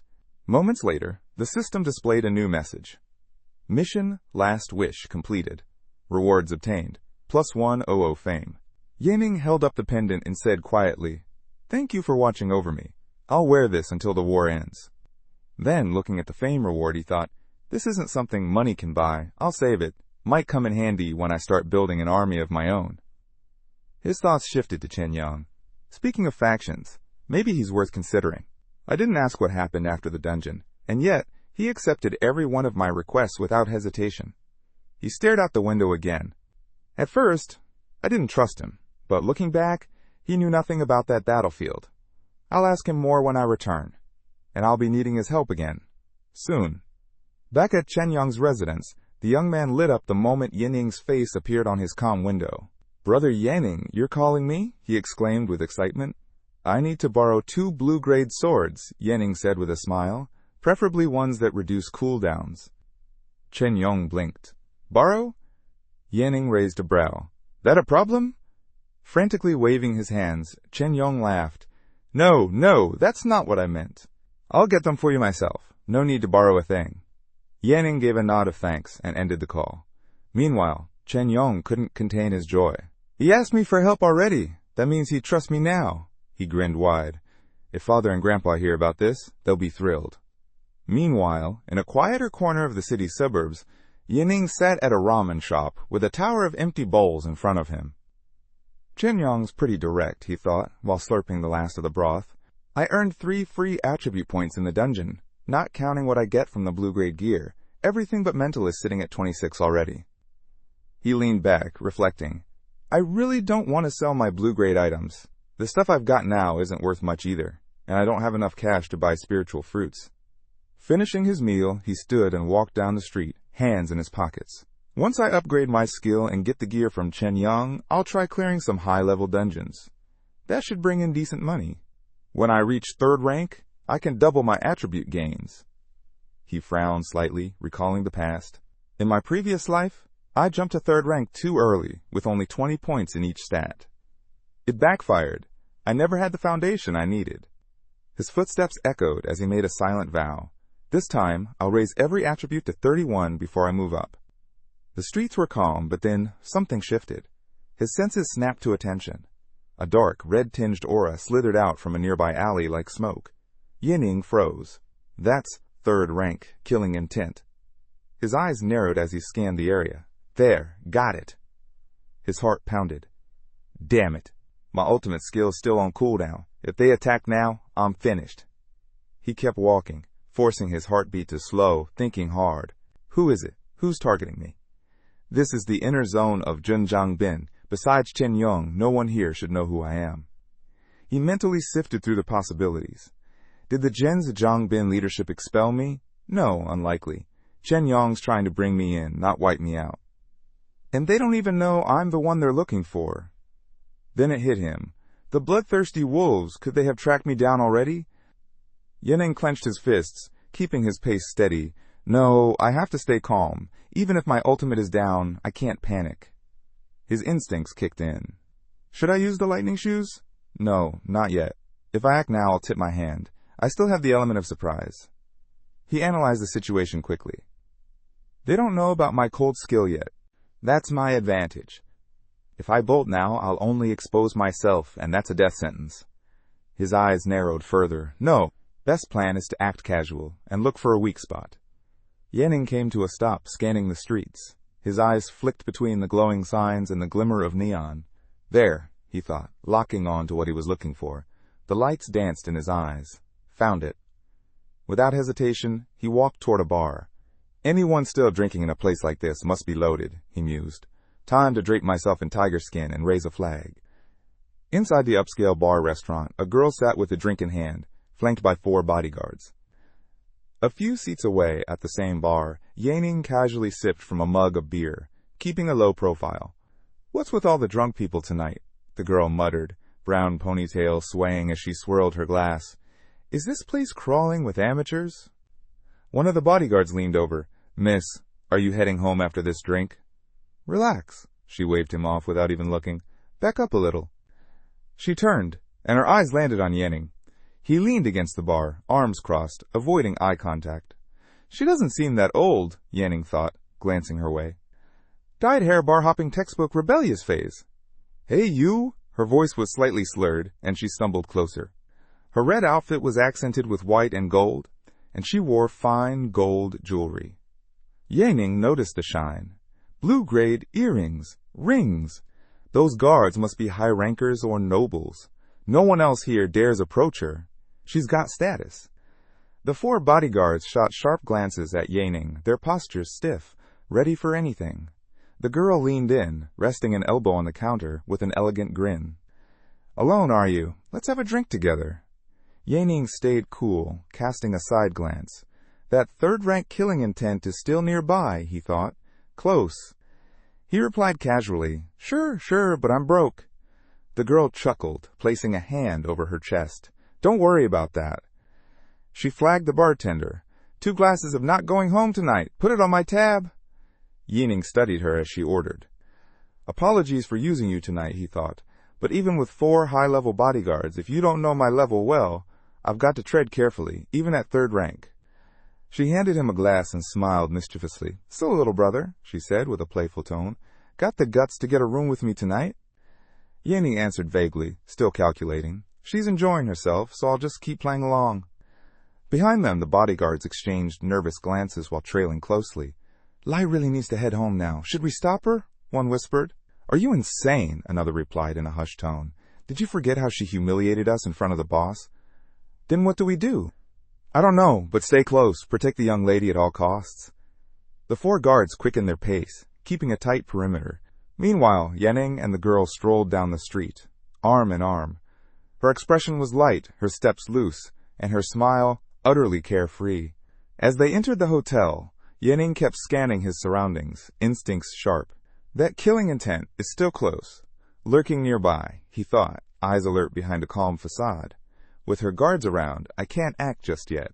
I'll follow her inside, then figure things out. Inside the suite, the girl wasted no time. She threw herself onto the bed with a dramatic flop. Yaning watched as she tossed her coat aside. Yan Yu King, he thought, recognizing her fully now. Leader of Security Region 17, President of the Starshine Business Association, daughter of the Yan Legion. He glanced around the room. Luxury dripped from every corner. A night here costs more than an ordinary person earns in half a year, he mused. In my past life, I was just part of her business association's security team, janitorial duty, nothing more. Yaning cracked a faint smile. Technically speaking, she's still my boss. Yan Yuting sat up, cheeks flushed from the alcohol, and leaned in. Ugh, don't bring up that old man. So annoying. Come here, hug me. Yaning looked at her, irritated. His thoughts drifted to her father. This really should be between her and the old man, he thought. Clearly, she's just doing this to tick him off. I couldn't care less. She's already past the age where this should matter. He grabbed her by the wrists and gently pushed her back onto the bed, pinning her arms. You really want to play this game? He asked, voice calm. Then I'm not holding back. She stammered, cheeks turning red. You. I. Yaning smirked at her flustered reaction, but just as quickly she slipped out of his grip and darted away. I'm getting cleaned up first, she called out, running into the bathroom. Yaning watched her dash across the room. Paper tiger, he thought with a sigh. Puts on a show, but she won't even step outside like this. The sound of the shower kicked in, steam rising behind the bathroom door. Yaning stepped out onto the balcony, taking in the view of the glittering city. His eyes narrowed as he spotted movement below. An eerie black silhouette bathed in a red glow, hidden in a shadowed alley. That third-rank killing aura, it's right down there. He studied the figure. Not a woman, judging by the build, so who is it? Thoughts flooded in. I was pulled into a test before, accused of something I didn't even do. Still no real answers. Someone's being framed, but I don't even know who. None of it makes sense. He frowned, still watching the alley. If they really wanted me dead, there were easier ways. Poison, ambush, anything. Why go to these lengths? His mind wandered to Lin Lan. She's still recovering from the injuries I gave her, but she might be involved and she wouldn't be acting alone. There are 3 others, possibly part of this too. Yanning's eyes sharpened. Whoever it is, I'll deal with them first, quietly. He stepped back inside, voice low. Li Fu Hong, he said. A small blue window popped open and an NPC materialized instantly. Yes, sir. I need a disguise. Top grade, something that makes me completely unrecognizable. Right away!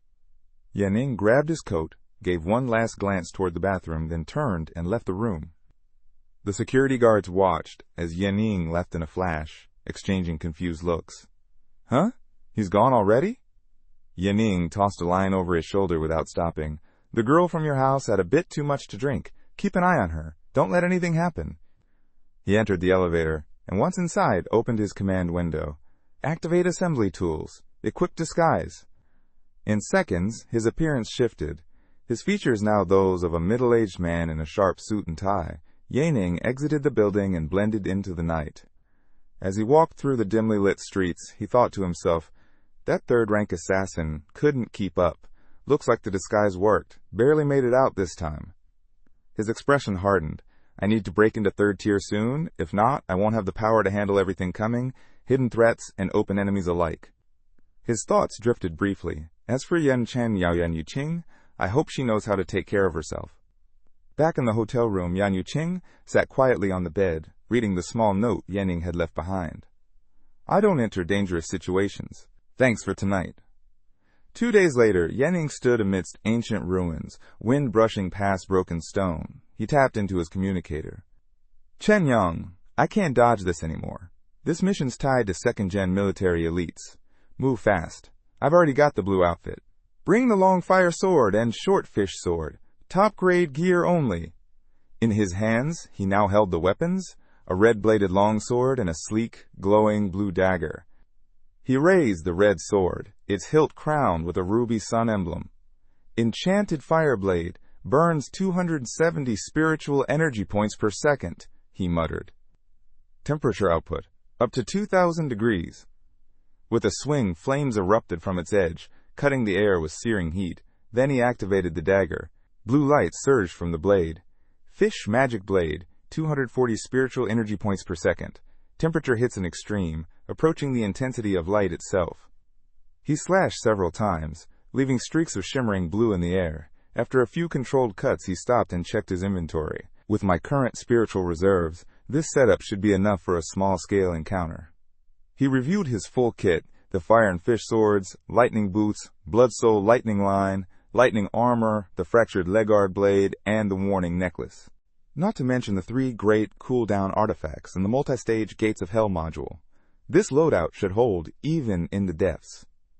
Then he turned his thoughts to the mission ahead. The Gates of Hell, an underground labyrinth crawling with mutated beasts. Each level swarms with orcs and twisted anomalies. Every 7 levels, an elite anomaly appears, and at the bottom, a triad of peak-level entities await. He tightened his grip on his sword. Besides rare loot, spiritual crystal fragments can be found here, far more valuable than anything from regular dungeons. If I land a large one, it could change everything. Just then, the system interface opened before him. Accessing Foxgate minimum entry rank, intermediate. Difficulty, secondary, high. Recommended team size 3. Yanning gave a sharp nod. Accepting mission. Current participants, 40. His aura surged, blue energy rippling outward as he leapt toward the portal with unwavering determination.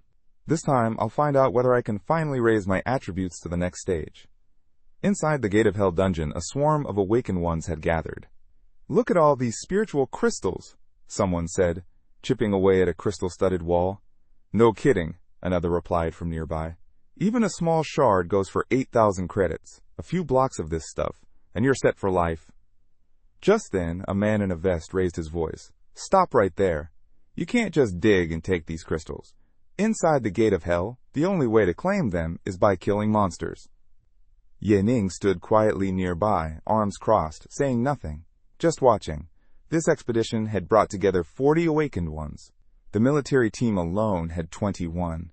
They moved in formation behind the man in the vest, who stepped forward and addressed the crowd. "Let's not waste time," he called out. "The military team is taking the lead.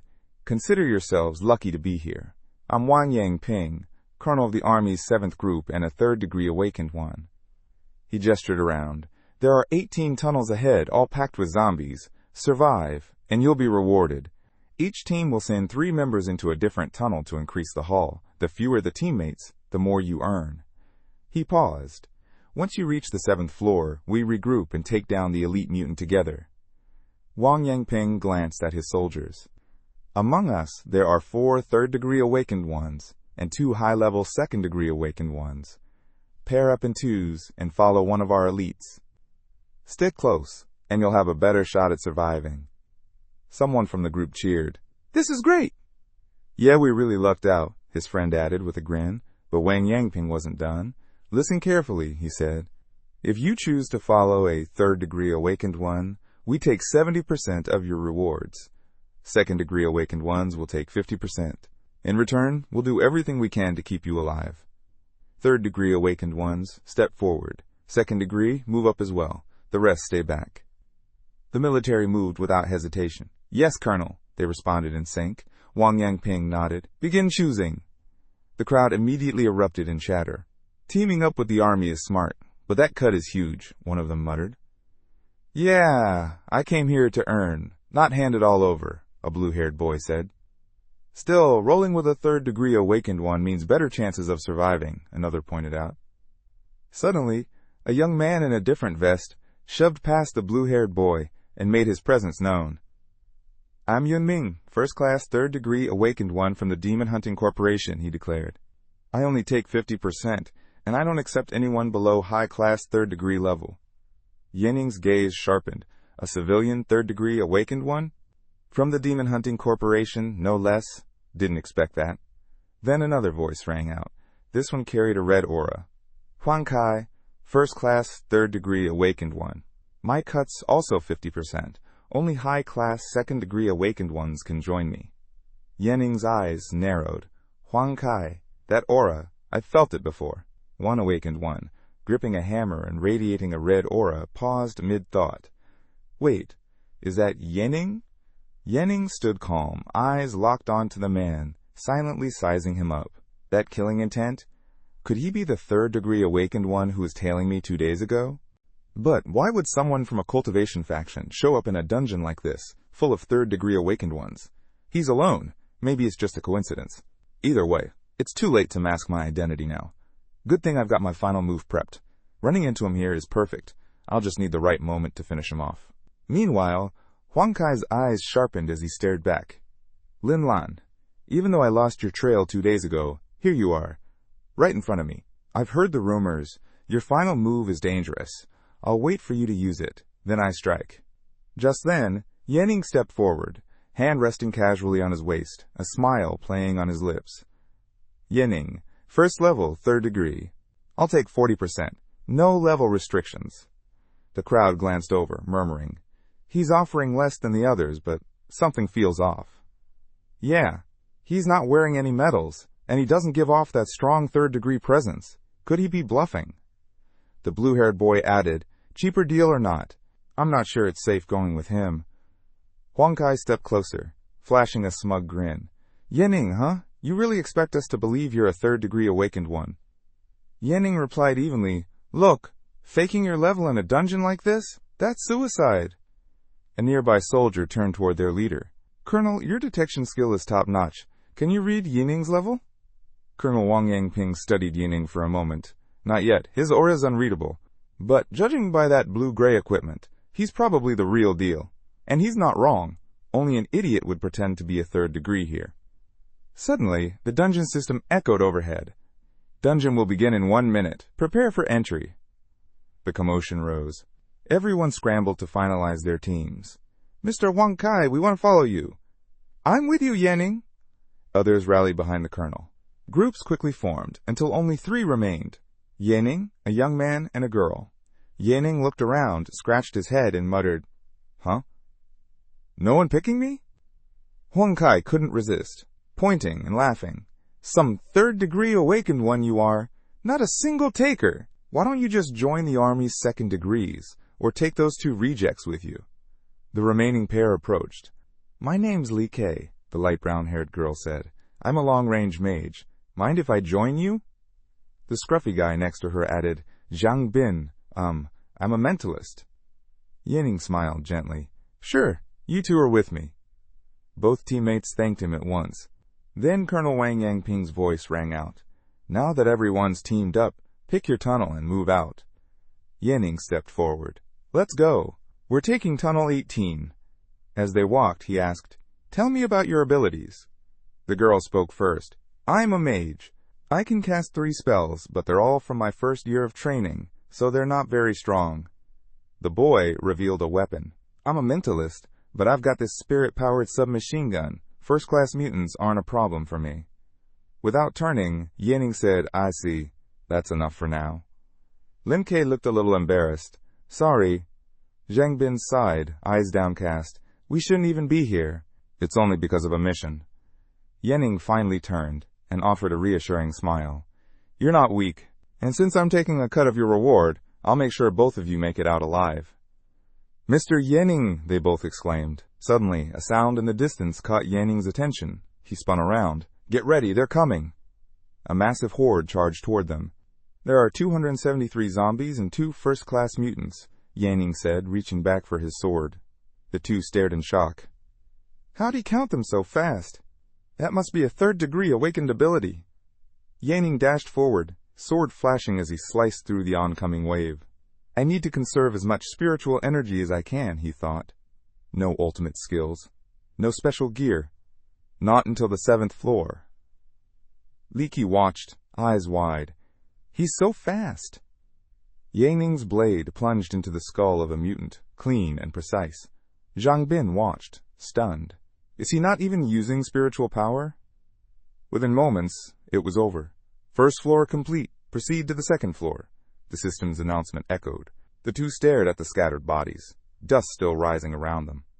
Wait, it's over already? We didn't even do anything. Then came another message. First-class fireworm defeated, 170 spiritual crystal stones earned. First-class two-headed wolf defeated, 20 spiritual crystal stones earned. Mission clear. Each team member receives 100 spiritual crystal stones. Li Kay gasped, covering her mouth as her status window popped up. 60 stones? And we didn't lift a finger. Zhang Bin looked over at Yining, grinning. Coming here turned out to be the best decision we've made, and following him, even better. Yining checked his own gains and did the math out loud. 1 spiritual crystal is worth 10 credits. That's 4,800 credits for me, and that's not even counting the commissions. Meanwhile, up on the 7th floor, 3 high-level awakened ones stood waiting. It's been 5 minutes already, one of them muttered. Where is this Yining guy? Yun Ming asked, resting his axe on his shoulder. I'm telling you, he's not a 3rd-degree awakened one. He's a fake, Huang Kai said with a scoff. That doesn't make sense, Colonel Wang Yangping replied, arms crossed. Even the top 2nd-tier awakened ones are already here. Huang Kai just smiled smugly, thinking to himself, looks like that kid couldn't even handle first-class mutants without going all out. When it comes to high-tier 2nd-class ones, he'll either die to them or I'll take him out myself. Just then, Yining appeared, walking calmly toward the group. His black sword and dagger gleamed in his hands, with Li Kay and Zhang Bin right behind him. We're here, he announced. The colonel stepped forward. Now that everyone's here, listen up. We need to eliminate at least 5 high-tier 2nd-class mutants to clear the floor. To maximize rewards, groups of 3 3rd-degree awakened can take on 1 each. Others can team up as needed. If you run into trouble, call for backup. Just be ready to share your rewards. Yining gave a polite wave. Appreciate it, but we'll manage on our own. Li Kay and Zhang Bin exchanged uneasy looks. He's fast, sure, the girl whispered. But remember how hard it was for him to take down that crystal ant on the 6th floor? Maybe he's still holding back, Zhang Bin replied. We'll just have to trust him. Suddenly, the system echoed. 8 high-tier 2nd-class mutants have been awakened. Prepare for battle. A line of massive creatures emerged, marching toward them in perfect formation. Yining smiled at the sight. All lined up for me? If I take them all out before anyone else can react, Well, that's not really a problem, right? But not far behind him, Huang Kai gripped his hammer and shield tightly, eyes sharp. Yanning, after this mutant's down, I'm coming for you. In a flash, Yanning leapt forward. Flames erupted around his blade. If I go all out now, I won't get to deal with Huang Kai, but I don't want any misunderstandings with the military either. So I'll let him walk, for now. He unleashed his skill, Heavenly Split Strike, sending a blazing rift of fire tearing across the battlefield. The others stood frozen, watching in disbelief. That was a 1-second takedown, someone exclaimed. Is that even possible? Third-class mutants usually take way longer to beat, said another. My God, his host must be insanely strong. Huang Kai held his shield up, stunned. Can he really be that powerful? Is this what it means to truly advance? Li Kei gasped, hand over her mouth. Unbelievable. Is this the real power of Yanning? Zhang Bin just stared, wide-eyed. Told you, he was just saving his strength. After cutting down the entire line of mutants, Yang landed cleanly on the ground. He glanced up, sharp-eyed. That bat mutant alone should be worth around 50 to 60,000 credits. Behind him, Li Qi and Zhang Bin threw their arms around each other, smiling from ear to ear. Zhang Bin, tell me I'm not dreaming, the girl laughed. We're actually having a great day, right? He grinned. You're not dreaming. I made 900 times more than usual. We don't even earn that halfway through the year. Colonel Wang Yangping stepped over, raising a hand.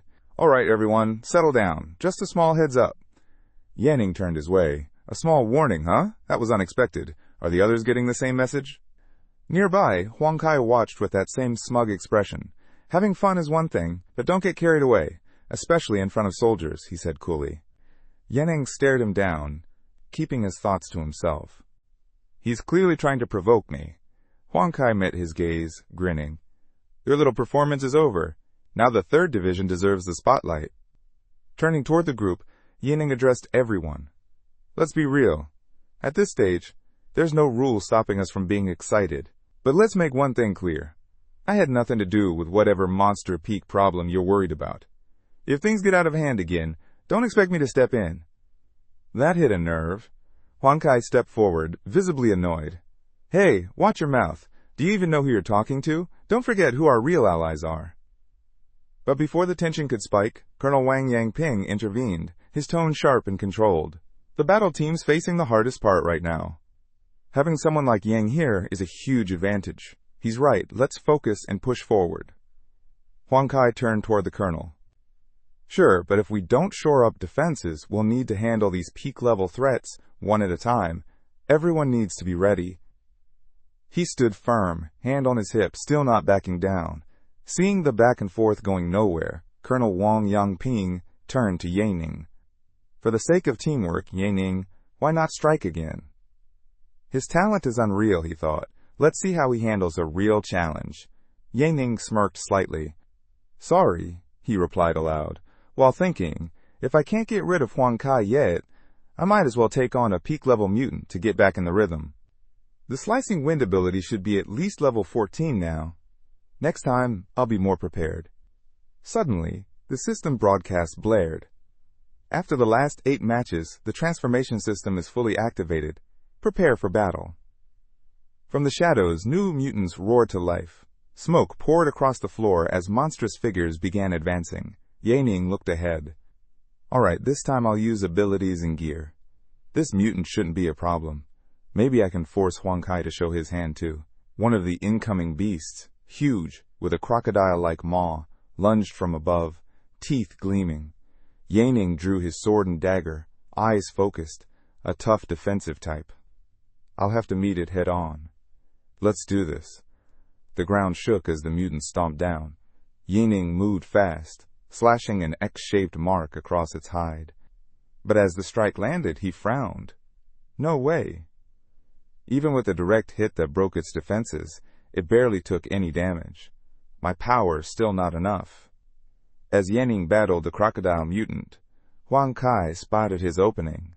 With a wicked grin, he swung his hammer, unleashing a bolt of yellow lightning. There it is, he thought. A full power spell. Now's my chance. Once this beast is down, Yanning, you're next.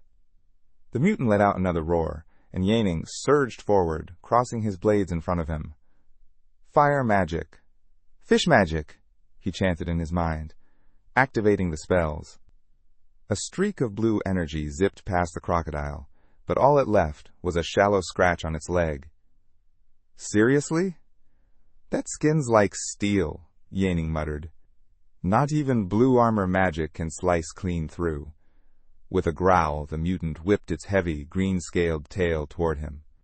Yaning braced himself, arms crossed, taking the hit head-on. The creature roared again and lunged. "Yaning, are you okay?" Lin Kei shouted from behind. Zhang Bin raised his spirit-powered submachine gun. "Spiritual energy boost. Now," he called out, firing at the mutant. Lin Kei joined in, hands raised. "Freeze!" Their attacks landed, barely, but the monster kept charging, unaffected. "We're not doing anything to it," Zhang Bin said, frustrated. Lin Kei's face fell. He's done for." Suddenly, Yining reappeared in front of the beast, a golden arc slashing across its side. "Relax, I've got this," he said calmly. He leapt above the creature, thinking, "This skill comes at a cost, but it hits harder. I can take it down like this."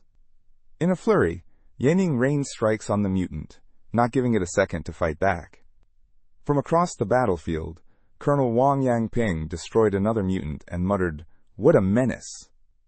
"Heaven help us," Yunming grunted, swinging at the same beast. "This is cursed," Huang Kai spat, locked in his own fight. "3 of them are already finished," Li Kei observed. "And Yaning's still fighting?" "His power is insane," Zhang Bin added.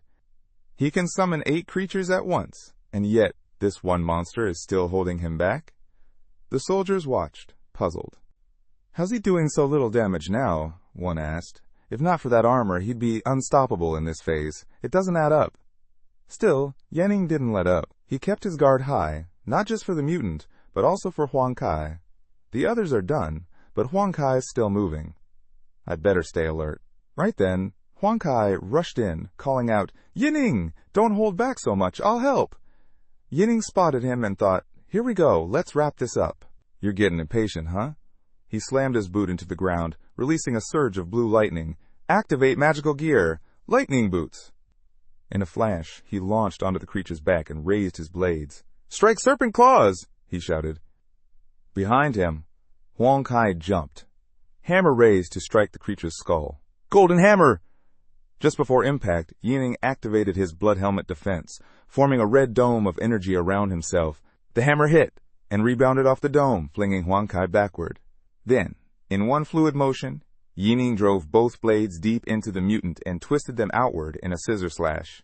"Broken blade sword!" he yelled. A surge of lightning burst from his feet, and with a final leap, the crocodile's head was cleaved clean off. Blood sprayed as the beast collapsed in a heap. Another kill. Secured. Huang Kai dug his heels into the ground, slowing his momentum after being tossed aside. "Looks like Yaning didn't need you after all," Wang Yangping said. Arms crossed as Huang Kai came to a stop beside him.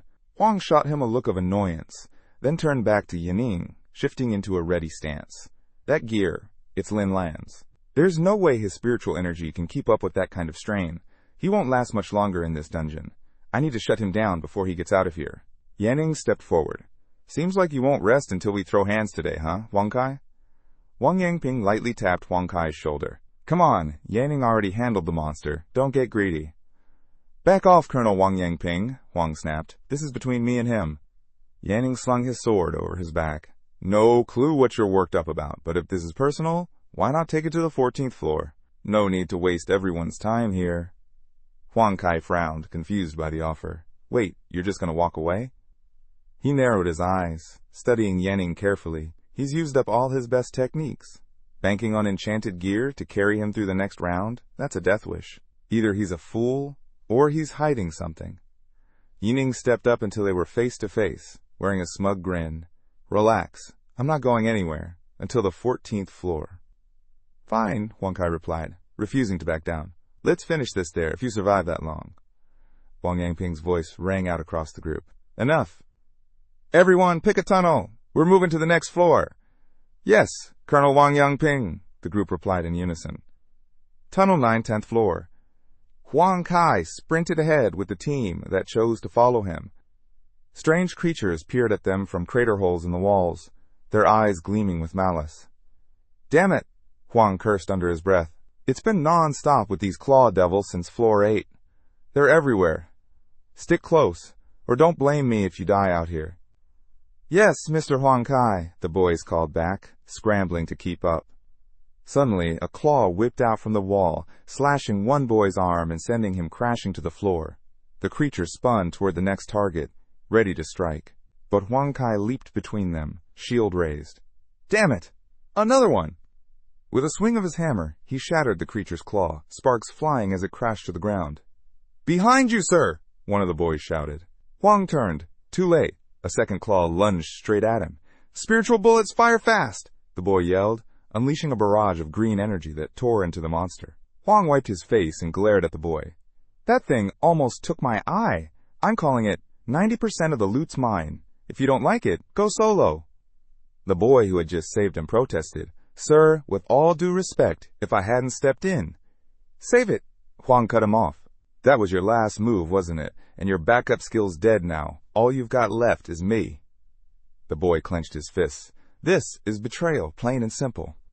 The boy who'd taken a hit to the arm spoke up. "Sir, if I turn back now, I'm as good as dead. But if I go back with nothing—" Huang cut him off, raising his hammer. "Enough! Decide what you want, your life or the loot. Choose wisely." Then, without waiting for a response, he turned and bolted ahead, leaving the boys in his dust. They scrambled to follow, but when Huang glanced back, there was no one. Just shadows flickering in the tunnel behind him. He was completely alone. Elsewhere, Lieutenant Wang Yangping led 2 awakened companions through another passage. "This dungeon's been a cakewalk," one of them said casually. "Yeah, the next floor is right up ahead. Just 2 more to go," the other added. "Focus. Quiet," the lieutenant snapped, halting suddenly. A blur shot down from above. Crack, slamming into one of the boys' heads. A massive ray with a razor tail hovered above them. "Zombie ray!" the lieutenant barked. "Above you, dodge!" Tunnel 18, 12th floor. Yaning dashed ahead, leading the 2 who'd chosen to follow him. "Left turn, then right. Keep tight." "Don't fall behind," he ordered, his pace steady. Suddenly, a scream echoed through the maze, someone from another tunnel crying out for help. "Sounds like chaos in the other routes," Lin Kei said, breathlessly. Zhang Bin, still close behind her, added, "Yeah, but honestly, this is way easier than the first 7 floors." "Maybe our path just has fewer monsters," the girl suggested. "No way," Zhang Bin replied. "It's gotta be Yanning. He's sensing the enemies somehow and steering us away from them." Suddenly, Yanning skidded to a stop, foot stomping the ground. The others halted too. "What is it, Mr. Yanning?" Zhang Bin asked, confused. Yanning's eyes lit up with Tian flames. "There's no dodging this one. There's a ghoul up ahead," he said calmly, pointing.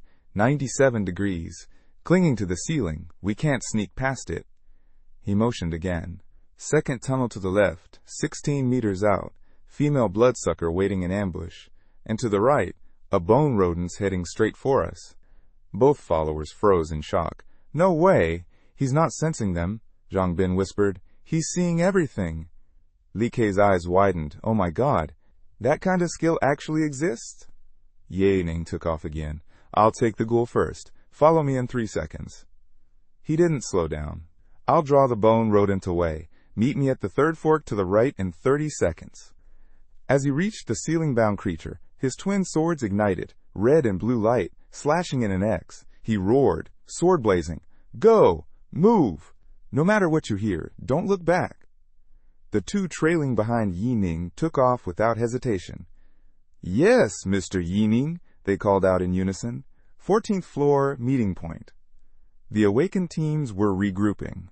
Lieutenant Wang Yangping scanned the arriving stragglers and asked, "Where are your team leaders?" 2 boys staggered forward, one barely standing, leaning on the other. "They're gone," one of them said grimly. "All dead. Who'd have guessed low-level monsters lying in wait would be worse than the big ones up front? I burned through almost every skill just to save him."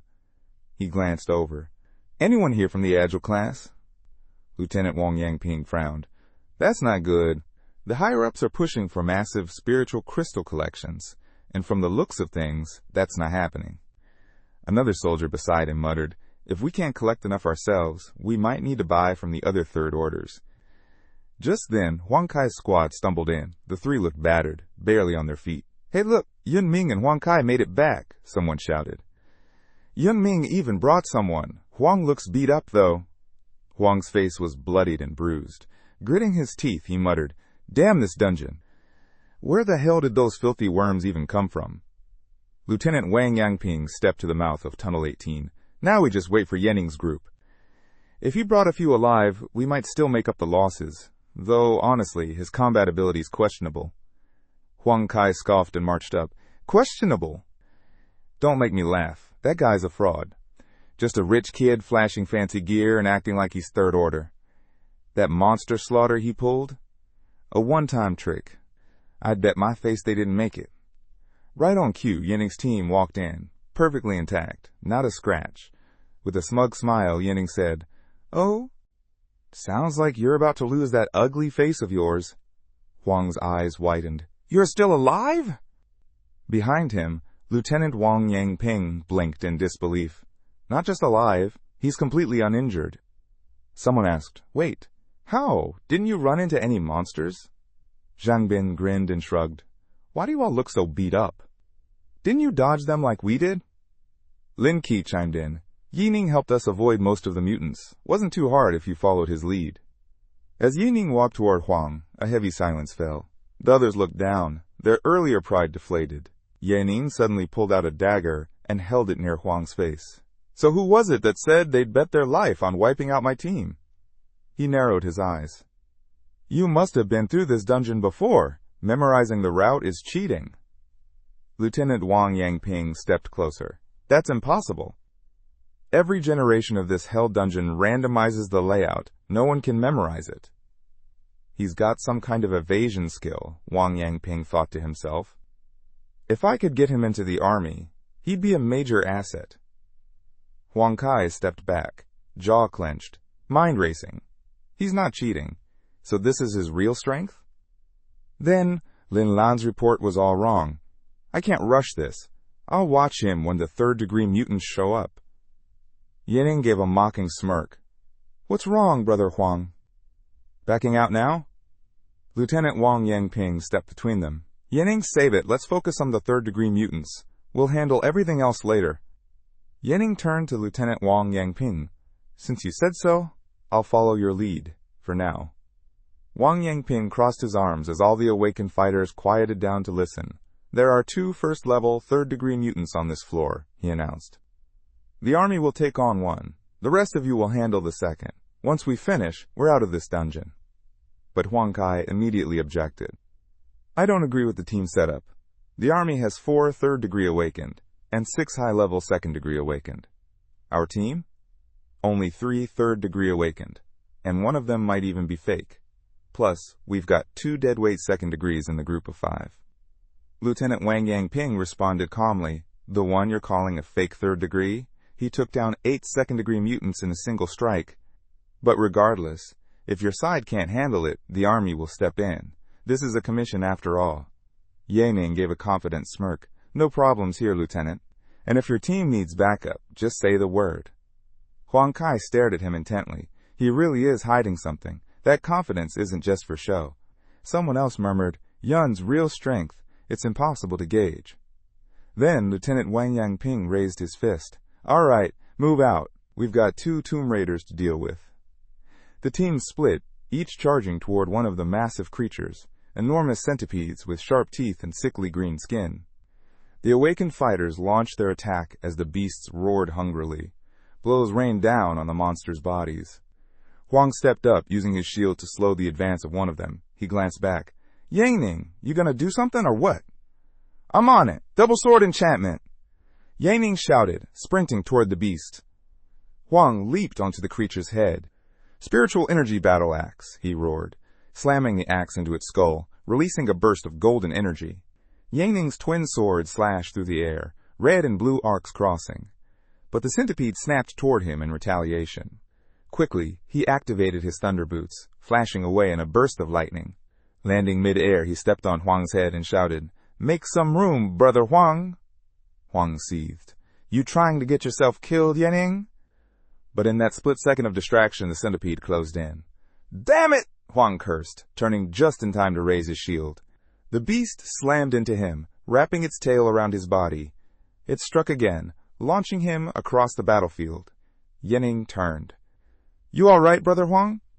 Huang, now furious, shouted back. You bastard! You did that on purpose! The fight raged on. The awakened warriors kept up their assault. One of them stepped forward, shouting, Brother Huang, I've got your back! From a distance, Yanning assessed the field. They're about 200 meters apart. If I can close that gap to under 100, I can take both out at once. Yanning, focus on the mutant. I can't hold it alone, someone yelled. Yanning turned to his squad. All second degree awakened. Support Yun Ming. Leave the rest to us. Brother Huang and I will hold the front. The centipede charged again. Huang got to his feet and took off running beside Yanning, trying to stay ahead of the monster. You sent all the second degrees away, he shouted. Now we've got no backup. How are we supposed to win this fight? Yanning said calmly, Hold it for 3 seconds. That's all I need to finish it. Huang raised his shield, now glowing with a golden aura. I'll trust you this time, but once that thing's down, I'm coming for you next. In his mind, though, he wasn't so sure. He's still hiding something. I'll wait until he shows all his cards. Wang crashed to the ground, barely blocking another heavy blow. I held it off. Your turn now, he yelled. But Yanning didn't move in yet. Just 50 more meters. Hold on for one more hit. Still pinned with the mutant's claw pressing down on his shield, Hong yelled, Lin, damn it! Suddenly, Yanning sprinted out and shouted, Colonel Wang Yangping, watch your back. We're getting overwhelmed over here. Wang Yangping turned, startled. What? That split second was all it took. A gap opened, and the creature struck. Yanning came to a halt, gripping a dagger crackling with blue lightning in one hand and a flaming sword in the other. Everyone, fall back! I'm using my final move. Run now! But in his head, he was already scheming. Let's fool them first. I need those 2 mutants in one spot. He hurled both blades, one to the left, the other to the right. Each found its target, striking the monsters clean. Colonel Wang Yangping's eyes widened. This isn't anything like before, when he took out those other mutants. Even Huang Kai was caught off guard. That's not a final ability. The blade zipped back to Yanning's hands, and now both mutants locked onto him. Yanning shouted, They're lined up, and Huang Kai's right in the middle. This is it. Sword explosion storm! His attack tore through the battlefield, carving through everything in front of him. The mutants were cleaved down, and the shockwave knocked back everyone nearby. Some raised their arms just to shield themselves from the blast. Insane power. If he wanted, that strike could have taken us all out. He's not just stealing kills, he's saving lives, someone muttered. Looking at that, there's no way he's just 3rd grade. He might be mid, maybe even high level. We're 1st level 3rd grade. No comparison, another added. When the dust settled, Huang Kai was out cold, buried in debris alongside the creatures. Yanning walked over, picked up the shield and hammer, and said with fake concern, Brother Huang, I told you to dodge. Why'd you stay? You died for me. Don't worry, I'll take care of all your gear. No one said a word. They just stood there in the rain, watching. Then the system message echoed. Round complete. All members receive 300 spiritual crystals. Personal rewards will be based on contribution. Choose, continue, or exit. Wang Yangping approached Yanning. Mr. Yanning, if we push forward, mid-level 3rd grade mutants will appear. The army is retreating, but with your strength. Yanning cut him off, eyes closed. I'm spent. Let's leave. I've only got dimensional cut left. I need to save that. Wang Yangping nodded, then raised his voice. Everyone, gather up! Before we go, there's something you need to know. The army wants to buy your spiritual crystals. Market rate is 10 credits per piece. We're offering 11. The response was instant and unanimous. Sounds good. More than market price? No complaints here. I'm selling mine anyway. Wang Yangping motioned to his team. If you agree, come talk to us. Then you're free to exit the dungeon. He turned to Yanning. And you, Mr. Yanning, you've got the biggest stash. The army's counting on you. But Yanning wasn't ready to hand over the crystals just yet.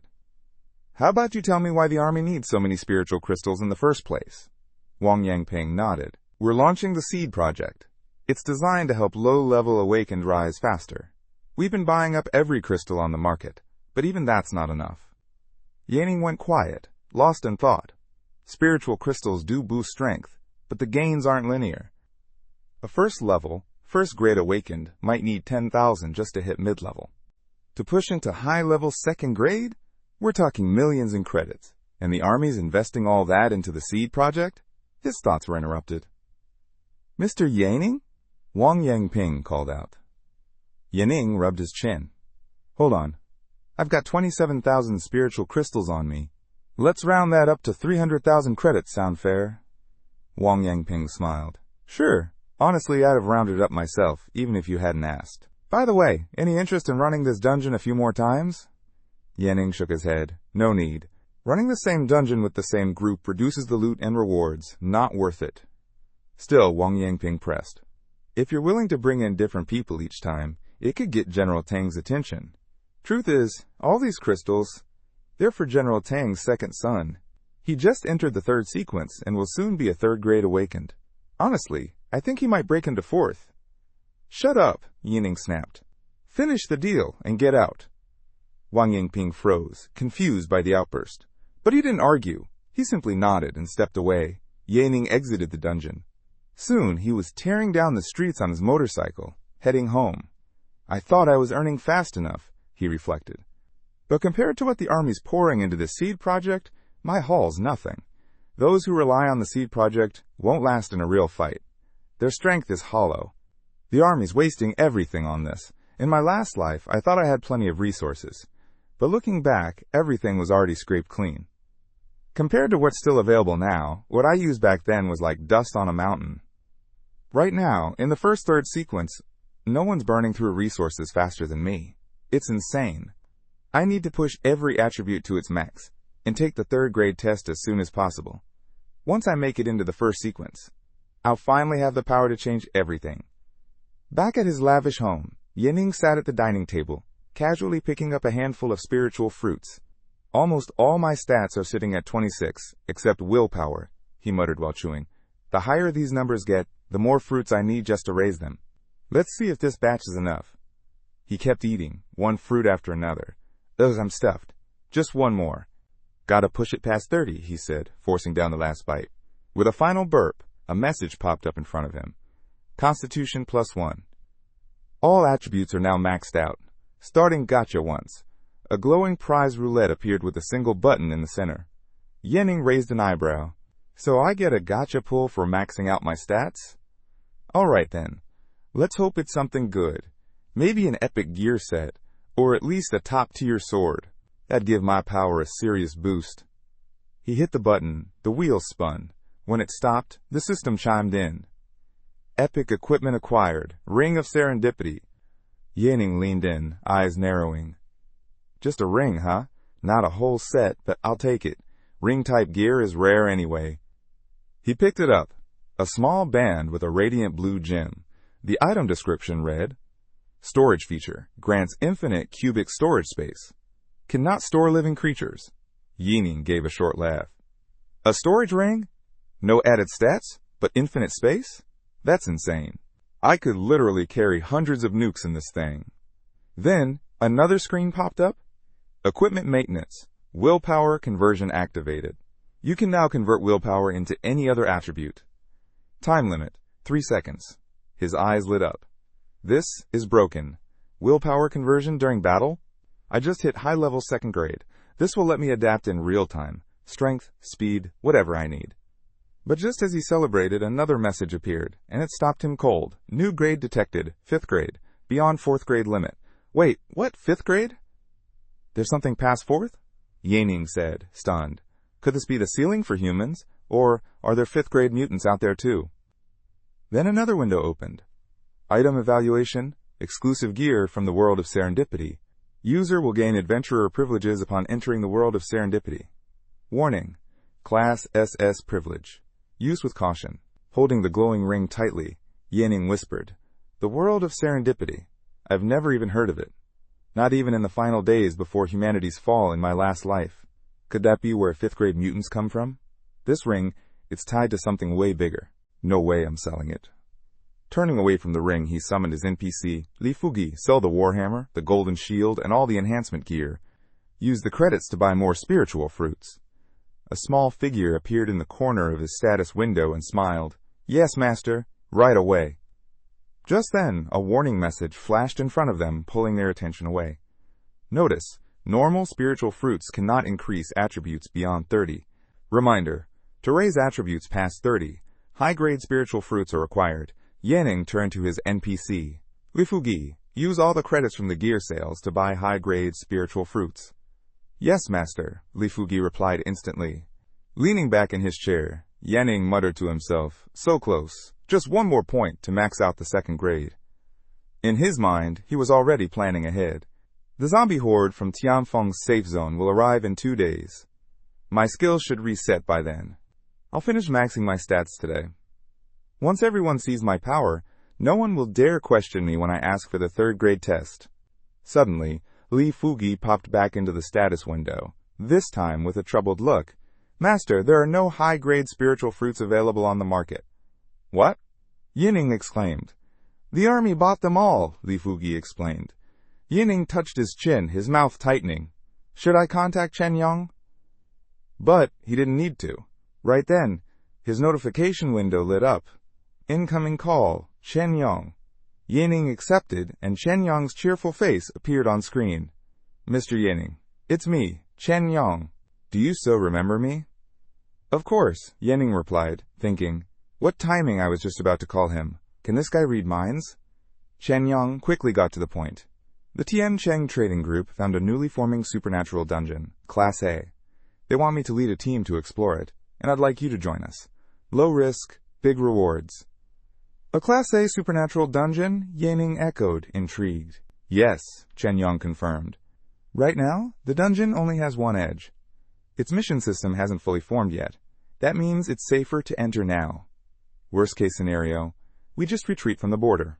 Plus, these dungeons are usually packed with spiritual bodies, but in this case, only one has appeared so far. The others are still developing. I get it, Yanning said. Just tell me your terms. Chen Yong nodded.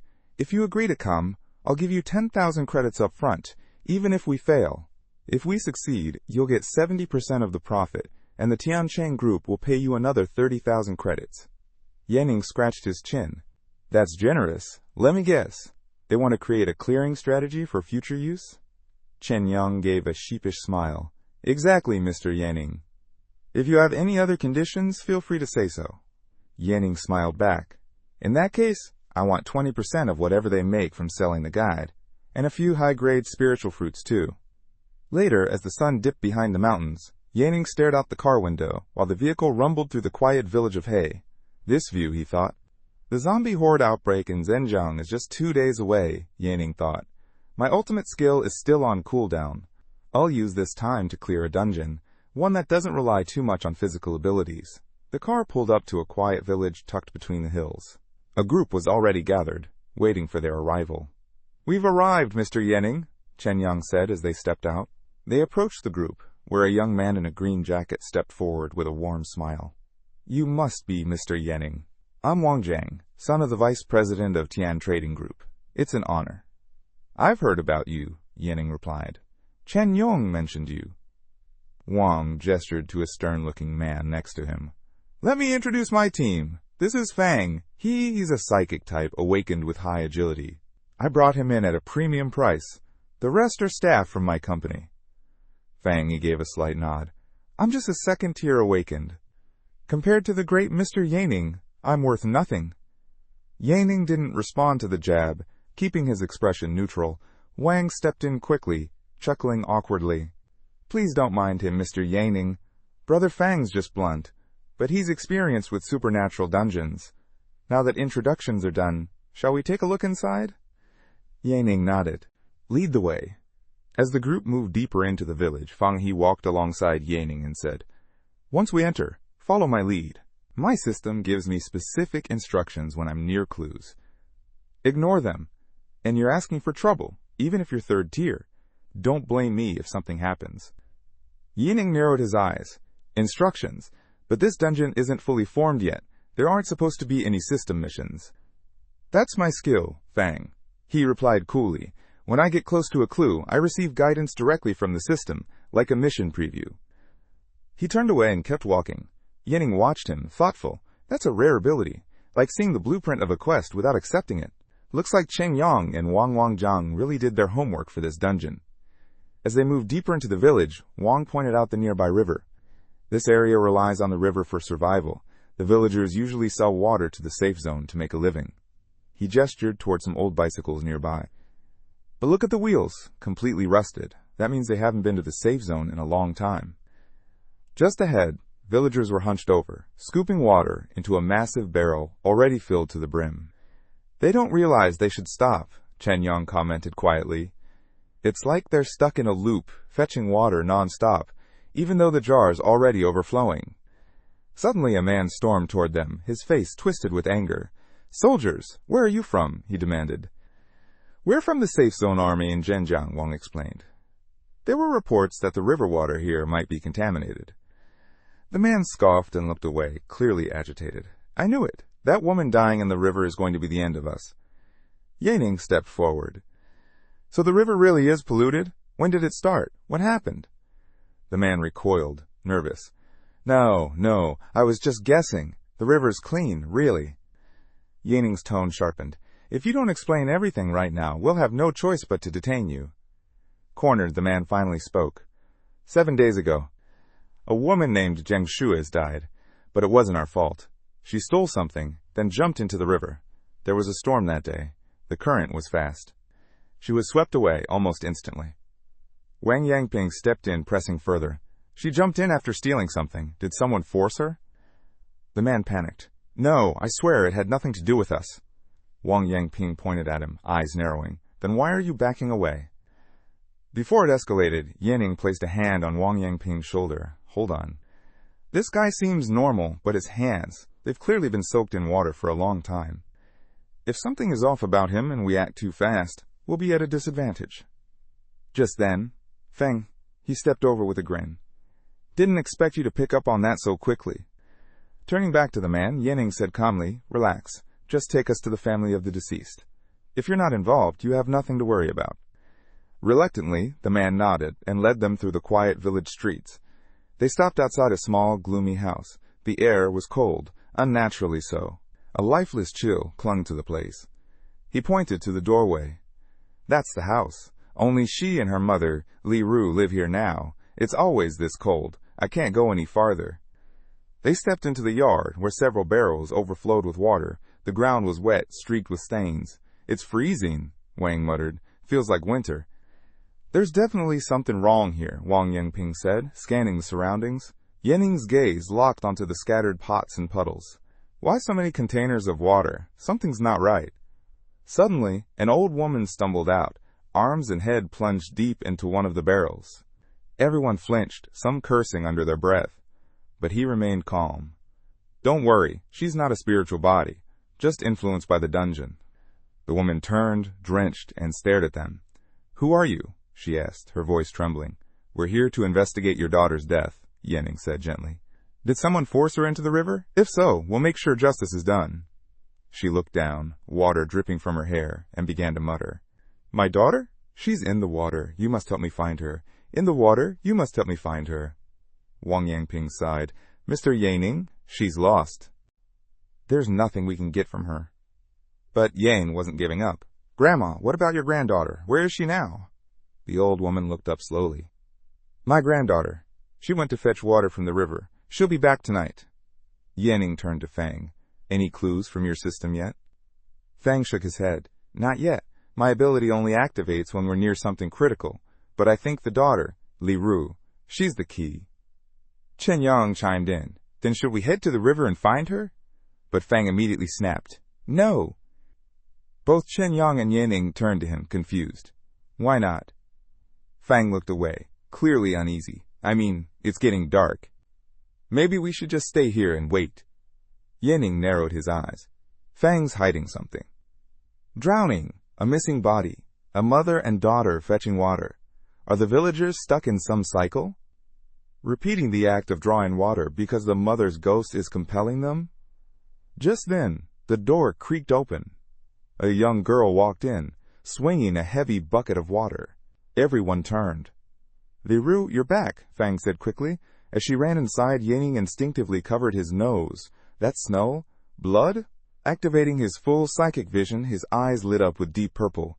He looked into the bucket. Blood? And is that a human tongue? The girl stopped in front of them, eyeing the group suspiciously. "Who are you?"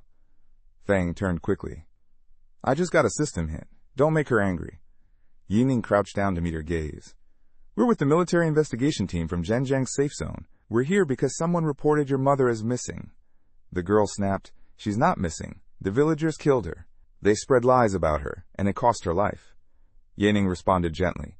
"I understand. I'm sorry for your loss. Can you tell us who was responsible? We'll help bring them to justice." Without hesitation, the girl handed him a slip of paper. "Of course. I wrote down all their names." Yanning accepted it. "Okay, we'll start by looking for your mother's body. Then we'll go after them." But the girl shook her head. "Mom's already home. There's no need to look for her. You can go catch them now."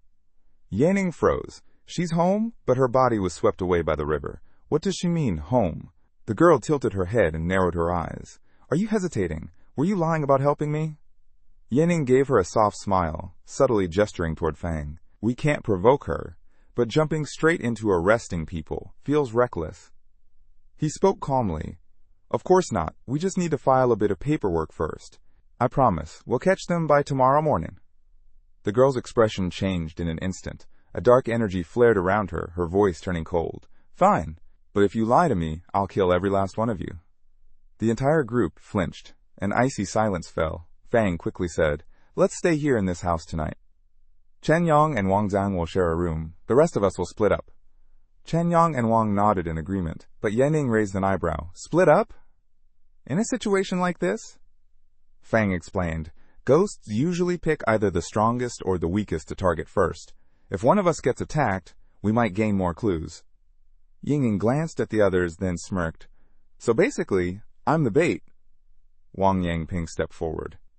"Mr. Yanning, you've got it wrong." But Wang interrupted, blunt and honest. "No, he's right. We brought you because you're the strongest." Yingning gave a small wave. "Either way, I'm getting paid. Doesn't matter to me. I'll do what I'm here to do."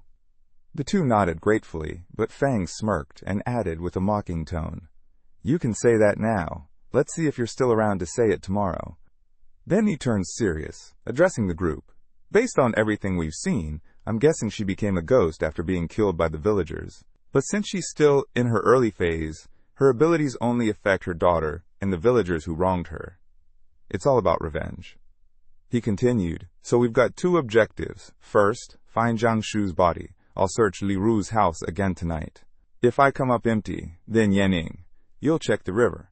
Second, we help settle her revenge. After we find the body, we bring in the ones responsible and leave them to Li Ru." Yanning raised an eyebrow. "That sounds a little too easy. Doesn't match the difficulty level of a Class A dungeon." Fang shrugged. "Easy. You're forgetting. The dungeon's still forming. Right now, the clues are all out in the open. But once the dungeon fully stabilizes, we might not even know Zhang Shu is the first victim. Other villagers could already be turning into ghosts." Chen Yang looked uneasy. "So going in now is a big risk." Wang added, "Luckily, we got here early." That night, Yanning lay in his assigned room, eyes fixed on the ceiling as thoughts churned in his head. Fang's theory makes sense on the surface, but something's off. He definitely hid something when we were at the river. He told me to check it myself. And then there's his earlier attitude. He clearly tried to provoke me. I'd bet money he's hoping I die. Whatever's at Li Ru's house must be valuable. He's going alone to check it out tonight. But if I survive and he doesn't find it first, then whatever he's after is mine. Still, Li Ru's behavior, something doesn't feel right. That girl, Li Ru, how could she even kill someone? That tongue in the bucket. Suddenly a soft thump echoed above him, footsteps on the ceiling. He sat up, listening, then whispered, "So it's starting? Good. Let's see what you really are." With a flash, his psychic power surged to full strength. "Show yourself." His eyes blazed a vivid purple. A translucent figure phased through the ceiling. A woman, wild red eyes, mouth curled in a crazed grin full of jagged teeth. "You must be Zhang Shu," he muttered. pulling out a bracelet strung with small, ominous beads. Perfect. Time to put these grudge pearls to use. Infusing the bracelet with psychic energy, a dark purple aura began to swirl around it. System notification. Grudge pearl activated. Effect. Plus 25% psychic attack power. Special. Passively blocks one fatal blow from a supernatural being. Item will be destroyed upon use. As the grudge pearl activated, energy surged from the beads, forming into the glowing purple blade of a psychic sword. Sword form! Strike! Yanning shouted. He lunged, slicing through the space where the ghost had hovered. But the moment it sensed danger, the entity turned and fled, phasing through the window. Yanning kicked open the door. Where do you think you're going? He bolted outside into the night, but there was nothing. Only silence and the icy wind brushing past him. The cold wind again? He muttered, scanning the dark. Then a scream pierced the air. Don't come here! Yanning's head snapped toward the sound. Huh? Voices. Chen Yong and Feng He, shouting at the same time. Footsteps raced toward him as the others arrived. Mr. Yanning! Wang called out of breath. What was that scream? What's going on? The ghost came after me, Yanning said. But now, Chen Yong and Feng He might have been killed. Chen Yong's eyes widened. Killed? At the same time?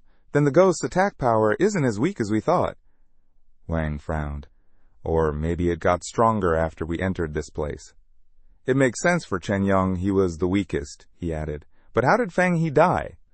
Yanning's expression darkened. We might have been wrong in our assumptions. Things are worse than we thought. You should all leave the front line. I'll stay behind to investigate further. We'll regroup tomorrow morning. Wang gave a respectful nod. Thanks for everything, Mr. Yanning. We'll pull back. Chen Yong started to protest, but Yanning cut him off. I've got a life-saving item. I'll be fine. Once alone, Yanning murmured to himself. The grudge pearl can only save me once. I need to be careful. Psychic sense. Expand. His mind stretched outward, scanning every detail of the area. Then he spotted something. Chen Yongfang's leg. That was all that remained. He was mentally controlled and devoured. That would have taken time, which means the ghost couldn't have killed Feng He at the same moment. Feng He's body wasn't eaten. Could it be there's more than one ghost? Then he noticed something else, a disturbed patch of ground, an iron shovel lying nearby. Was Feng He digging something up when he was attacked? Is the real clue buried here? Activating his ability again. Psychic sense. Penetrate. His vision pierced the earth, and what he saw below stunned him. A woman's body, pale, dressed in a white shirt. It's her, the same ghost who chased me earlier. But wait.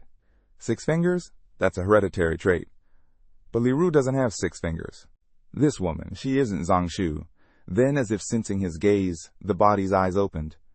Damn, she noticed me. He looked up and froze. There, looming above the rooftop, was a massive version of the same ghost, her eyes glowing green with malicious energy. That gaze, that's not ordinary. Could it be tied to the blue-grade item Fang he was after? Yanning acted fast. Grudge pearls, infused psychic power, web form. The pearls exploded into a vast net of purple energy, surging toward the entity. But with one sweep of her claws, the ghost tore the web apart. Yanning gritted his teeth. So, your true body is far stronger than your spirit form. Yanning gripped the bead bracelet tightly as the woman approached. Suddenly, a glowing purple shield formed around him. The grudge pearl's ultimate power just kicked in, he muttered. I've got to get out, fast. Before he could move, the woman struck. Her claws slammed into the ground, sending Yanning flying. He didn't waste a second. Activating his lightning boots, electricity crackled at his feet as he bolted away, speeding through the darkness. The woman launched after him, gliding through the air. But as she tried to follow past the house, she hit a barrier and stopped cold. Yanning kept sprinting, heading straight for his team. Phew, that was way too close, he thought, breathing heavily. I ran a different direction than Chen Yong, but at least I got away.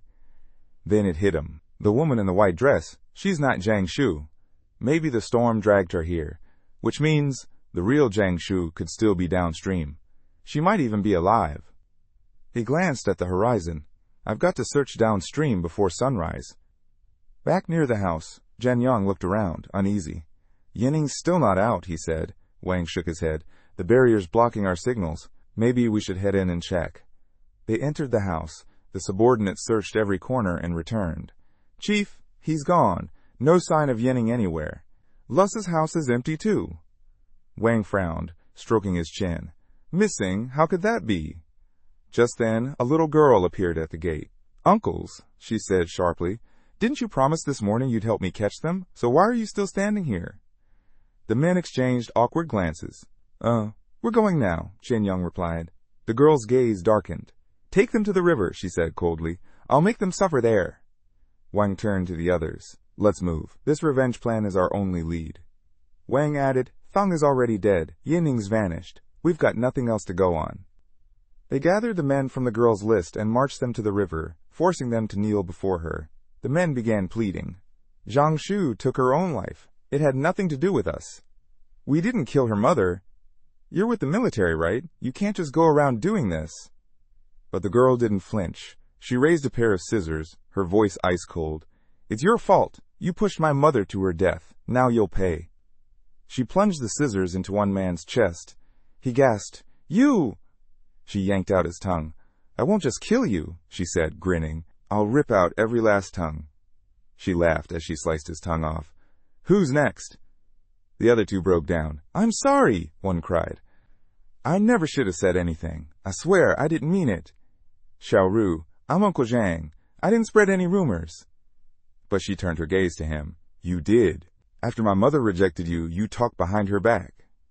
She lunged with the scissors, tearing out his tongue as he screamed. The remaining men stared in horror.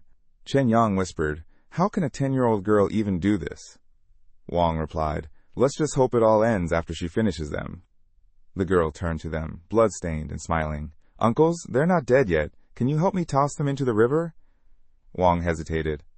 Sure. And they did. One by one, they threw the bodies of the bound men into the river. Chen Yang turned to the little girl. Li Ru, did you get your revenge? And if you need help with your mother's body... She gave him a twisted smile. Oh, that's taken care of. My mother's here now. Then her expression darkened, and she said, All of you are going to die too. A towering woman in a soaked white shirt rose from the river. Her glowing green eyes locked onto them, razor-sharp teeth glinting as she emerged. Together they gasped, What? In a flash, she lunged forward, biting one of Wang's men. Help me! The man screamed in agony. Panic hit them like a wave. Damn it! Run! Wang shouted. But it was too late. The woman opened her mouth wide, releasing a powerful green energy. It pulled them in like a vortex, dragging their bodies toward her gaping jaws. She's too strong! One of them cried out. We can't break free. One man was the first to go, crushed between her teeth. Qin Yang watched in horror. Brother Wang, I'd rather die by my own hand than be devoured like that. He raised a knife to his neck, ready to end it all. Chen Yang! No! Wang shouted, but before the blade could touch skin, a surge of purple energy shot through the air, yanking the knife from Chen Yang's grip. Yenning had arrived. He stood beside the girl's mother, unleashing a powerful strike that blasted the monster away and freed the two men. Chen Yang dropped to his knees, breathing hard. Mr. Yenning, incredible! Yenning pointed ahead. Li Ru, look, who do you see in her arms? The little girl looked up, her eyes widened, tears welling up. Mom!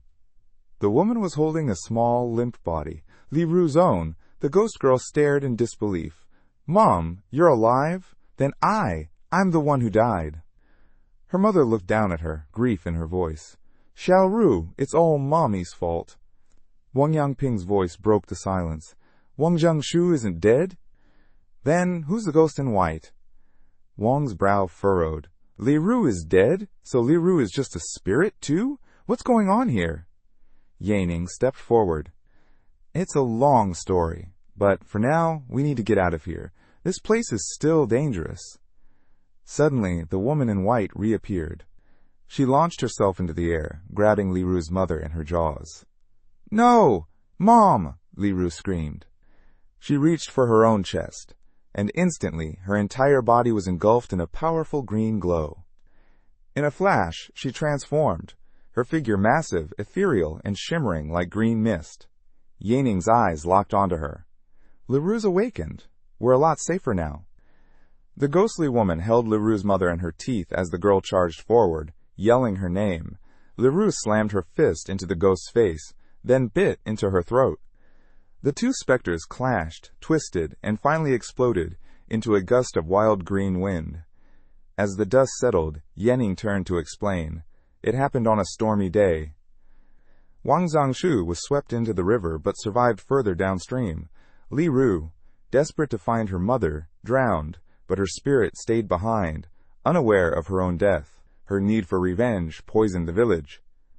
He continued. When Leroux later found the body in white floating in the river, she thought it was her mother. That's how this all began. The only way to stop this is for them to see the truth and let go themselves. Wang looked down, stunned. So the people we captured, they really were innocent? Chen Yong nodded slowly.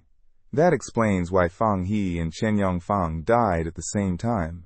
There were two ghosts. Just then, a glowing object darted toward Yinning. It hovered in front of him, a small eye with a green iris. Words appeared. Ghost Eye, blue-grade item. Effect, gain insights and system hints about whatever you're looking at. Yang picked up the strange item and studied it. This power. It's similar to Fang He's ability, he thought. No wonder he risked everything to get it. This must have enhanced his skills. Wang stepped forward and bowed. The 10,000 credits that were originally meant for Fang will now go to you. Chen Yong followed with a bow. It's thanks to you, Yanning, that any of us are still alive. Yanning nodded in appreciation, though his thoughts were elsewhere. I've made around 70,000 credits this time. Not bad. But more important than that, what I really need is a high-quality spiritual fruit. Turning to them, he asked, By the way, did you find the spiritual fruit I asked for? Chen Yong hesitated. Wang stepped in. About that, you might need to wait a little while. Yanning frowned. Why? Chen Yong finally spoke. To be honest, every high-quality spiritual fruit on the market has been bought out by the army. They said it's for the seed project.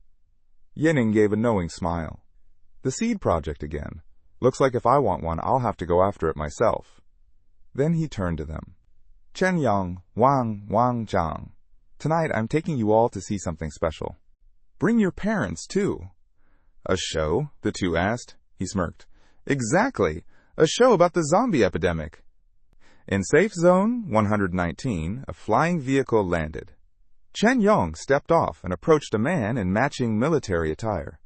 Uncle Zhang, where's my father? He asked. Vice Commander Zhang Tao replied, Commander Chen Yong had urgent business. He sent me in his place. Chen Yong smiled. That's fine. If you're standing in for my father, I'm sure Yining won't mind. Let's go get Wang Zhang and the others. We're heading to Tianfeng. At the headquarters of the Tian Commercial Association, tension erupted. Smack! Wang staggered back, his cheek red and swollen. Dad, what was that for? He asked. Wang Tian, the vice president of the Tianfeng Commercial Association, stood over him, fuming. You're lucky I didn't do worse, he barked, jabbing a finger in Wang's face. I agreed to meet this Yanning in Tianfeng, and then I find out you stole the spiritual fruits meant for the army in the capital? Do you have any idea what kind of trouble you almost caused? Wang tried to defend himself. Dad, Mr. Yanning saved my life. I owed him. And the army requested fruits from so many groups. Missing a few won't matter that much. Silence, Wang Tian snapped. You don't know anything. You don't understand the weight of what you've done. He pointed sternly. My role in the association is already under pressure. Above me is the president.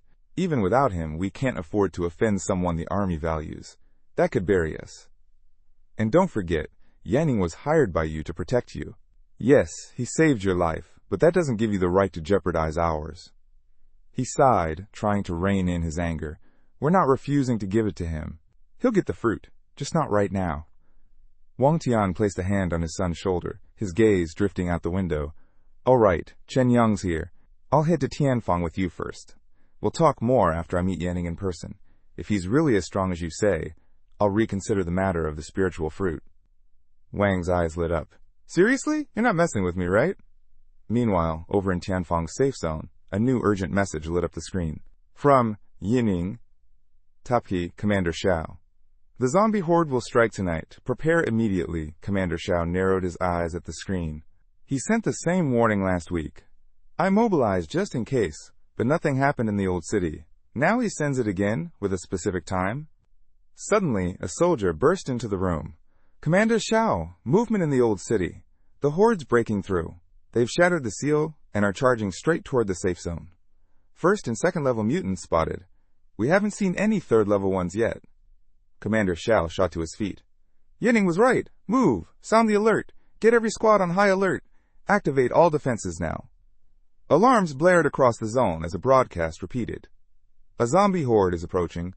All civilians outside the walls must retreat to the safe zone immediately. Troops scrambled into action. Lay landmines every 15 meters. Form triangular patterns. Blast holes through the crowd for the awakened to break in and clear them out. Fill the trenches with oil. Double time.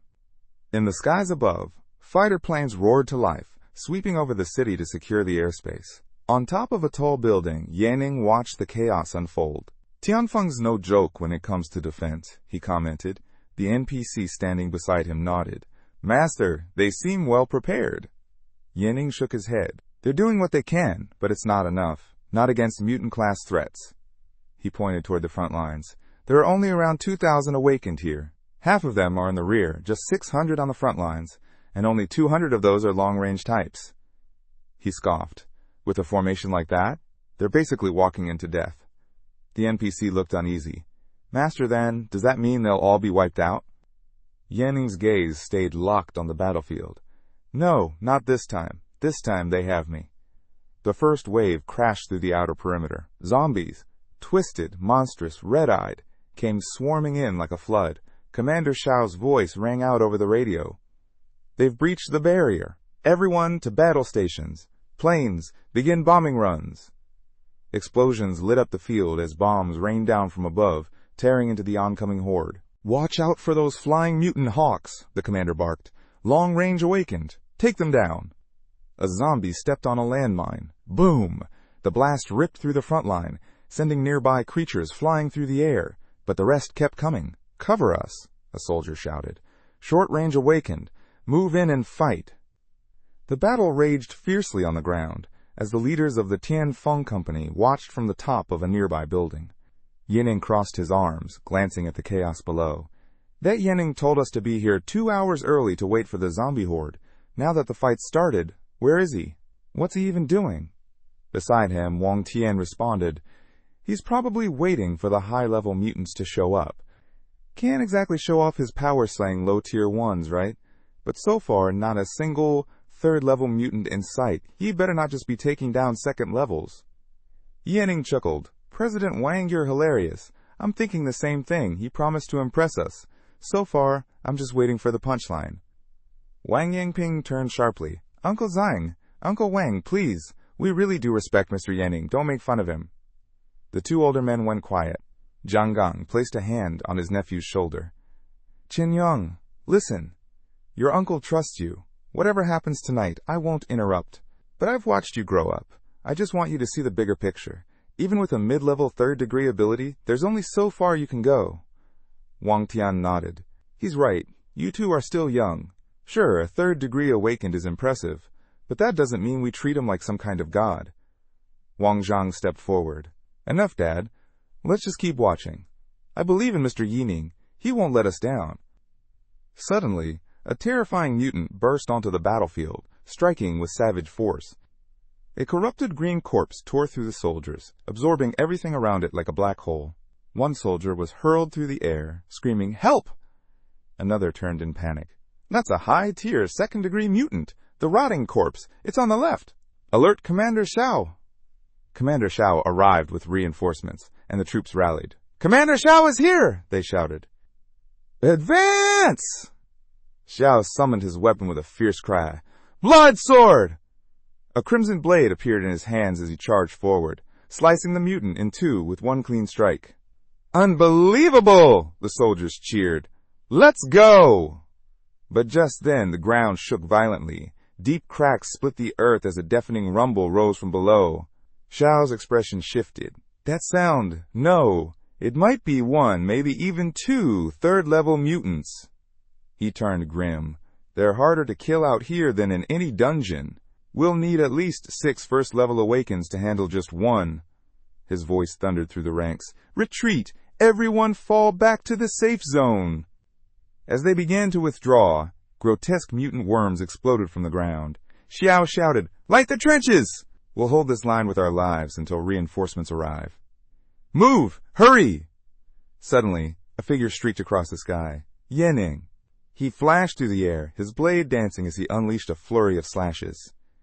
Sword flow! The mutant worm split cleanly in two, severed mid-charge. Commander Xiao stood, frozen, speechless. He killed a 3rd-level mutant with a single move? He muttered. He turned his head, eyes widening. No way. Yanning? Yanning landed calmly, smirking. Commander Xiao, it's been a while. We'll catch up after I clean this up. He lifted his sword again. Sky-cleaving slash! A flaming arc roared through the air, carving straight through the second mutant worm. It exploded into chunks, scattered across the battlefield. Xiao stared into the sky, his voice cracking. It's really Yanning.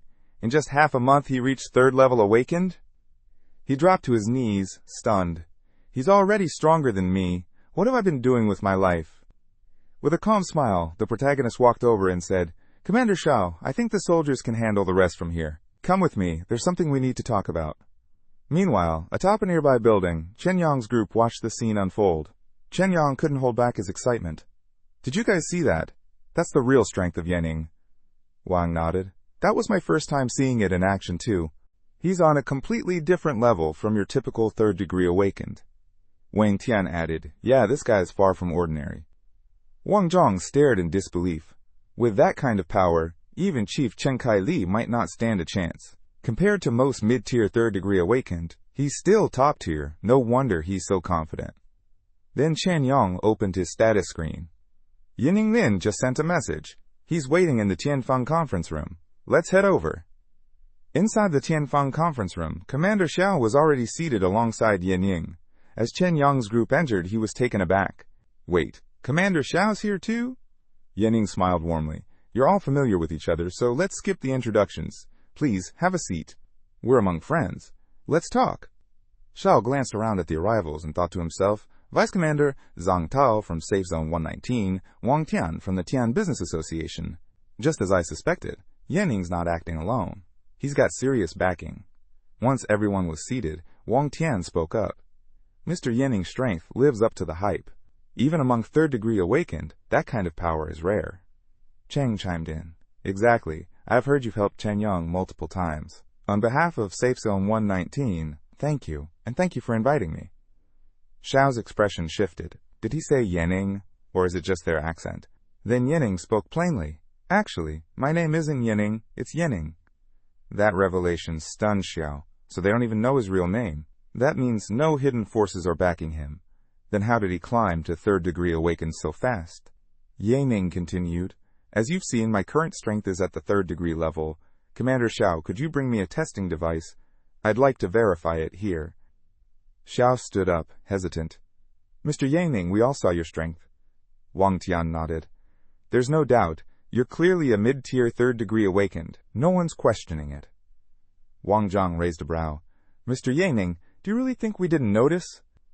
Ignoring the comments, Yanning simply said, Commander Xiao, please get the machine. All right, Xiao muttered and left. Wang Tian asked, Mr. Yanning, you didn't bring us all here just to confirm you're a 3rd degree awakened, right?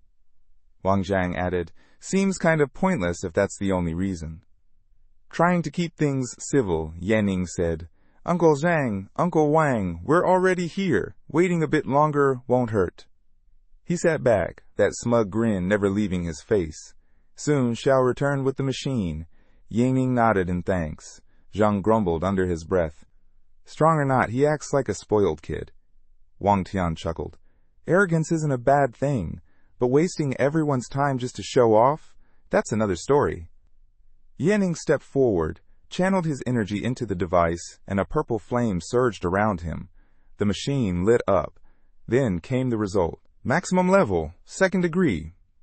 Everyone froze. 2nd degree? Did I hear that right? The room buzzed with disbelief. The group rushed to the testing machine, eyes wide with disbelief. Wait, what? You're not third degree? You're really just second degree? One of them blurted out. Wang Zhang shook his head. If he tested as high or even peak third degree, I wouldn't have been surprised. But Wang Tian was still stunned. A second degree awakened, showing the strength of a mid-tier third degree. That's unreal. Xiao stumbled backward, clutching his head. He's not third degree. Of course, I should have realized it. He was still taking second-degree missions until recently. And yet, he displayed power like that, and he's doing it without any backing? Who the hell has a brain I can borrow? Chen Yang turned to him. Sir Yaning, what is going on? The protagonist stepped forward calmly. I get it. It's hard to believe I'm only second degree. Half a month ago, I was discovered to have sulfur monosulfide class talent. But because I awakened as a psychic, I was passed over for the seed project. They said my potential was too low. Wang Tian nearly shouted, SS class talent? Reaching max level second degree in just half a month and already matching third degree strength? Xiao snapped. Low potential? If this is low potential, then everyone in the seed project might as well quit. Yaning's gaze hardened. I brought you all here for two reasons, to prove myself and to ask for your support. By now, you all understand, I'll reach third degree without issue. I deserve to be part of the seed project. I'll shatter the bias against psychic awakens. I will claim the title of first sequence. He paused, voice sharp. One by one, I'll crush every fake genius in the seed ranks. The world will see who the real seed is. Wang Tian gave a faint smile. All right, Mr. Yanning, what exactly do you want from us? And what's really behind your power? Yanning answered, my true ability lies in converting mental energy into raw attack power. There's also a secret organization behind me, but I can't say anything else for now. I'll just make something up, he thought. As long as I don't reveal the sword god system, it'll be fine. Wang Tian's eyes narrowed slightly. Makes sense. That's why his power is so unique. Xiao watched him silently. Knew it. There's definitely someone backing him. Then Yanning got straight to the point. Here's what I want. Form an alliance under my leadership. I'll call the shots. You three assist me however you can. When I become the first sequence, I'll make sure you're all rewarded. He turned toward the door. You have 10 minutes to decide. As he stepped out and closed the door behind him, a thought crossed his mind. Xiao Hunkai has been stuck at early third degree for years. There's no path forward for him. Chen Yang's grandfather, vice commander of the North China War Zone, must have been a thorn in his side for ages. And Wang Tian always kept under the president's thumb. They'll want change. Inside the room, the discussion heated up. Chen Yang looked at Wang Zhang and asked, Uncle Wang Zhang, why are you hesitating? With Yanning's potential, he's destined to be a general. That's way beyond Grandpa's reach. Meanwhile, in another room, Wang Zhang spoke up, Dad, why won't you agree with Yanning? With his potential, we could become the top commercial group in all of Huaxia. Wang Tian turned to Wang Zhang. Brother Wang Zhang, what do you make of that secret association behind Yang? Wang Zhang replied thoughtfully, first off, he can't access spiritual fruits, so his backers probably aren't from any official faction. Second, the way he moves, the way he talks, he's got serious insight and experience. I'm starting to think he might just be an insanely strong individual on his own. Wang Tian nodded. Exactly, that's what I've been thinking too. Wang Yangping looked between them, confused. Uncles, what are you even talking about at this point? Cheng turned to him. Xia, there's something you don't get. Yining's potential is amazing. Sure, but siding with him means we'll be going against a lot of powerful people in the capital. Most of them support the Seed Project. That includes Zhang Yang's father, General Wang Jiangmeng, head of the Third Corps, and a high-level third degree awakened. Wang Tian added, these aren't people you want as enemies. Betting on Yining could cost us everything. Then Xiao spoke up. Gentlemen, even if you don't trust me, I've made my decision. I'm taking the risk. I've already made one big mistake. I won't make another. High risk comes with high reward. I've been stuck at the early third degree for too long, and I'm tired of it. Wang Tian turned to his father. Uncle Xiao's right. Dad, didn't you always say bigger waves bring bigger fish? Are you really okay staying vice president forever? His father said nothing, staring at the floor in silence. Wang Yangping stepped in. Uncle Wang Zhang, since you're here representing both my father and grandfather, you should already know exactly what they'd do if they were standing in your place. Wang Zhang remained silent as well, eyes downcast. Just then Yaning walked back in, smiling. So, have we reached a decision?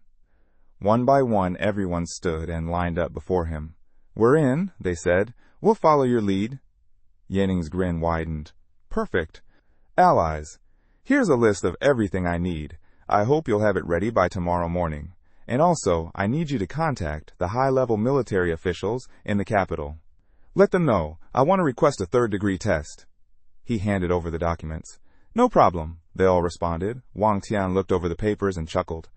So you had this list ready all along. You don't hold back when it comes to using people. You've got the makings of a real leader. Xiao walked toward the door. I'll send your updated info to the capital right away. Thanks, Uncle Xiao, Yining replied. As Xiao left with a sigh, the others began to follow. Later that night, Yining stood at the top of the building, gazing out at the lights across the city. Finally, I have my own faction, one in Hunan, one in North China Bay, and now a commercial powerhouse. Next step, shake the capital. That night, the capital sparkled under the glow of towering buildings. Inside the Seed Project's conference room, a tense meeting was underway. At the head of the table stood General Wang Yangping, his voice sharp. I'm sure you've all read the report. Hard to believe. I know.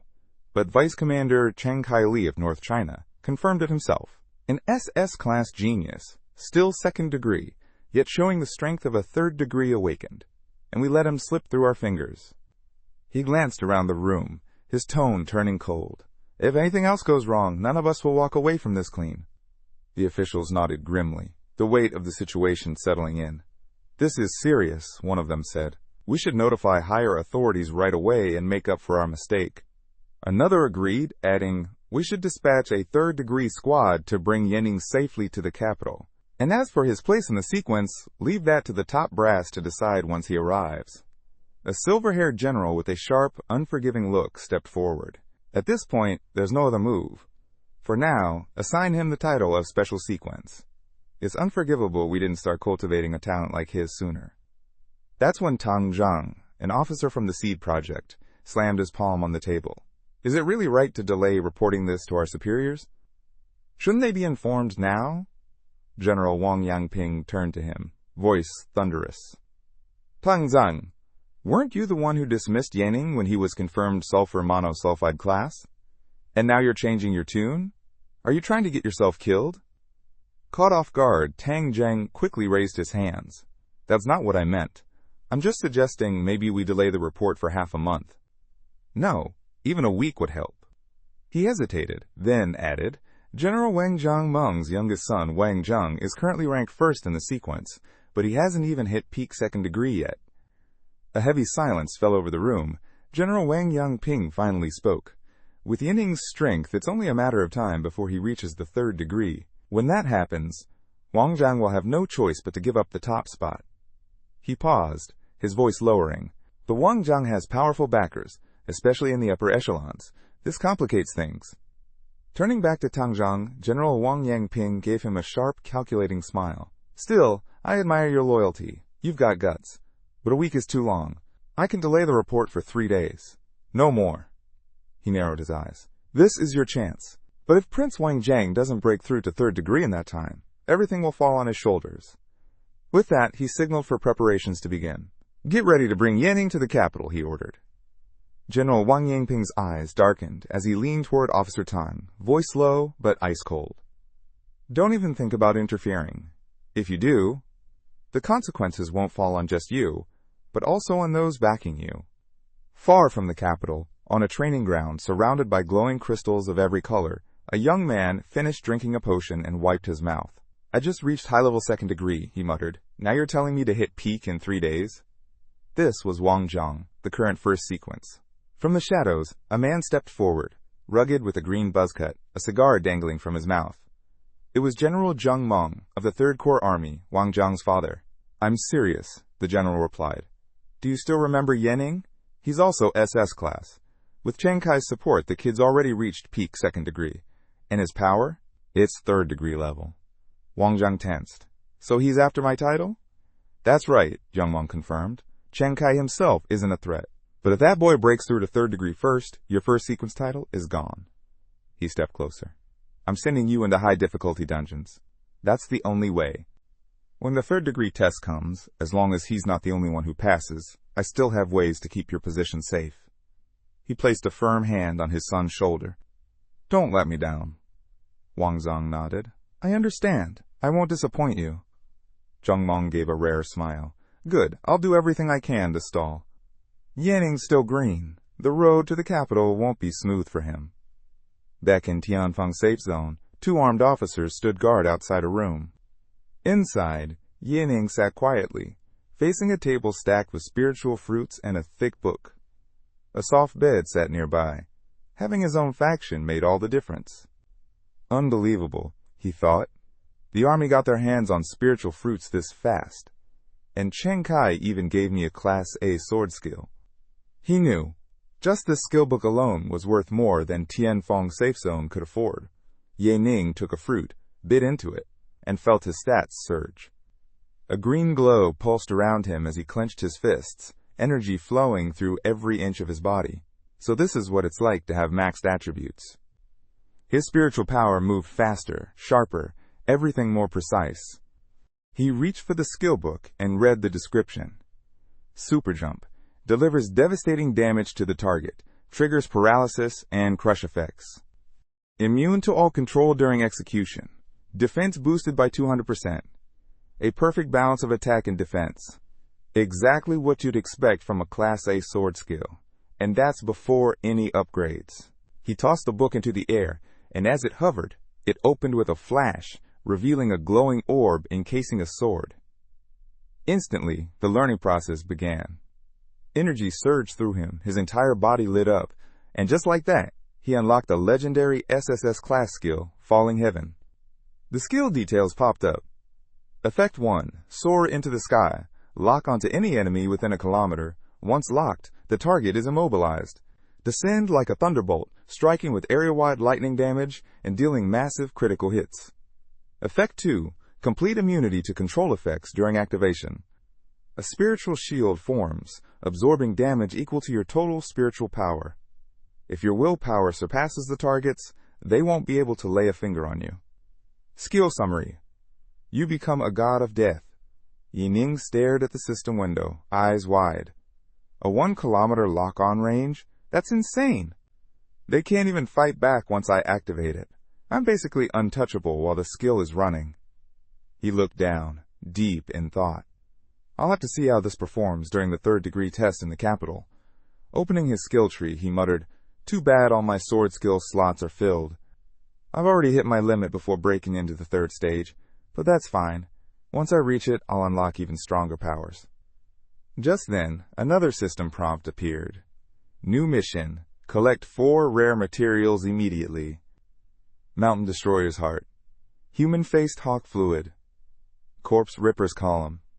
Abnormal Ghost Core. Reward. Skill Fusion. Grants the ability to use SSS class skills with no spiritual power cost. Cooldown time reduced to 12 hours. Yinning studied the list. A mission like this was rare. And the reward? Unbelievable. But those materials, they were anything but ordinary. The Mountain Destroyer? A notorious 3rd-degree mutant that emerged 27 years ago. It took several top-tier Awakened to take it down. As for the rest, he'd never even heard of them.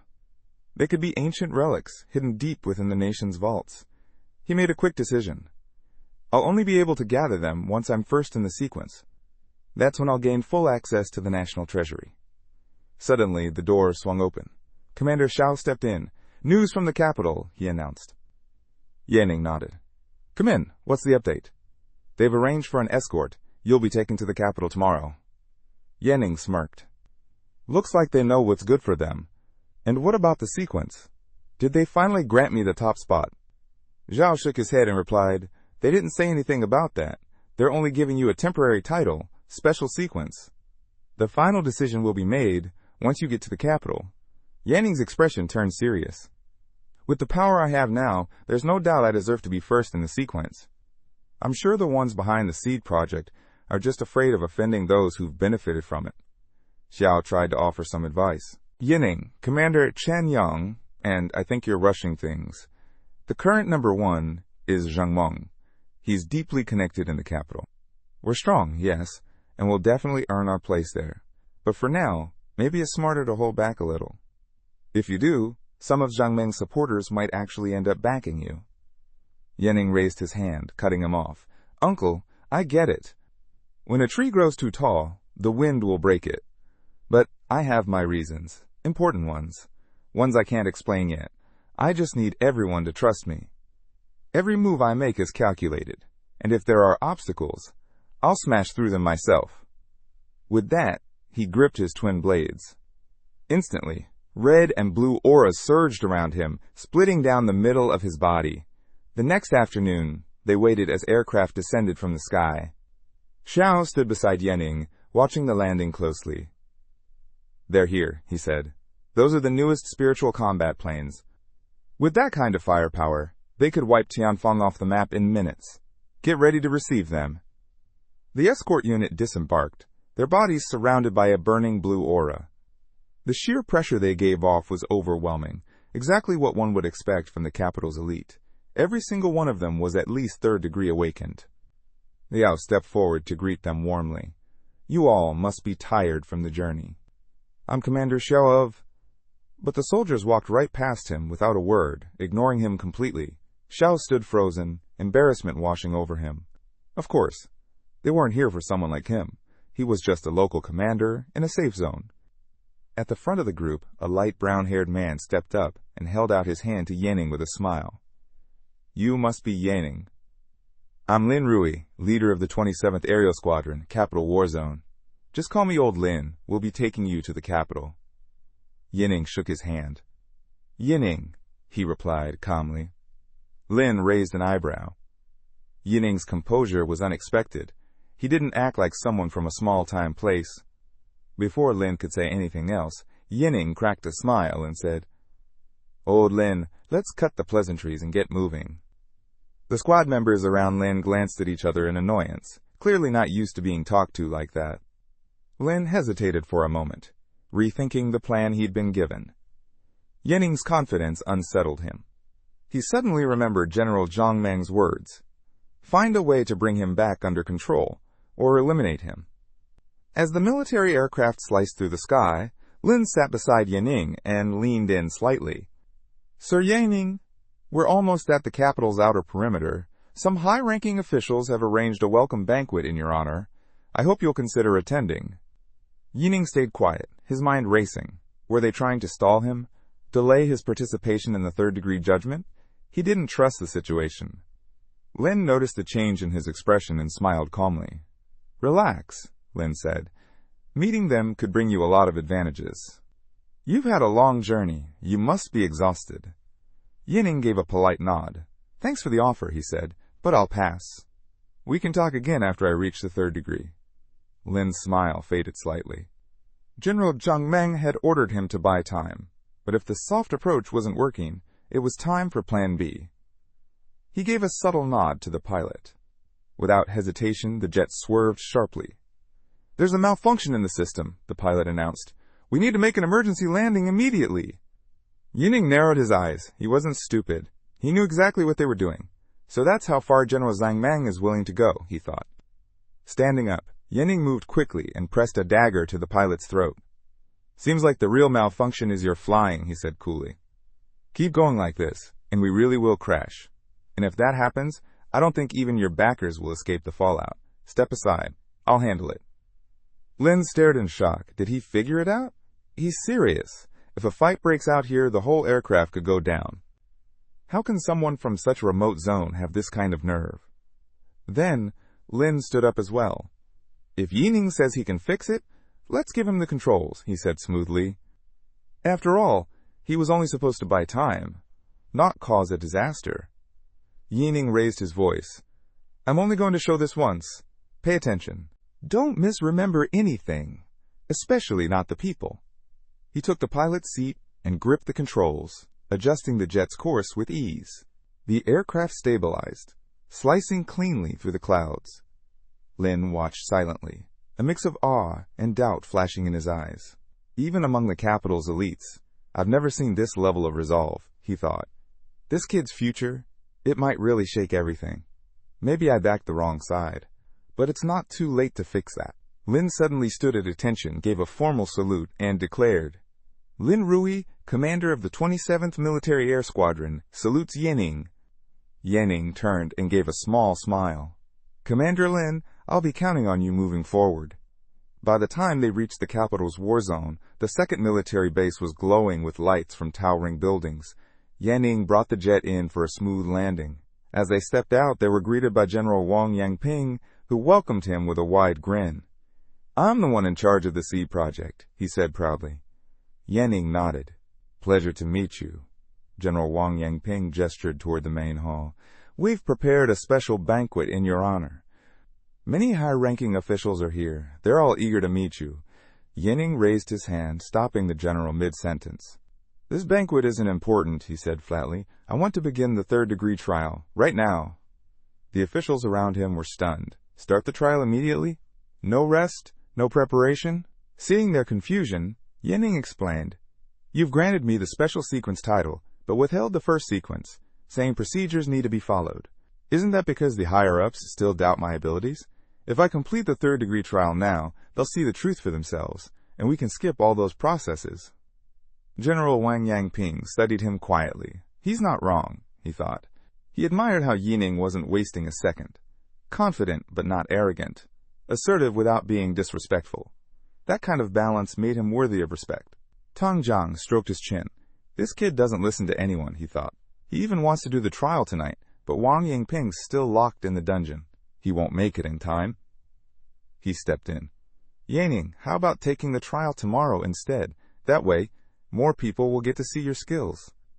General Wang Yangping nodded in agreement. That's right. Rest tonight. Prepare. Tomorrow, the stage will be yours. Yening smiled. Tomorrow works for me. I'll leave the arrangements in your hands, General. As he walked off, he thought to himself, the power of backing off at just the right time. It always works. He'd already planned to rest anyway, but saying that outright would have just given them another excuse to delay him again. Elsewhere, General Zhang Meng slammed his palm on the table. What is this? All you did was delay him by one night? You haven't even filed the report to the higher-ups yet. Where's Lin Rui? Didn't I tell him to bring Yening directly to me? Tang Jiang stood his ground. Yening wouldn't listen to me, or Wang Yangping, or Lin Rui. At this point, no one can force him. Zhang Meng's face darkened. This was spiraling out of control. He had to alert General Wang Zhang immediately. If nothing else worked, he might have to abandon the third-degree candidates he'd stashed in the dungeon. Back in his room, Yening lay on the bed, surrounded by shimmering spirit crystals, quietly absorbing their energy. He hadn't expected a mere temporary special sequence title to come with this kind of treatment. The country must be filthy rich, he thought. The crystals didn't do much for his power, but they were perfect for fine-tuning his state. What really motivated him, though, was the first sequence reward, a monthly stipend of 100,000 credits, a full set of customized blue-grade gear, and an epic weapon. On top of everything else, gaining the first sequence title would grant him access to the National Treasury. Twice a month, he'd be allowed to take anything he needed. With resources like that, Yening believed he could break into the fourth degree within a year. Meanwhile, the third-degree judgment tower loomed over the capital, a towering structure wrapped in smoke and circuitry reaching far into the clouds. Inside, those involved in the seed project were already gathered, waiting for the military's arrival. The air buzzed with whispers. Scientists in white lab coats murmured about the shocking news. Someone from the seed project had already qualified for the third-degree trial. How was that even possible, one asked. The project only launched recently. Others shook their heads. It took most of us 10 years just to reach the third degree. Then came the announcement. The military had arrived. Gasps rippled through the crowd. Every single candidate seemed to be in their 30s. Yening walked among the other participants, scanning the group. With a small, sly grin, he thought, they know their so-called seeds can't hit third degree this fast, so they've sent in peak second-degree substitutes to fill the ranks. A loophole to steal my moment, huh? Let's see how long they last. Up in the stands, General Wang Yangping sat with other military leaders. He stood and addressed the crowd. Welcome, all military personnel. The third-degree trial will begin shortly. Are all seed candidates present? A voice called out from the crowd. We're still missing the first sequence. Heads turned as a young man stepped forward, carrying an axe, clothes filthy with dungeon dust. It was Wang Zhang. The other participants stared in surprise. Yaning's eyes narrowed. Straight out of the dungeon, he thought. At least he's stronger than those fakes they sent. But no matter how tough he is, the title of first sequence will be mine today. Wang Zhang glared at Yaning, rage simmering beneath his expression. In his mind, 4 of his uncles had died in the dungeon trying to reach this trial, and he believed Yaning was to blame. One day, he swore he'd make him pay. Suddenly, a purple vortex swirled open before them. The entrance to the trial had appeared. General Wang Yangping raised his voice again. Since everyone is here, the trial will now begin. Strength type awakened. Step forward. Reach the 10th floor, and you'll ascend. The higher you climb, the better your rewards. And those who rise in the global rankings will receive even more. This is your chance. Make the most of it. Above the vortex, the global strength rankings lit up. First, North America. Second, Eastern Europe. Third, Russia. 7th, Daxia. Yening frowned. Daxia is only 7th? That didn't sit right with him. He made up his mind. He'd change that. He would erase the shame of being behind. From the crowd, Wang Zhang stepped forward and declared, I'm going first. I'm a dual type awakened. I'll make it to the top 5 in this trial. Others raised their hands, volunteering to join him. General Wang Yangping looked out over the group. Anyone else? Yining stepped forward without hesitation. Yining, psychic type. The general turned toward him with a frown. Yining, this is a strength type trial. Your psychic trial will open later. If you're really that eager, I can arrange it then. But Yining didn't budge. He shot back, is there any rule saying I can't enter? If not, then let's go. Not only will I take part in the strength trial, I'm entering 3 more categories too. I'll leave everyone speechless. Up in the stands, General Wang Zhangmeng chuckled. He's trying to guarantee he makes it through, he said. A nearby officer turned to him. What's his strategy, you think? Wang Zhang leaned back with a grin. Everyone knows the psychic trial is the toughest of them all. No one in history has ever cleared it. With his attribute points, sure, he might reach the 10th floor in the strength trial, but that still won't compare to someone who's truly built for strength. Even so, it's better than failing outright. He laughed again, and others nodded in agreement. Down below, Wang Zhang walked right up to Yaning and scoffed. You think you're on my level just because we've both maxed out our stats? Don't be stupid. My talent lets me go beyond those limits. Before he could finish, Yaning cut him off. Save it. If you're so confident, let's settle this inside. Or are you scared? He turned and strode straight toward the portal, leaving Wang Zhang fuming in silence. Grinding his teeth, Wang Zhang growled. Who does he think he is? Then, louder, fine. You want a challenge? You've got one. Just then, a system notification appeared for everyone present. Entering strength trial. Inside the judgment tower, you'll face waves of enemies. Clear each floor to advance. All equipment bonuses are disabled. Non-strength attributes will be greatly reduced. Combat begins in 10 seconds. Get ready. Yaning drew his dagger in one hand and his sword in the other. Examining the blade, he muttered, all blue-grade enhancements. Gone. Only basic functions left. Floor 10 is the threshold to ascend. Floor 20 or higher puts me in the top 3. Floor 23? That's the historical limit since the apocalypse. He smirked.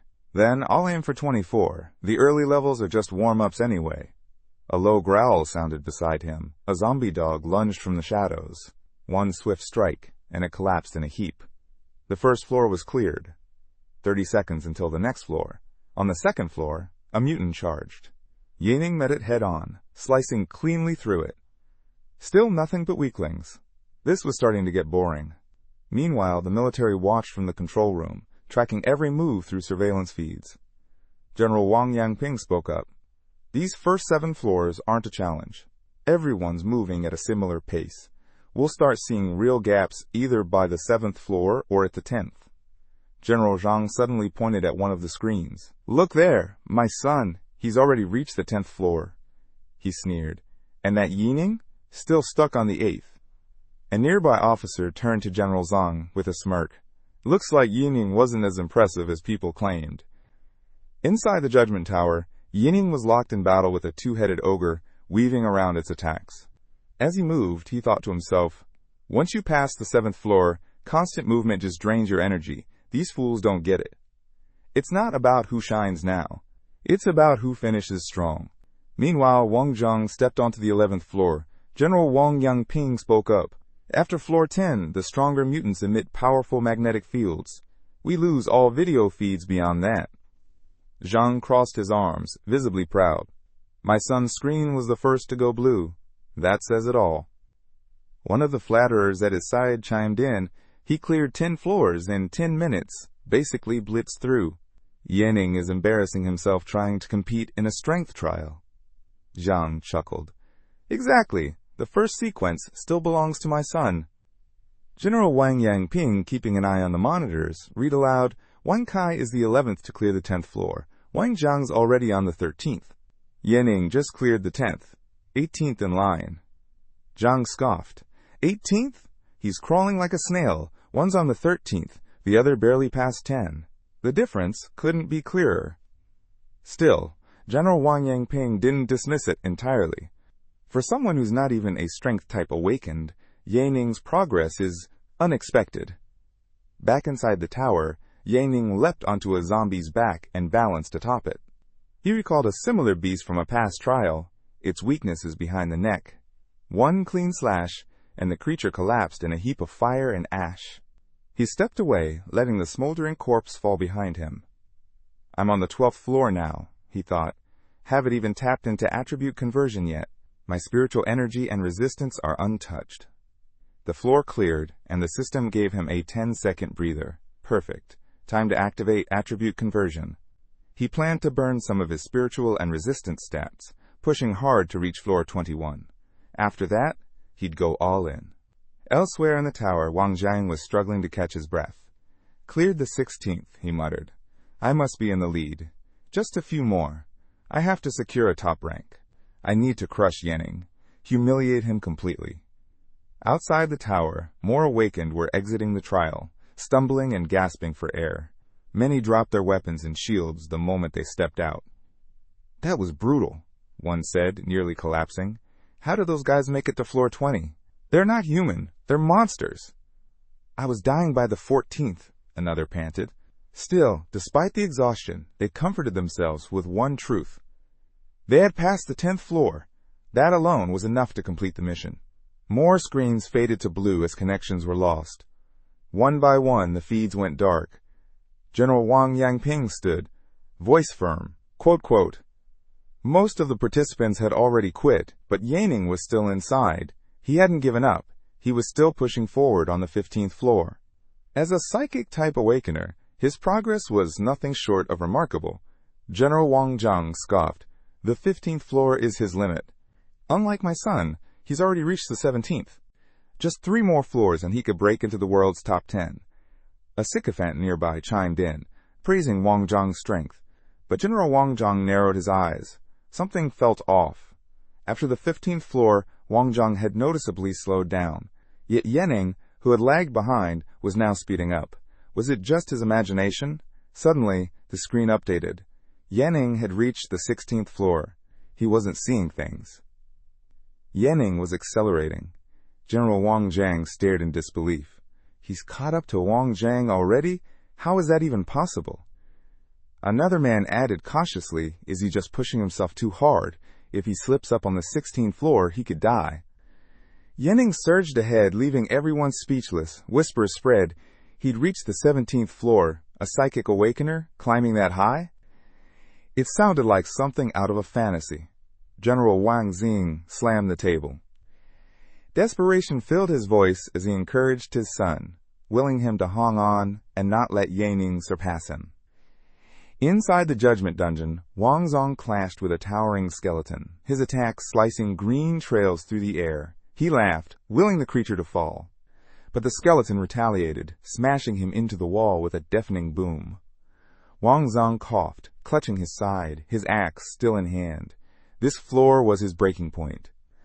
He hadn't fully recovered from the last dungeon, and he could feel it. He wasn't at his peak. It wasn't worth dying for. Not when he'd already secured first place. At least, that's what he thought. His battle axe lit up with a brilliant green aura as he poured his spiritual energy into it. With a powerful leap, he hurled himself toward the skeleton. Heaven-cutting axe! Cleave it! With one decisive strike, he shattered the creature. Panting, he leaned on his weapon. Victorious, he stepped through the portal and emerged on the other side. His father rushed over, helping him up with a proud grin. I did it, Wang Zong beamed. Cleared the 18th floor. I'm number 1. But his father's smile faded. Wang Zong froze. What's wrong? I just broke Doxia's 2-year record. I'm first, right? Why isn't anyone cheering? He turned to the big screen. There it was, Yaning's name glowing. And next to it, 19th floor. His father's voice cut through the silence. 3 seconds before you came out, Yaning moved on to the 19th. Wang Jiang coughed up blood, eyes wide with disbelief. No way. How could he possibly reach the 19th floor? He wasn't having it. The system must be glitched. That has to be it. Everyone's seeing it wrong. But his father spoke firmly, trying to steady him. I get it. It's hard to believe, but we've confirmed it. From the 15th floor on, Yaning's clear time dropped to just a minute per floor, just like you before the 10th. Wang Zhong stumbled back, muttering under his breath, No, that's not possible. He couldn't accept it. He was a strength type, awakener, SS class talent. Losing was never part of the plan. And now his thoughts spiraled. Did my uncle sacrifice everything for nothing? His father gripped his shoulders. Listen to me. Don't think like that. Don't question your worth. You barely had any time to prepare for this. This is just a setback. Not the end. You're not weaker than Yaning. With proper preparation, you could have hit the 19th too. But then, gasps echoed across the room. All eyes shot to the screen. Yaning's name was now next to the 20th floor. The room fell into stunned silence. No one could believe it. He had cleared the 20th floor. Some muttered in disbelief. Others kept repeating it as if saying it out loud would make it real. That kind of achievement didn't just put him among the elite, it launched him straight into the global top 10. General Wang Yangping stood up abruptly. Get me all the intel you can, now, he ordered Vice Commander Xia. A soldier rushed off to carry out the command, as the general added, This kind of genius, a high-level military officer must oversee this personally. Inside the Judgment Dungeon, Yaning was already up against his next foe, a massive, humanoid, Cthulhu-like mutant. He assessed the situation quickly. After the 20th floor, all enemies were third-degree mutants, monsters too powerful to handle without advanced weapons or high-level abilities, and here he was on his own. He converted 5 points of willpower into agility and launched into a fast, evasive strike pattern. Toxic green spores burst from the monster's body as it attacked, but he kept moving, narrowly dodging the blasts. Still, he knew he couldn't just keep dodging forever. He had to fight. To stop the poison attacks, he leaped high, straight toward the creature's face, which bristled with tentacles and poison sacs. Another 5 willpower points converted, this time to strength. Flames erupted around his sword as he swung hard, tearing into the mutant. Green blood sprayed, laced with toxin. But the damage wasn't enough. 5 points weren't nearly sufficient. And with the limits on simultaneous willpower conversion, he couldn't boost strength, agility, and endurance all at once, making the battle even harder. Luckily, the monster couldn't spew poison anymore. That bought him a moment. He focused, gathering spiritual energy. Then, he shifted it all to strength, just in time to drive his flaming sword straight into the creature's skull. With one final swing, Yang sliced off the Cthulhu's head, spinning midair and leaving a fiery arc in his wake. Activating Meat Crusher Cut, he followed through, shredding the monster's body into pieces as they rained from above. He landed, sword in hand, just as the remains hit the ground. Floor 21, cleared. The system granted him a brief pause, 1 full minute. Things were about to get serious. He allowed himself a small smile, his blade still close to his face. He'd done it. From here on out, his ultimate abilities were unlocked. Meanwhile, outside the tower, the atmosphere shifted. Vice Commander Fang had arrived, a rugged man with a thick beard, brown hair, and a fur cloak. Alongside him was Hu Jiping, a bald elder and commissioner from the political department. General Wang Yangping stepped forward to greet them. Fang got straight to the point. What's the status? Yaning cleared the 21st floor just a minute ago, General Wang Yangping replied. He's still going. Fang was floored. He's still advancing? Just then, the screen updated. Yining had reached the 22nd floor. Commissioner Hu's voice cut through the moment. He's moved up again. Fang stared at the screen, astonished. A golden aura burst out from him, spreading fast as he shouted, "This puts Yining in 3rd place, worldwide!" The surge of energy rattled the room. Hu stepped in quickly, waving his hands. "Commander Fang, please, don't lose control. No one here can handle your aura." Fang blinked and reined it in. "My bad, I got carried away." He glanced back at the screen. "Back in my prime, I barely cleared the 21st. Took me half an hour, too. And now this kid, he just cleared the 22nd floor in a minute? That's insane." Even more confusing was Yanning's earlier performance. He'd seemed average, up until the 15th. Then, everything changed. He started clearing each floor in under a minute. Even on the 20th, where he slowed down slightly, he still breezed through. But now? The 22nd floor had barely started, and it was already done. Hu squinted at the screen. They say he's a psychic-type awakener, but now I wonder if that's true. Could the info on him be false? There are people out there who'll do anything to win. Fang's tone turned sharp. I usually ignore the small stuff. But anything that threatens national integrity, I don't let that slide. General Wang Jiang stiffened, guilt creeping in. Is he talking about me? Sure, I bent a few things. But I'd never go that far. Behind him, Wang Jiang leaned against the wall, head lowered. Commander Wang Yangping broke the silence. It's almost been a minute, and Yining, he still hasn't stopped. Fang nodded. They say that after the 22nd, it's nothing but 3rd-degree mutants, and you face them alone. This isn't like a battlefield. No help, no shortcuts, just raw power. Inside the tower, Yining launched Divine Cut, a searing crimson, tearing through the enemy. The system blinked. He had advanced again, floor 23. General Wang Yangping announced it instantly. He's cleared. On to the 23rd. Fang stepped forward, eyes blazing. Unbelievable. Yining just overtook the top spot in the global rankings. Commissioner Hu couldn't hide his satisfaction. Yining was now officially the #1 in the world. Wang Jiang stood frozen, unable to process it. The title of first sequence. It's gone, he muttered, still in disbelief. A nearby soldier let out a bitter chuckle. We were hoping to have everyone advance to 3rd degree and just forget about Yining. But now? We're the ones being forgotten. General Wang Jiang stood stiffly, sweat rolling down his back. Vice Commander Fang, visibly moved, spoke with emotion. It's been 37 years since Buck Wade, the strength-type awakener from North America, claimed the top spot. He exhaled slowly, wiping at the corner of his eye. For the past decade, Daxia hasn't even cracked the top 10. Commissioner Hu Jiping nodded with a proud smile. Well, now we finally have something to be proud of. Fang turned to General Wang Yangping. Good. Relay this to the Supreme Commander immediately. Yang is to be treated with the highest priority. We'll begin preparations for his return. General Wang Yangping saluted. Understood. They all made their way to the entrance of the Judgment Tower. Standing at the base of the portal, Commissioner Hu Jiping looked up. It's been another minute, he noted. Why hasn't he come out yet? Was he attempting another floor? If he started the next round, he wouldn't be able to exit until it was over. Vice Commander Fang's eyes narrowed. The next stage includes mid-tier 3rd-degree mutants. No one should be fighting those alone. He paused, alarm growing. General Wang Yangping, think of a way.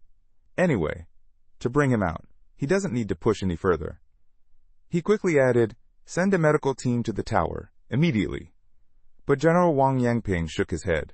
The tower blocks all transmissions. We can't contact him. Fang clasped his hands in prayer. Please, don't be reckless. Stop now, Yining. If anything happens to you, everything we've gained could be lost. Everyone waited, hearts pounding. Suddenly, a notification alert sounded above the portal. It was as if fate had answered their plea. Yining had completed the strength judgment. Fang shouted joyfully, He stopped! He finally stopped! But then his expression shifted. Wait, where is he? Why hasn't he come out yet? The trial is over. Why isn't the global broadcast showing anything? He turned sharply toward General Wang Yangping. Wang Yangping's face was grim. He opted for a no-exit path. He's gone straight into the agility judgment. There won't be any transmission until he leaves the tower. Inside the judgment, Yanning had already received the update. Teleportation to the agility trial had begun. He walked steadily toward the portal, analyzing his situation. He had planned to clear 2 more floors, but reaching the 23rd had already secured him the top rank. Now, he needed to conserve his trump cards: Dimensional Cut and Celestial Fall. There was another factor too, a hidden rule. In third-degree judgments, if a challenger took on multiple trials back-to-back, their results would stack. Exiting now would mean losing out on massive rewards, and Yanning couldn't afford that. Yanning reached out and touched the swirling purple vortex. A system prompt appeared in front of him. Agility Judgment, Monster Maze. Starting in 60 seconds. Rewards are based on clear time. There are hidden monsters throughout the maze. You cannot fight. Only dodge. Find the exit to clear the trial. The faster, the better. In the blink of an eye, he was transported into a massive labyrinth. A leaderboard appeared before him, displaying the global rankings for the Agility Judgment. At the top, Miyamoto Fujiyama from Japan's Warzone, 1 minute, 9 seconds. Second place, Gauss from Great Britain. Yanning analyzed both. Miyamoto's talent allowed him to meld with solid objects. He could phase into walls and keep running non-stop. Gauss had an agility-type awakening, and on top of that, a calculation talent. He could precisely map out the most efficient escape path. All 10 names on the board were sulfur monosulfide class. Yanning clenched his fist. Attribute conversion alone won't cut it. Elsewhere, a young woman with short brown hair watched the broadcast on a projected screen. "Now everyone's watching Yanning," she said with a neutral expression. "It's a bit uncomfortable, but it's not entirely bad. All of Doxia's top brass are tuned in." Her name was Huangling Yu, a genius agility-type awakener. "And let's not forget," she added with a faint smile, "he crushed Wang Zhang." The agility judgment began. The task was simple. Find the exit as fast as possible. Huang dashed forward. "If I beat Yanning here," she muttered, "I'll earn the title of second sequence. That'll be a huge win for the Chen Yao safe zone." She quickly noticed the maze's structure. It was complex, and the walls were unbreakable. Her best strategy? Stick to the right wall. It wasn't the fastest route, but it was reliable. Then came the monsters. A massive serpent lunged at her, but she leapt gracefully, slamming her foot down onto its head mid-air. The snake hissed, spitting venom with its fangs. But dodging was easy for someone with S-class agility. She rounded a corner with ease, the creature slithering after her, but she never slowed. Elsewhere in the maze, Yanning was on the run, 2 colossal monsters in pursuit. Though the labyrinth was intricate, the top clear times hinted it wasn't that large. His plan was simple: get to the center, then use Dimensional Cut to teleport to the exit. He moved fast, bouncing off the walls, the beast left trailing behind. But the deeper he went, the denser the mutant presence became. Fortunately, Yanning relied on something even deeper than speed, muscle memory. He dodged and weaved with flawless precision, jumping past the creatures like it was second nature. After all, he had fought these monsters before, in a lifelong past. Every move was etched into his body. Back in Huang's path, things were heating up. A massive octopus mutant loomed ahead. They were getting tougher. She didn't hesitate, unleashing her wind blast skill. A sharp gust tore through the creature as she sprinted forward. But just as she passed, another octopus appeared. Just as big and just as vicious. Caught off guard, she had to blast again. This time, she wasn't fast enough. The creature struck. Pain radiated through her side, but she didn't stop. Though bruised and winded, Huangling Yu Chen Yao felt a brief wave of relief. She'd managed to dodge the last strike. But her stamina was draining fast. She had to pick up the pace. The exit had to be close, and she refused to lose to Yanning. Meanwhile, deep in the heart of the maze, surrounded by towering beasts, Yanning finally locked eyes on his target. This chaotic center zone.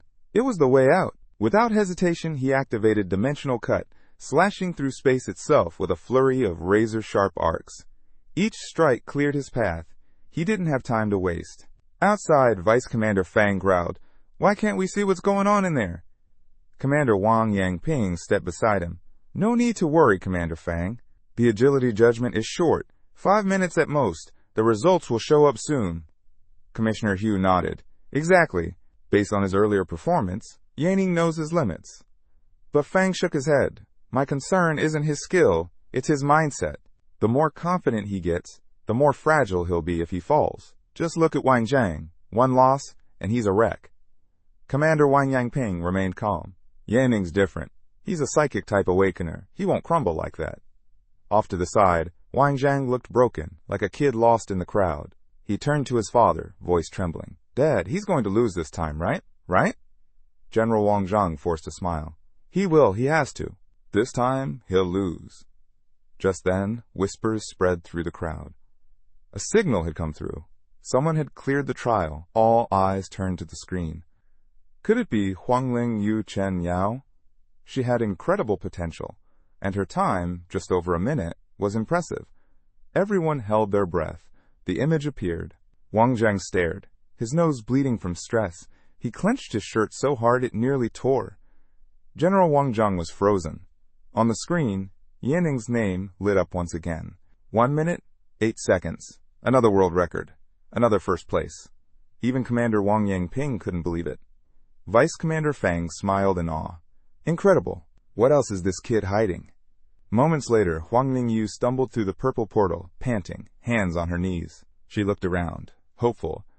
No one's here yet. Even Yanning hasn't come out. 2 minutes, 1 second. Not bad. I should at least make the global top 20. She turned to the screen. Her confidence vanished.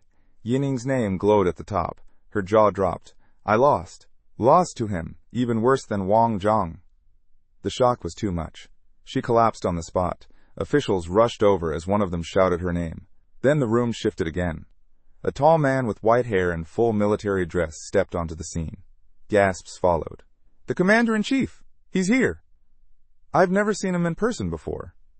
Yanning had drawn the highest authority in the country. This was Li Shuangguo, Supreme Commander of Daxia. Vice Commander Fang quickly stepped forward and saluted. Commander, Yanning just took first place in the agility trial. Li Shuangguo's eyes narrowed. Where is he now? He's still in the tower, sir. He's entered the physical judgment. The commander scowled. What? That doesn't make any sense. Stop the trial. Get him out of there immediately. Everyone was stunned by his sudden order. Then he let out a deep laugh. I'm kidding. Just trying to break the tension. He crossed his arms, grinning. Yanning must be a monster. Let's see what he does next. Feng Hao let out an awkward chuckle, thinking to himself, the commander really knows how to crack jokes at the worst times, probably trying to ease the tension. Instead, his humor only made things feel more intense. Meanwhile, inside the testing grounds, Yanning kept a close eye on the rankings for the physical trial. Sitting at the top was Arnau from Southeast Asia, boasting a tank value of 1.3 tons. Second place belonged to George from North America with 0.7 tons. Yang narrowed his eyes at the data. First place nearly double second. He must have some sort of second life skill, he muttered. Just then, the scene shifted. Yanning found himself transported to a harsh, smoky terrain surrounded by towering mountains and massive beasts. A system prompt popped up with the trial's instructions. Upon entry, participants are divided by region based on strength level. Mutants are categorized by tiers. Attacks are not permitted. The goal is to withstand as much damage as possible within 10 minutes. The higher the damage endured, the higher the ranking. You may exit at any time, but doing so counts as a failure. Yanning scanned the battlefield. Different zones. The weak ones are up front. Stronger ones are deeper in. Only defense allowed. If I want a top spot, I'll need to push through to the tougher areas, he reasoned. Without hesitation, he converted his willpower into agility. In a flash, he dashed forward, weaving past monsters with speed and precision. His goal, reach the third-class mutant zone and unleash Heavenly Fall to tank the incoming hits for a few precious seconds. Outside the arena, the commander-in-chief stood watching, arms folded. Feng Hao, think Yanning can snag first place in this trial, he asked. The vice commander hesitated. Sir, I'd love to see that happen. But realistically, people with strong physiques usually look the part. Take General Qin Feng or Zhang Hai, built like tanks. Yanning, though. The commander interrupted with a grin. You're overthinking it. Be honest. Before this, would you have believed Yanning could top the agility and strength trials? Feng Hao was silent. The commander laughed. Exactly. I believe he'll take first here too. In fact, I'd bet he'll become the top candidate for 4th class. And if I'm wrong, he slapped his own face, I'll eat my words. He kept slapping until Fong Hao intervened. All right, Commander, you've made your point. Back in the trial, Yaning was deep in the 2nd class peak zone, dodging relentless mutant attacks. Almost there, but this area is a real pain, he muttered. One of the mutants locked eyes on him. Red eyes flared, arms shot forward, and in a blur, it grabbed Yaning in a crushing grip. The pressure surged. Yaning gritted his teeth and activated a physical conversion, barely managing to break free. He hit the ground hard, coughing up blood. Before he could recover, the mutant lifted its foot to stomp. Yaning rolled out of the way, just as the ground exploded behind him. Smoke billowed. He shielded his face, just in time to miss another strike coming from the side. A tentacle lashed out. Crack. His arm snapped on impact. Yaning took off running. His left arm hung limp, completely out of commission. First things first, he had to get out of the 2nd class peak region. Thinking fast, he changed his strategy. A new threat emerged behind him. A massive beast that looked like a monstrous version of Cho'Gath. He quickly summoned his assistant. A small NPC popped up in a floating window. I need my sword, he ordered. The one I dropped in the sea. Retrieve it from inventory. With his weapon back in hand, Yaning turned to face what stood in his way now, a towering, undead brown elephant lumbering toward him. It was slow, but its power was undeniable. Its trunk could wipe out anything in its path. He studied the creature. If I can bait it, I might be able to use its power to my advantage. It was risky, but if he could get it to strike just right, it might launch him over the danger zone entirely. Yaning charged straight at the beast, sword ready. As he closed in, he shifted his stats from physical to defense, bracing himself. The elephant swung its trunk and made full contact. Boom! Yaning was sent flying like a cannonball, soaring across the battlefield at breakneck speed. He tore through the air, bypassing other creatures and crashing straight into the 3rd class peak zone. Still tumbling midair, he looked back and let out a breath. It worked. He slammed into the ground with brutal force, the impact shaking the earth. Sitting up slowly, he wiped the sweat from his brow, heart pounding. One more hit like that and he'd be finished. His body was close to its limit. But just when he thought he could rest, the ground erupted. A gigantic mutant worm burst through the earth, towering over him. Of course, he thought grimly. Figures. There was no running now. If he wanted to survive and rank, he had one shot. It was time to put Heavenly Fall to the test. He lifted his sword in front of him and yelled, Spiritual power, full charge. Heavenly Fall! Defense! A brilliant blue aura exploded around him, forming a glowing barrier like a shimmering sphere of ocean energy. The worm roared, lunging forward with its razor-sharp teeth. It sank them into the shield, gnashing like a predator trying to crush a gem. But the barrier held. Yaning smirked. That's one solid shield. These sulfur mono sulfide tier sword skills never disappoint. His tank value surged past the 1-ton mark and kept rising. 1.1, 1.2, 1.23 tons. Still climbing, but something was off. Why isn't the trial ending, he muttered. I've already beaten the top global score. My spiritual energy is completely drained. The barrier began to crack. The worm pressed harder, its fangs piercing the surface. Yaning winced. The shield wouldn't hold much longer, he remembered. Super jump and lightning attack were still active. He couldn't attack, but he could move. The barrier shattered. The worm recoiled from the burst of energy. Yaning didn't waste a second. He jumped, using the force of the explosion to launch himself skyward. The creature thrashed beneath him, a cloud of dust rising in its wake. He landed hard on a nearby mountain slope, battered, but safe. The clock hit 0. Trial complete. A soft chime rang out, and the screen shifted. Across the command center, military staff stared at the live feed as the results popped up. Yaning, rank 1. Physical trial. He'd beaten Arnau by 30%. The room buzzed. He dominated, someone said. 3 trials, 3 first-place rankings. This is insane. A miracle. He stood silently for a moment, arms crossed. His brow furrowed, then he let out a laugh. He's not human. He's a god. Then added with a grin. Just kidding. Don't panic. The commander burst into even louder laughter, his voice echoing through the room. The soldiers nearby exchanged glances, then awkwardly joined in. "Commander, you're doing it again," one of them said with a forced smile.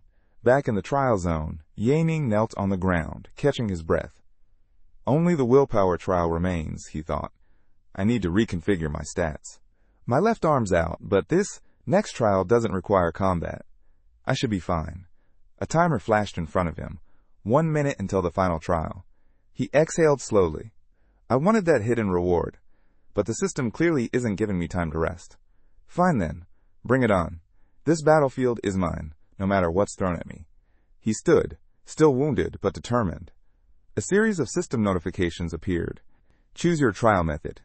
Normal willpower test. You may use all abilities and skills. Fight against waves of enemies.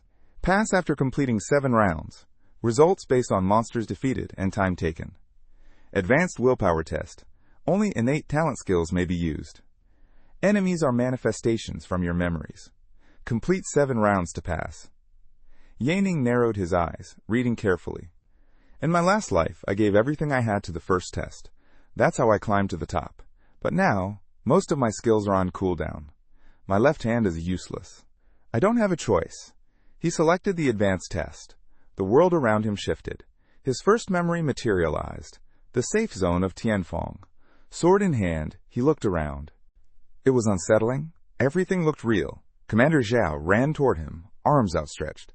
"Yanning, you're just in time. The zombie horde's on us. Fight with me."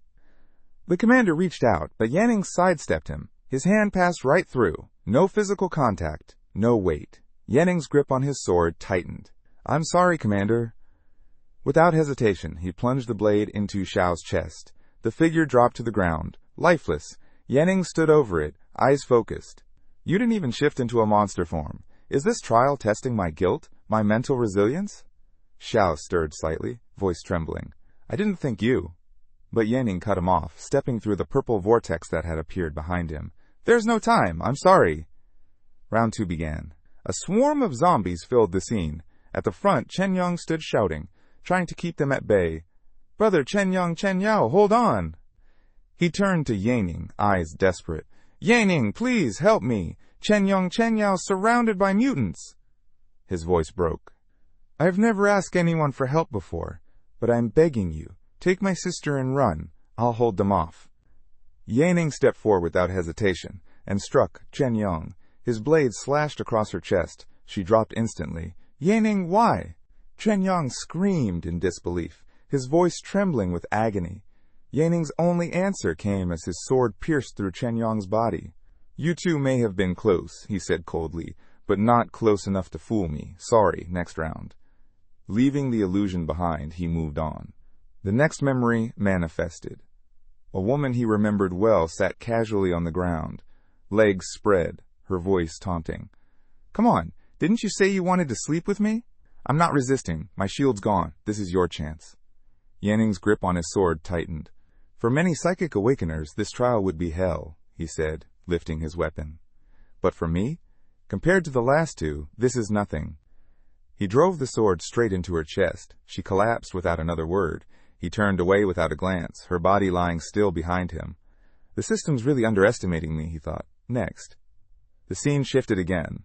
This time Chen Yao stood before him, the same girl who once tried to seduce him.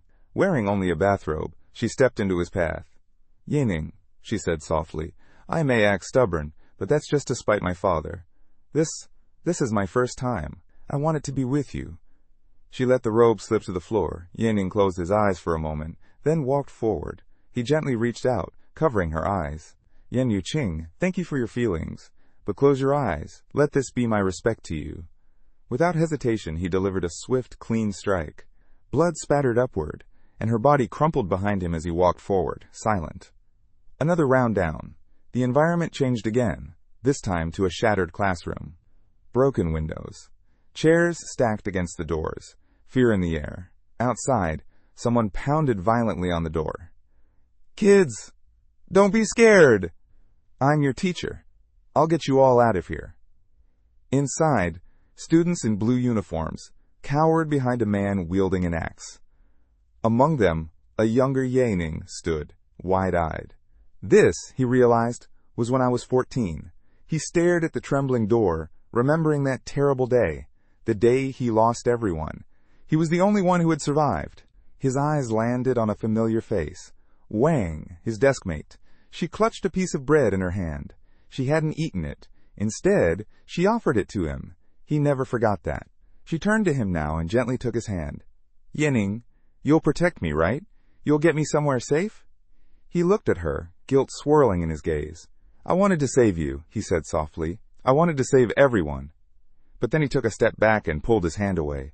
"Regret is just regret.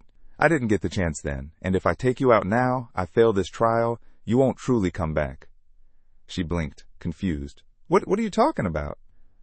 Overwhelmed by rage and sorrow, Yaning lunged forward, pinning Wang to the ground, his hands wrapped tightly around her neck. "I'm sorry! I'm sorry!" he shouted, choking her as his voice cracked. I really do feel terrible." She screamed his name, but it was already too late. As her body fell still beneath him, reality snapped. He froze, staring at the lifeless face of the girl he once shared childhood with. Hands shaking, he clutched his head in anguish. The world around him began to crack and blur, like a broken mirror closing in. "Damn it, system," he yelled. "Are you trying to kill me through my own memories?" Voices rose all around him, panicked, terrified. "He strangled Wang!" "Yining! He's mutated! Run!" Their screams echoed as they turned to flee. But Yining didn't move. Instead, he lifted his hand. Fragments of psychic energy flickered around his fingers. Sharp. Deadly. His gaze narrowed, and he gave the command, "Psychic control kill." In a heartbeat, his friends dropped one by one. He stepped over their bodies, walking toward the portal. "I'm sorry, everyone," he said softly. "I know it's cruel, but I have no choice. If there's really another life waiting, I'll meet you in the next round." He passed through the vortex. The scenery changed. He was home, his first home. His sister knelt beside their unconscious mother, crying out in desperation. "Mom, what's wrong?" Yining stood there, unable to speak, pain written across his face. Now it's family, he realized. Round 6 is about blood. How far is this test going to push me? His little sister turned and spotted him. "Brother, you're back," she cried. "I'm scared. Mom's not waking up." She ran into his arms, hugging him tightly. He gently stroked her head, his voice quiet. "Don't be scared, Shaoan. I'm here. Mom will be all right." She looked up at him and smiled faintly. "As long as you're here, I'm not afraid." Then, without warning, she thrust her hand into his side. Blood spilled from the wound. Yining staggered back, clutching his waist, his eyes filled with disbelief. "Why?"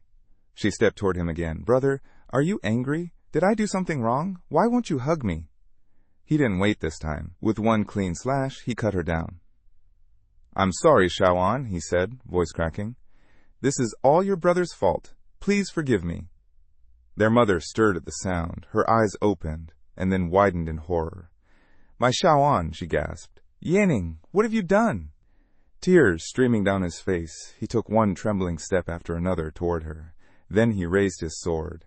"I'm so sorry, Mom." He struck. Her body collapsed silently.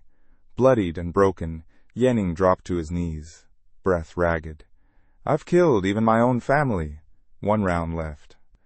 His eyes slowly lifted, filled with pain and defiance. "What else do you want from me?" he roared. Suddenly, something hit him. A crushing wave of sensation, a weight too heavy to resist.